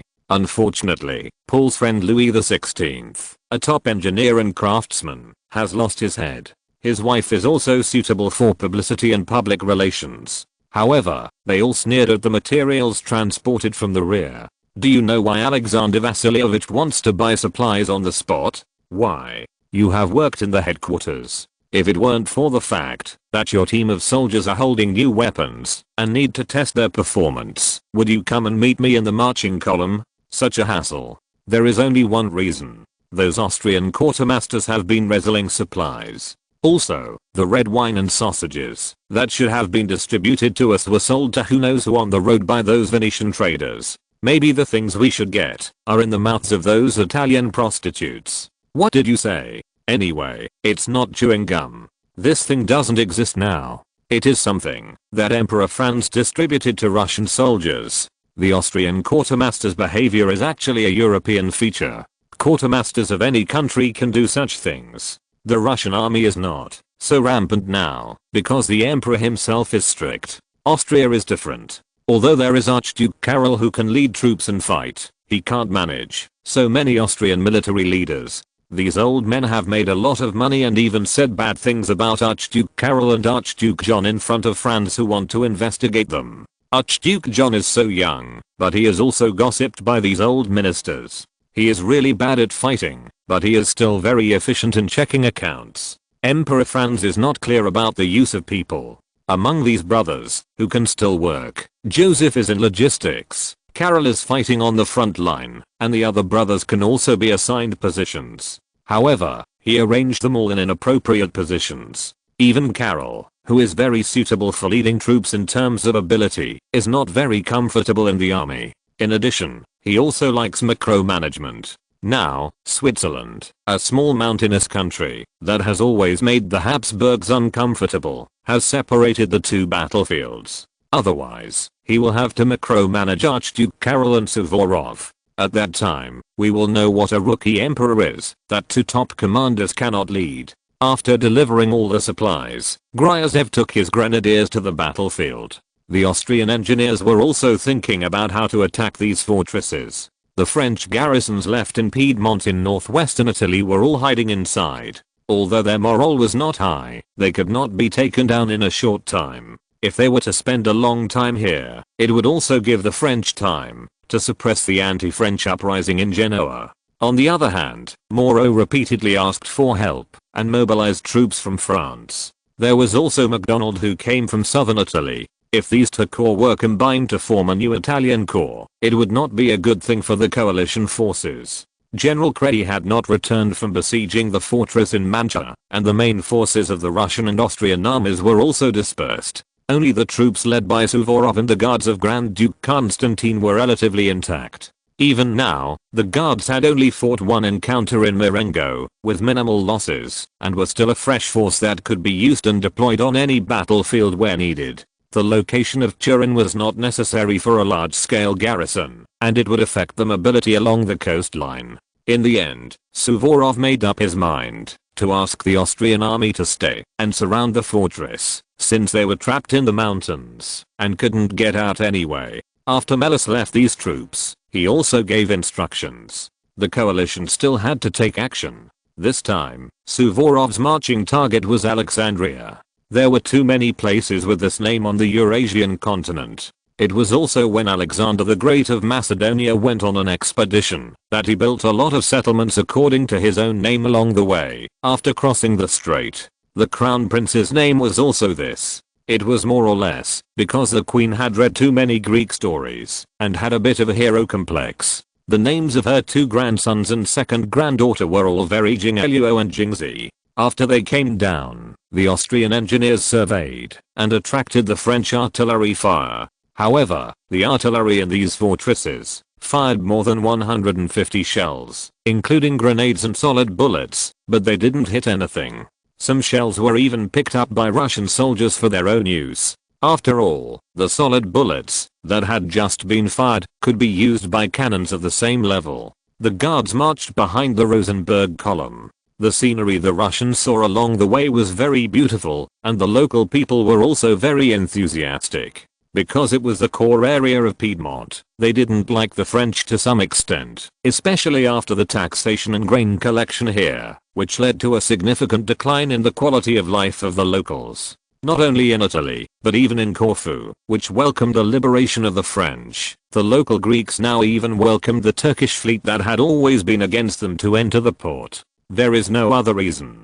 The Director's ability to squeeze the marrow out of people is so amazing that it is no wonder that it faces so many problems. Even Solovyov felt that General Bonaparte conquered Italy by means of plunder, and these things were later learned by a group of people who lived a good life over the sea. They learned from Prussia and France, and then took the dregs and discarded the essence. That's the best way. In the next few days, the Russian army was on the march. Many of the soldiers and officers under Suvorov didn't know what he was going to do. Was he going to seek to attack Moreau directly, or to make a strategic maneuver, or to detour to a new battlefield from which direction? He did not issue such orders, but paid attention to the movements of the two French corps. The coalition forces must strike one of the French before they join forces. If MacDonald's corps appears in the Po River basin, then along the Po River, except for the Austrian troops in the area of the Mantua fortress, they will be responsible for containment.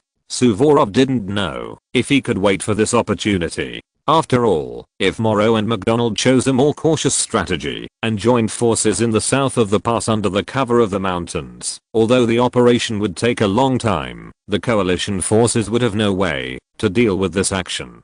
But if another strategy was adopted, MacDonald would appear on the south bank of the Po River and form an east-west confrontation with Moreau's corps. It sounds a bit familiar. I always feel that a bald man wants to do this, and MacDonald's hair volume doesn't look very good. After he defeated Mark in the south, he had to withdraw all his troops because the situation in northern Italy worsened. In this way, the Royal Army of Naples and the British Army joined forces to recapture Naples and establish a republic in southern Italy. In this case, the plan failed. Suvorov, who was on the march, encountered artillery fire from the French army, stationed there when passing Alexandria. However, the Russian army did not stay here for long. Suvorov ordered a follow-up Austrian army to cut off the connection between the fortress here and the outside world, and not to rush to besiege. The French used these strongholds under their control to begin to hinder the Russian army's advance, but they also underestimated Suvorov's marching speed. One thing that needs special attention is that, because the old marshal had been fighting the Turks for too long, the French did not do much research on him, and the information they had was all intelligence provided by Suvorov's defeated General Dabrowski during the Warsaw Uprising. And Suvorov himself, even when he was in seclusion in the manor, had been studying the movements of the French, and he was well aware of all the French strategies and tactics. The 70-year-old marshal always joked that on the battlefield, using the French method to defeat the French might not be a joke. He really had this plan, and now he had received intelligence that MacDonald's corps had finally entered the battlefield in northern Italy. Chapter 73. There are many Poles on the other side. Austrians have an old problem when fighting. No matter whether the friendly troops nearby are from their own country or foreign countries, if they are separated, they tend to hesitate or avoid fighting to preserve their strength. The result is often greater losses. Such losses on the battlefield are often unnecessary. It makes people feel that your level should be, because Austria is a bulk monarchy. It does take a lot of effort to sew Austria, Hungary, Bohemia, Moravia, and part of Italy, Dalmatia, and Illyria together. It is not surprising that something happens on the battlefield. It should also be explained that the Austrian emperor's various magical micromanagement, often giving instructions to the commander-in-chief on the front line and intervening in personnel appointments, always bring about the effect of turning magic into decay. As the saying goes, if you don't understand the responsibility of the three armies, you will seek the power of the three armies. Every time at a critical moment, you have to intervene in the command, and the final result can be imagined. Suvorov was also worried about this problem, but Melas was a reliable veteran. They still trusted each other and cooperated well so far. After they marched through Alexandria, they continued to march eastward, leaving Bellegarde, who was returning southward, to monitor Moro in the direction of Genoa and to surround the French fortress near Alexandria. The important military information was that MacDonald's corps had already moved in the east. Suvorov decided to march eastward, first defeat MacDonald, who had a stronger force, and then return to deal with Moro, whose strength had been greatly reduced. At present, Moro could only mobilize 30,000 troops, but he had to maintain his troops in the French-occupied area and guard several fortresses, so his actual mobile forces were extremely limited. However, he still determined such a high-risk combat plan in his contact with MacDonald. This might be useful if it was against an ordinary general. If there were only Austrian veterans like Melas or Cray on the Italian battlefield, considering their troop deployment and marching speed on the battlefield, this plan might also succeed. However, Suvorov always emphasized the need to advance quickly. For him, since he knew where MacDonald had gone, he had to cut along the Po River. The Bagration column, which was operating at the forefront of the coalition forces, was always in the vanguard when attacking, and in the rear guard when retreating. The troops under his command obviously had the most opportunities to fight the enemy. The Guards column and Miloradovich's column followed. Suvorov had always had an idea that when concentrating the Russian troops, the troops should be divided into two routes, and advance in columns with two corps. Now on the other marching route, because they were all Austrian troops, this idea had to be put aside. Solovyov's current marching position was at the forefront of the Guards column, followed closely by the 5,000 people of the Bagration column. Since most of the Russian cavalry going out were Cossack cavalry, at this time, heavy cavalry was needed on the battlefield, and they all relied on the Austrian dragoons. The Novgorod dragoons brought by Grand Duke Constantine were not enough. That's why these Austrian cavalry could always be seen maneuvering quickly beside the marching column. As officers, they have to pay special attention to the movements of these cavalrymen. On the one hand, they are observing the marching speed of the infantry columns, and on the other hand, they are passing on military intelligence and changing the direction of the troops between the commander and the commander-in-chief. This is still very necessary. Although a short rest is necessary during the march, the orders issued to each column now have to compress the rest time in the middle of the march as much as possible, similar to the previous all-out march to Verona, but the speed has also slowed down slightly. There is no end to the journey like this. Some soldiers in the queue have begun to complain. The road from our home to St. Petersburg is much farther than this, not to mention from St. Petersburg to Vienna, and then to Italy. It's better to be a soldier than to weed and spin at home. I don't know why weeding and spinning are put together.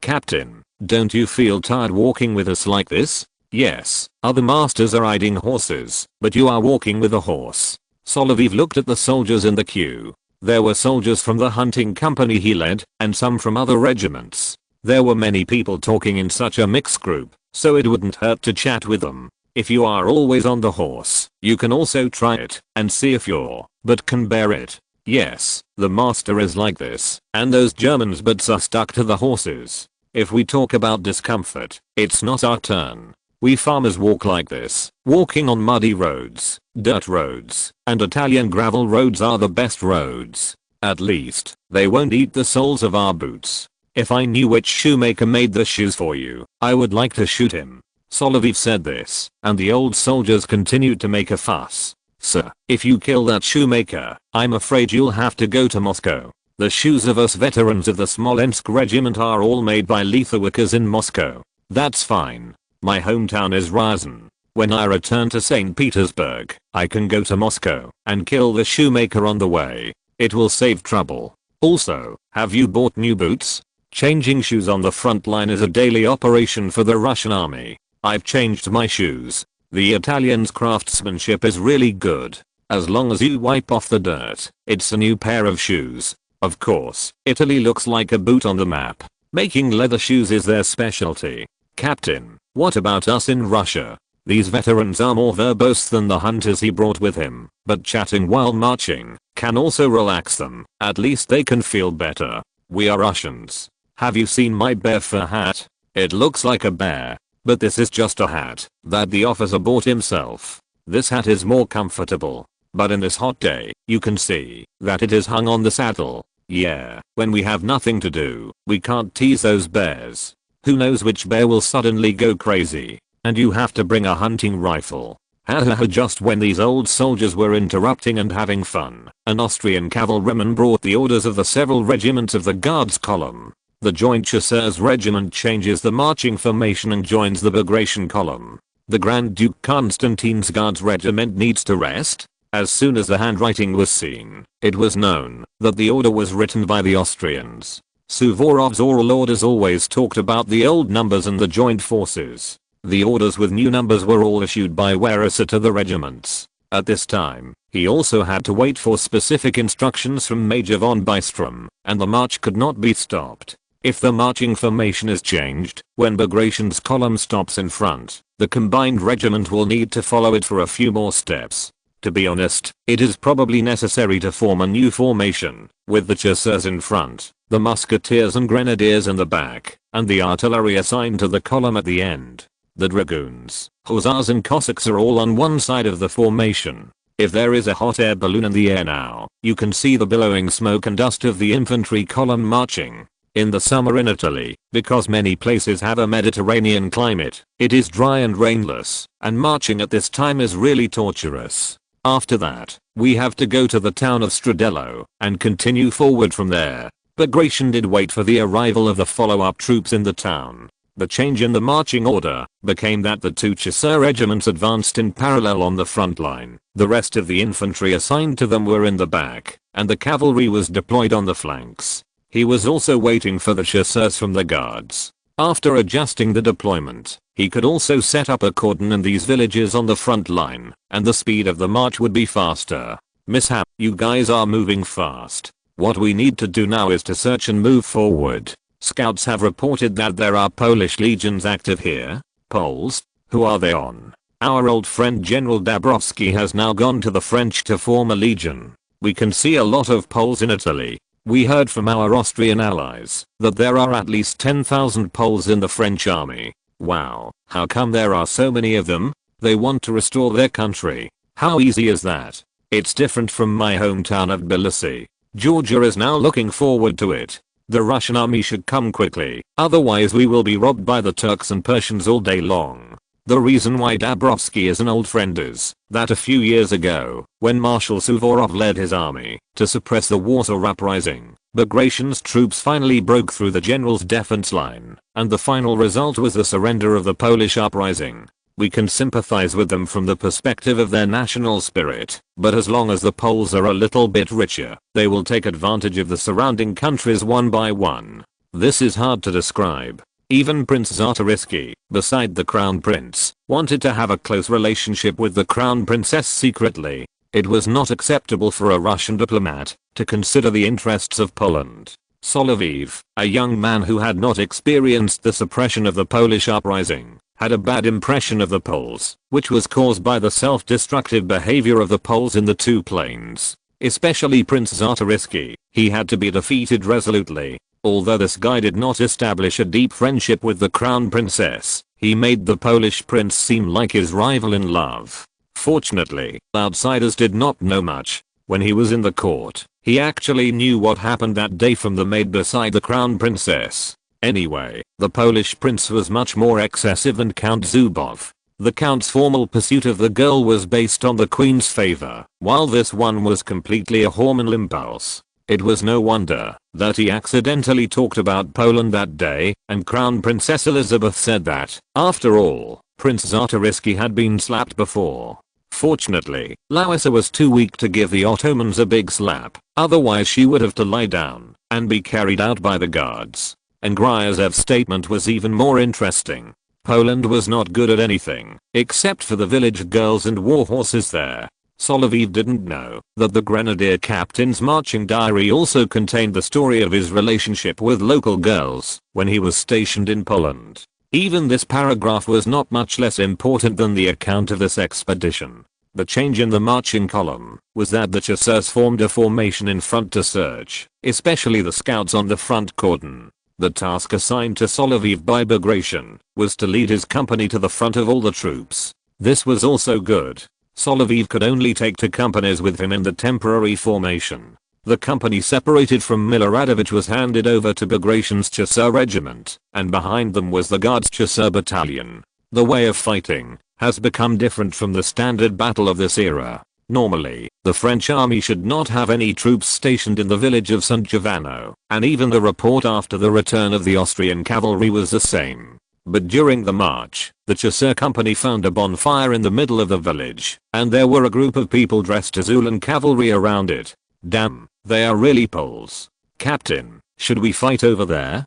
Don't worry, we only have 2 companies, and we don't know how many enemies there are. However, we need the bishop to go around to the east first and block their retreat. When the time comes, you can fire a volley of guns, and then launch a bayonet attack. These Poles will definitely not be prepared. The reason for doing this is that this company separated from the Smolensk regiment has a low rate of fire of their weapons, so they adopted this method. Solovyov is more familiar with his basic unit. Going around is to turn the road east of the village into a shooting range at dusk when the Poles break through. They also had to capture some prisoners to find out which legion these Poles belonged to, whether they were the remnants of the defeated army that escaped from Mantua, or the vanguard of MacDonald's Naples Legion. When the veterans heard about this arrangement, they thought it was right. They just liked to fight with bayonets. Although bayonet is a feature of the Russian army, Suvorov's training still emphasizes accurate shooting.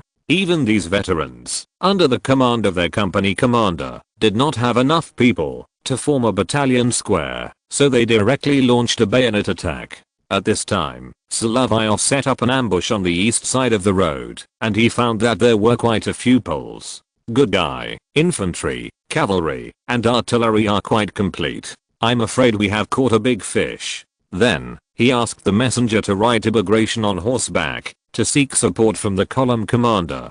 Chapter 74 4 Days of the Battle of Trebia, Day 1. The veterans of the Smolensk regiment did not fire their guns during the bayonet assault. They just loaded the bullets and rushed forward with their bayonets. It was their experience that played a role. There were more Polish soldiers in the village than them.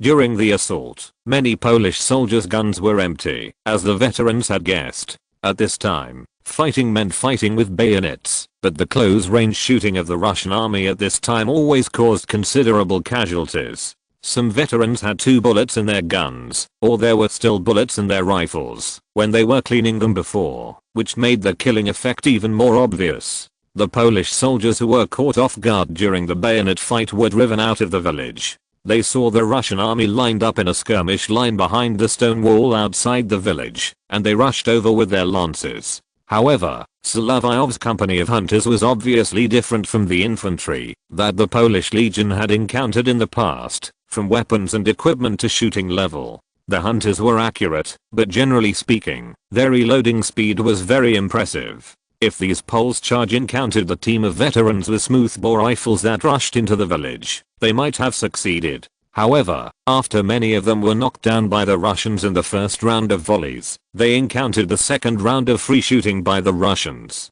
Solovyov led the company according to the old habits of the Russian army in the past. Even officers had to be equipped with rifles. Although he was now the temporary battalion commander, he also had a carbine in his hand. The officers and sergeants in the company also had guns in their hands. Even the second lieutenant of the flag officer carried a revolver. This density of firepower was a disaster for the Poles. The charging Polish cavalry suffered heavy casualties after the continuous shooting of the Russian army. The Polish infantry behind them saw this situation and felt that they were extremely disadvantaged in the two-sided attack. If they did not come out of the village, they would have to fight with these Russian veterans with bayonets. Moreover, after the old guys captured several houses in the village, they were in the more solid houses and shot at the Polish soldiers outside. They have been very experienced over the years, and they are not comparable to the Polish volunteers, who went around the world to fight against Russia and Austria for the independence of Poland. The reason why Prussia was not there was that Prussia occupied the most territory, but they did not join the anti-French alliance, so the Poles did not bother them. Don't you see how much effort Frederick and his cousin made when they divided Poland, and how much profit they made? The Russian army had such dense firepower, and was very accurate, and the bayonets could not fight, which led to chaos in the Polish army. What's more, the 3 cannons brought by the Poles were all taken away by the Russian army. If the follow-up troops had not caught up, and there were no cannons in these 2 companies, I'm afraid the Poles would be well taken care of by solid bullets and grapeshot. Now the main force of the Bagration column that arrived later was the one that decided the outcome of the battle. After receiving the news of the exchange of fire with the Polish corps in the front, he sent the Guards Georgia Battalion to move closer in this direction, and also brought 4 cannons and 60 Austrian dragoons. As for the Jager Regiment and some other troops under his command, they moved to the southeast of the village, where there might be French troops brought by MacDonald. The fighting in the village was still going on. Now Solovyov began to lead the Jager company to close in and shoot, and began to drive the Poles out of every house one by one. If they did not come out, the Jagers made their own Molotov cocktails, using rum bottles mixed with flammable materials, sugar and sulfur, which were all recipes that had been used. While smashing the windows with the butts of their guns, the cooperating Jagers used Molotovs to ignite cloth strips and threw the Molotovs into the house. Now the Poles could not use the houses in the village and could only come out and be beaten in the open space.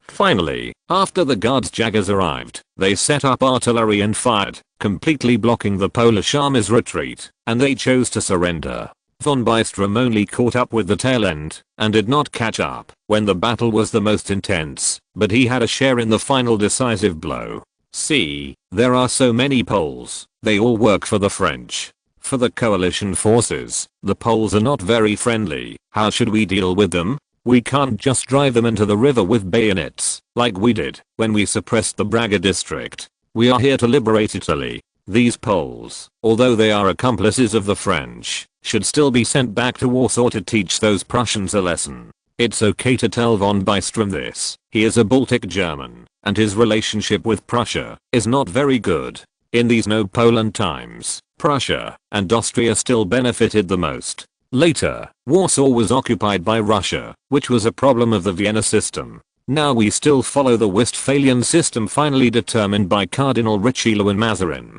Prussia was the robber who benefited the most in the European continent in the 18th century, and their king also had a face to condemn his cousin's conscience, although what he said was very reasonable. And behind Prussia are the British, which everyone can see. After a fierce battle, a Polish infantry battalion and its attached artillery and cavalry were annihilated, which was a significant achievement. Solovyov looked at the burned houses and realized that these hunters were not bad at being arsonists. He decided to interrogate the prisoners. There are many similar words in Russian and Polish, and the pronunciations are often the same, but some words are not. This interrogation went relatively smoothly. It didn't matter that he didn't know Polish, as long as he could speak French. Besides, when the support of Bagration's column arrived, there were people in his army who could speak Polish. These Poles belonged to the 1st Battalion of the Italian-Polish Legion formed by Dabrowski. Look at this crimson decoration and silver buttons, which are their identification marks. Mishap, you did a good job. At least we know that MacDonald has passed Medina. They broke through the Austrian Otto column and are coming here. Then what should we do? We use the terrain here and build a position directly. I think it's a good idea. There is actually a little embankment over there. We can hide all the chasseurs behind it and ambush the French. Not all troops are chasseurs like you. They can still fight in a scattered manner. We have to rest tonight. All troops must be on guard.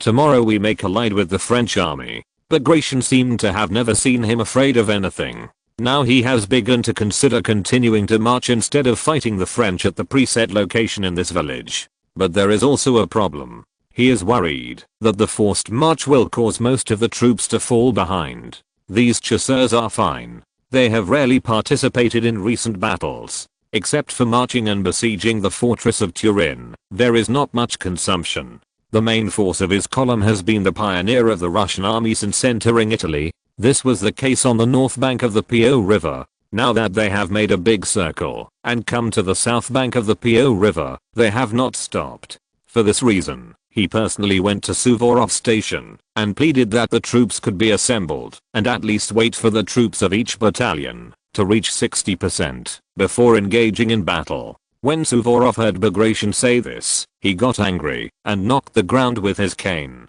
Child, you claim that there are only 40 people in a company who can join the battle, so MacDonald only has 20 people. The meaning is also simple. The Russian army is tired, and the French army is even more tired after coming from afar. At this time, no matter how you look at Suvorov as the military god of the Russian army, it is no wonder that a one-eyed dragon always quotes his words.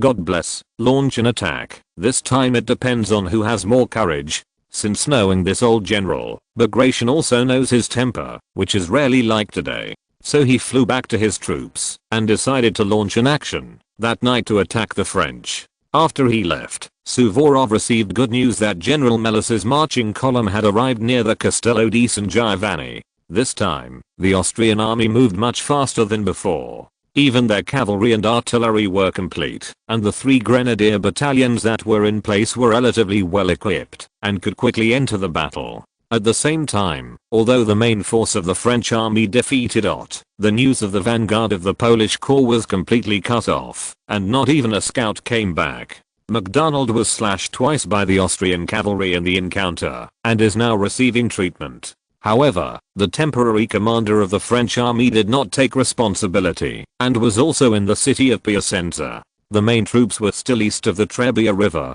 It was not until Bagration's troops advanced and severely damaged another French unit that MacDonald, who was recovering from his injuries, paid attention. He did not have time to greet these fools under his command, but began to adjust the deployment himself. After all, he was a descendant of the Scottish Jacobite Party, and he was much more proactive than these generals in France. I just don't know why Barclay de Tolly is also of Scottish descent, so he is different from him in this aspect. Bagration won 2 games in a row in one day and captured more than 1,000 prisoners, which greatly boosted the morale of the coalition forces. This also supported Ott's column, and they joined the Austrian camp in the north, making the Russian-Austrian coalition forces available to the west of the Trebia River 33,000 people. The French army also has this force, and now it needs to scout the battlefield. The two sides are already on both sides of the Trebia River, and it is inevitable to launch a battle.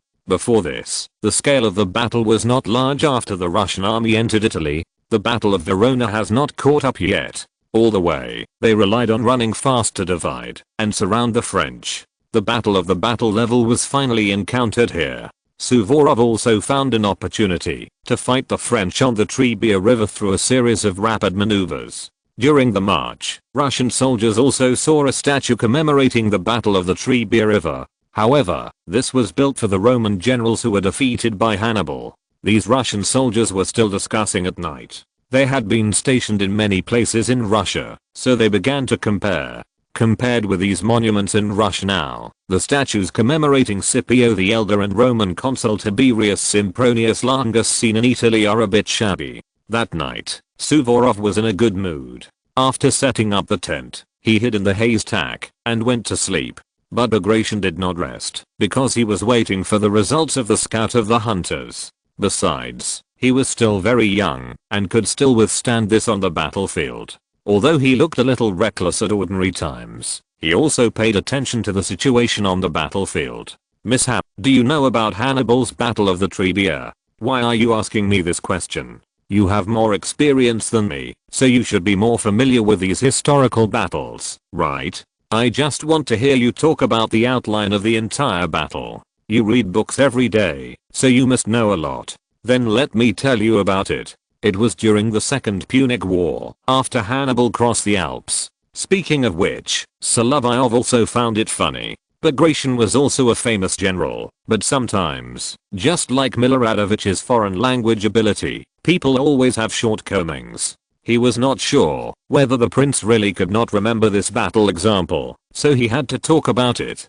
Apart from the French, the Prussians, the Russians were the most famous, and this prince was a descendant of the royal family of Georgia, an ally of the Eastern Roman Empire. Was he unwilling to tell the famous Roman defeat from his own mouth? Piacenza, where the French are, was a Roman colony of Placentia at the time, and was also the location of the Roman camp. Hannibal deployed his troops west of the Trebia River, which is where we are now. The Roman consul led his army across the river. It was in the direction in front of us, but the Roman records are too old, and we cannot be sure that the terrain at that time was exactly the same as it is now. All we can say is that Hannibal's army spread out on both wings and eventually surrounded the Romans who were trying to break through in the center, and finally dealt a devastating blow to the Romans. Mishap, so the French are in the same situation as the Romans back then? It can't be said to be completely the same, but this situation does give our army an advantage. After hearing this, Bagration thought about it again, and felt that there was no big problem, so he handed over the task of meeting the scouts to his adjutant, and he also went to rest, as if he was sure of victory. At this point, Solovyov also believed that he would win. The only question was whether he could win like Hannibal. Their position was at the southernmost part of the entire battlefield. If the Polish Corps was eager to avenge their annihilated 1st Battalion, they would most likely come from this place. Chapter 75 4 Days of the Battle of Trebia, Day 2. The Russians didn't feel anything about the day when the battle officially began, but the Austrians, after turning over the calendar, felt particularly excited. This day was the 42nd anniversary of the Battle of Karlin, on which Austrian Marshal Daun defeated the Prussian army in Karlin near Prague. So today the Austrian army's pre-war slogan became the Sau in Karlin. No matter how lame the Austrians were at ordinary times, they still had to fight hard today for the sake of the Queen. The Russian army was on the south side of the battlefield, and many troops could not hear the cheers from the Austrian army today. Of course, the French were not a piece of cream cake that would melt in your mouth if you cut it casually. After treating his wounds, MacDonald went to the front line to boost the morale of the French army. This Scotsman didn't bring a bagpipe to cheer his brothers. Besides, he had lived in France since he was a child, and he had no chance to come into contact with those Scottish haggis delicacies, so he spared his brothers' ears and stomachs.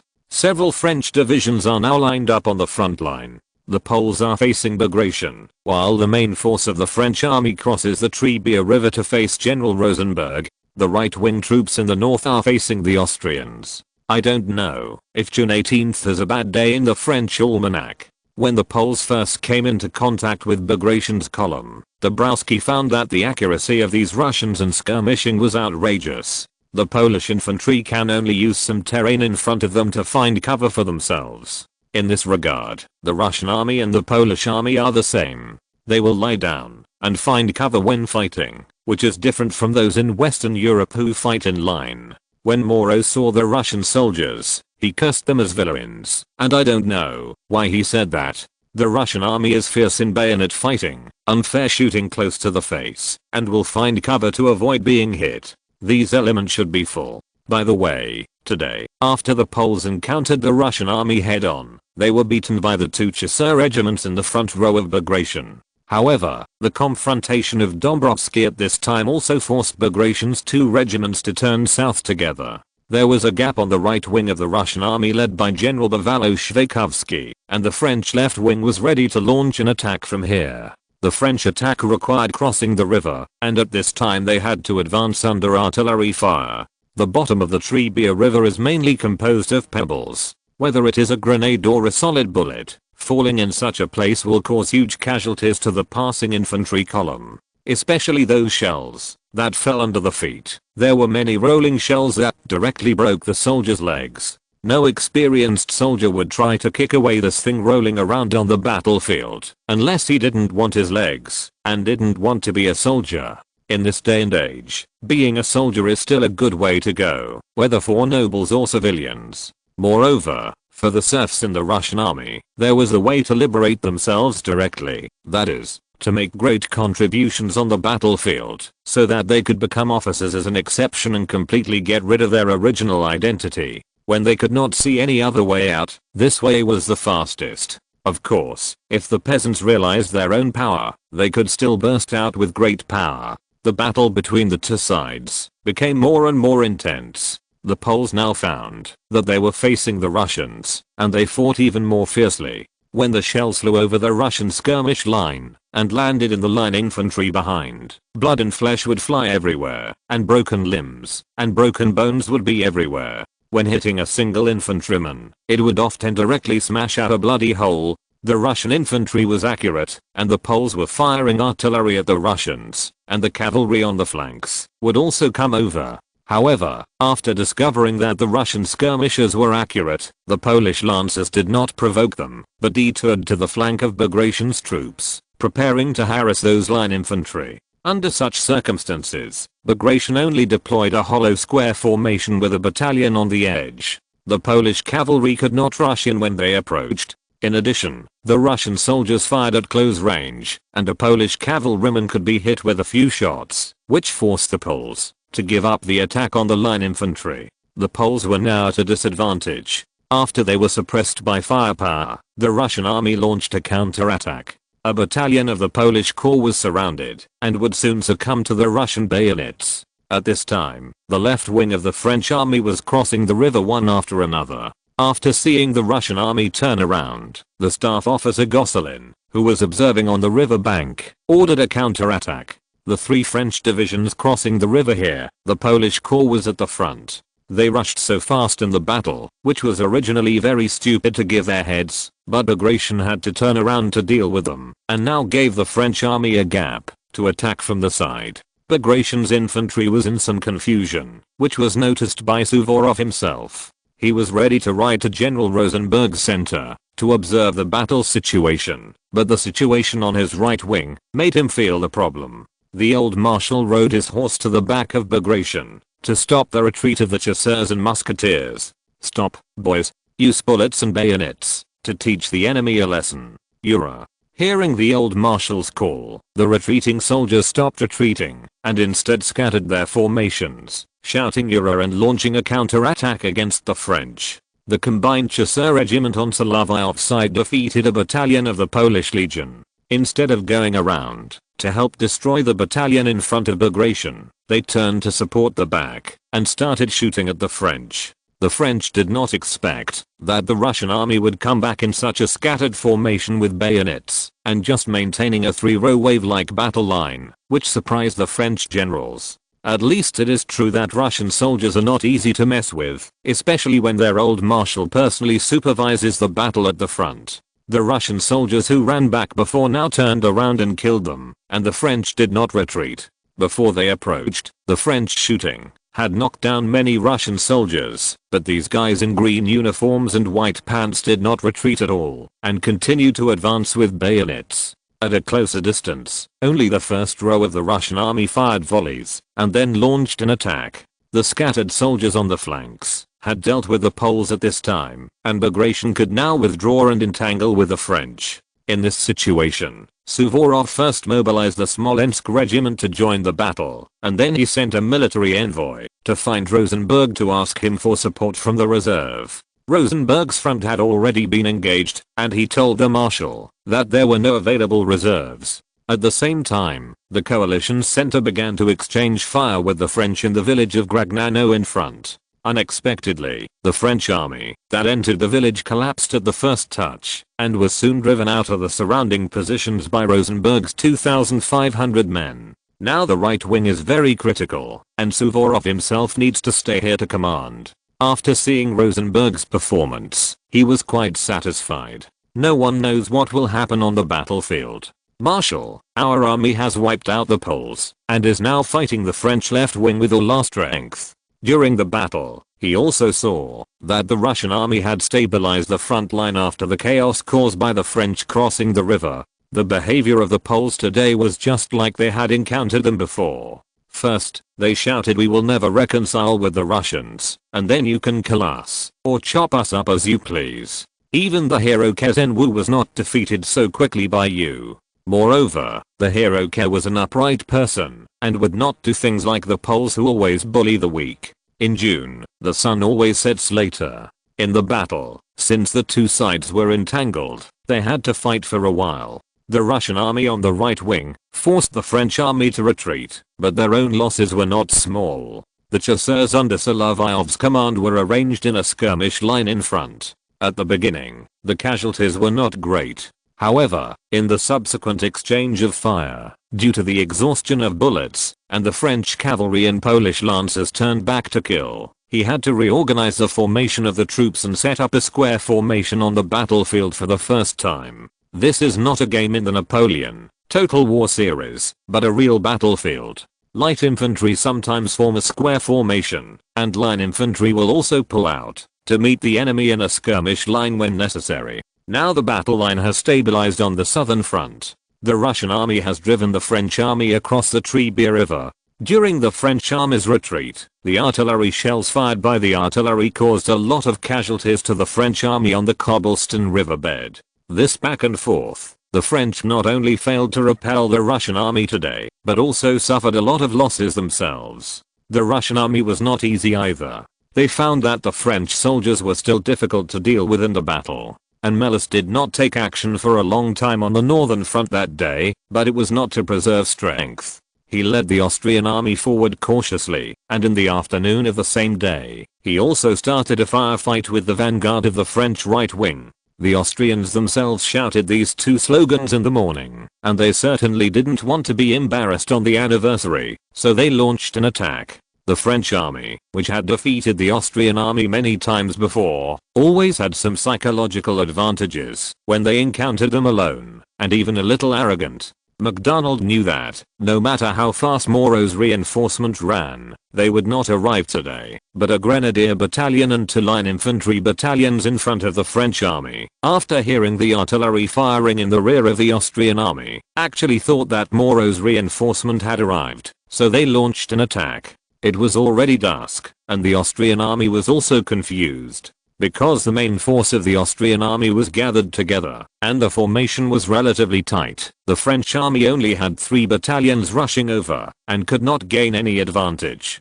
After a round of exchange of fire, the two sides beat the French back. Melas was very cautious now. Suvorov went there to command in person, because of the changes in the right-wing battle situation. He followed the reserve troops, and did not support any direction. After exchanging fire with the French army, after repeated pulling, the French army was finally driven back to the other side of the Trebia River. At this time, the Russian army still had an extra guards regiment that was not used. Grand Duke Constantine spent the day watching the show in the rear. Because of his performance in the previous Battle of Basignano, he did not dare to disobey the general's order this time, but waited in the rear.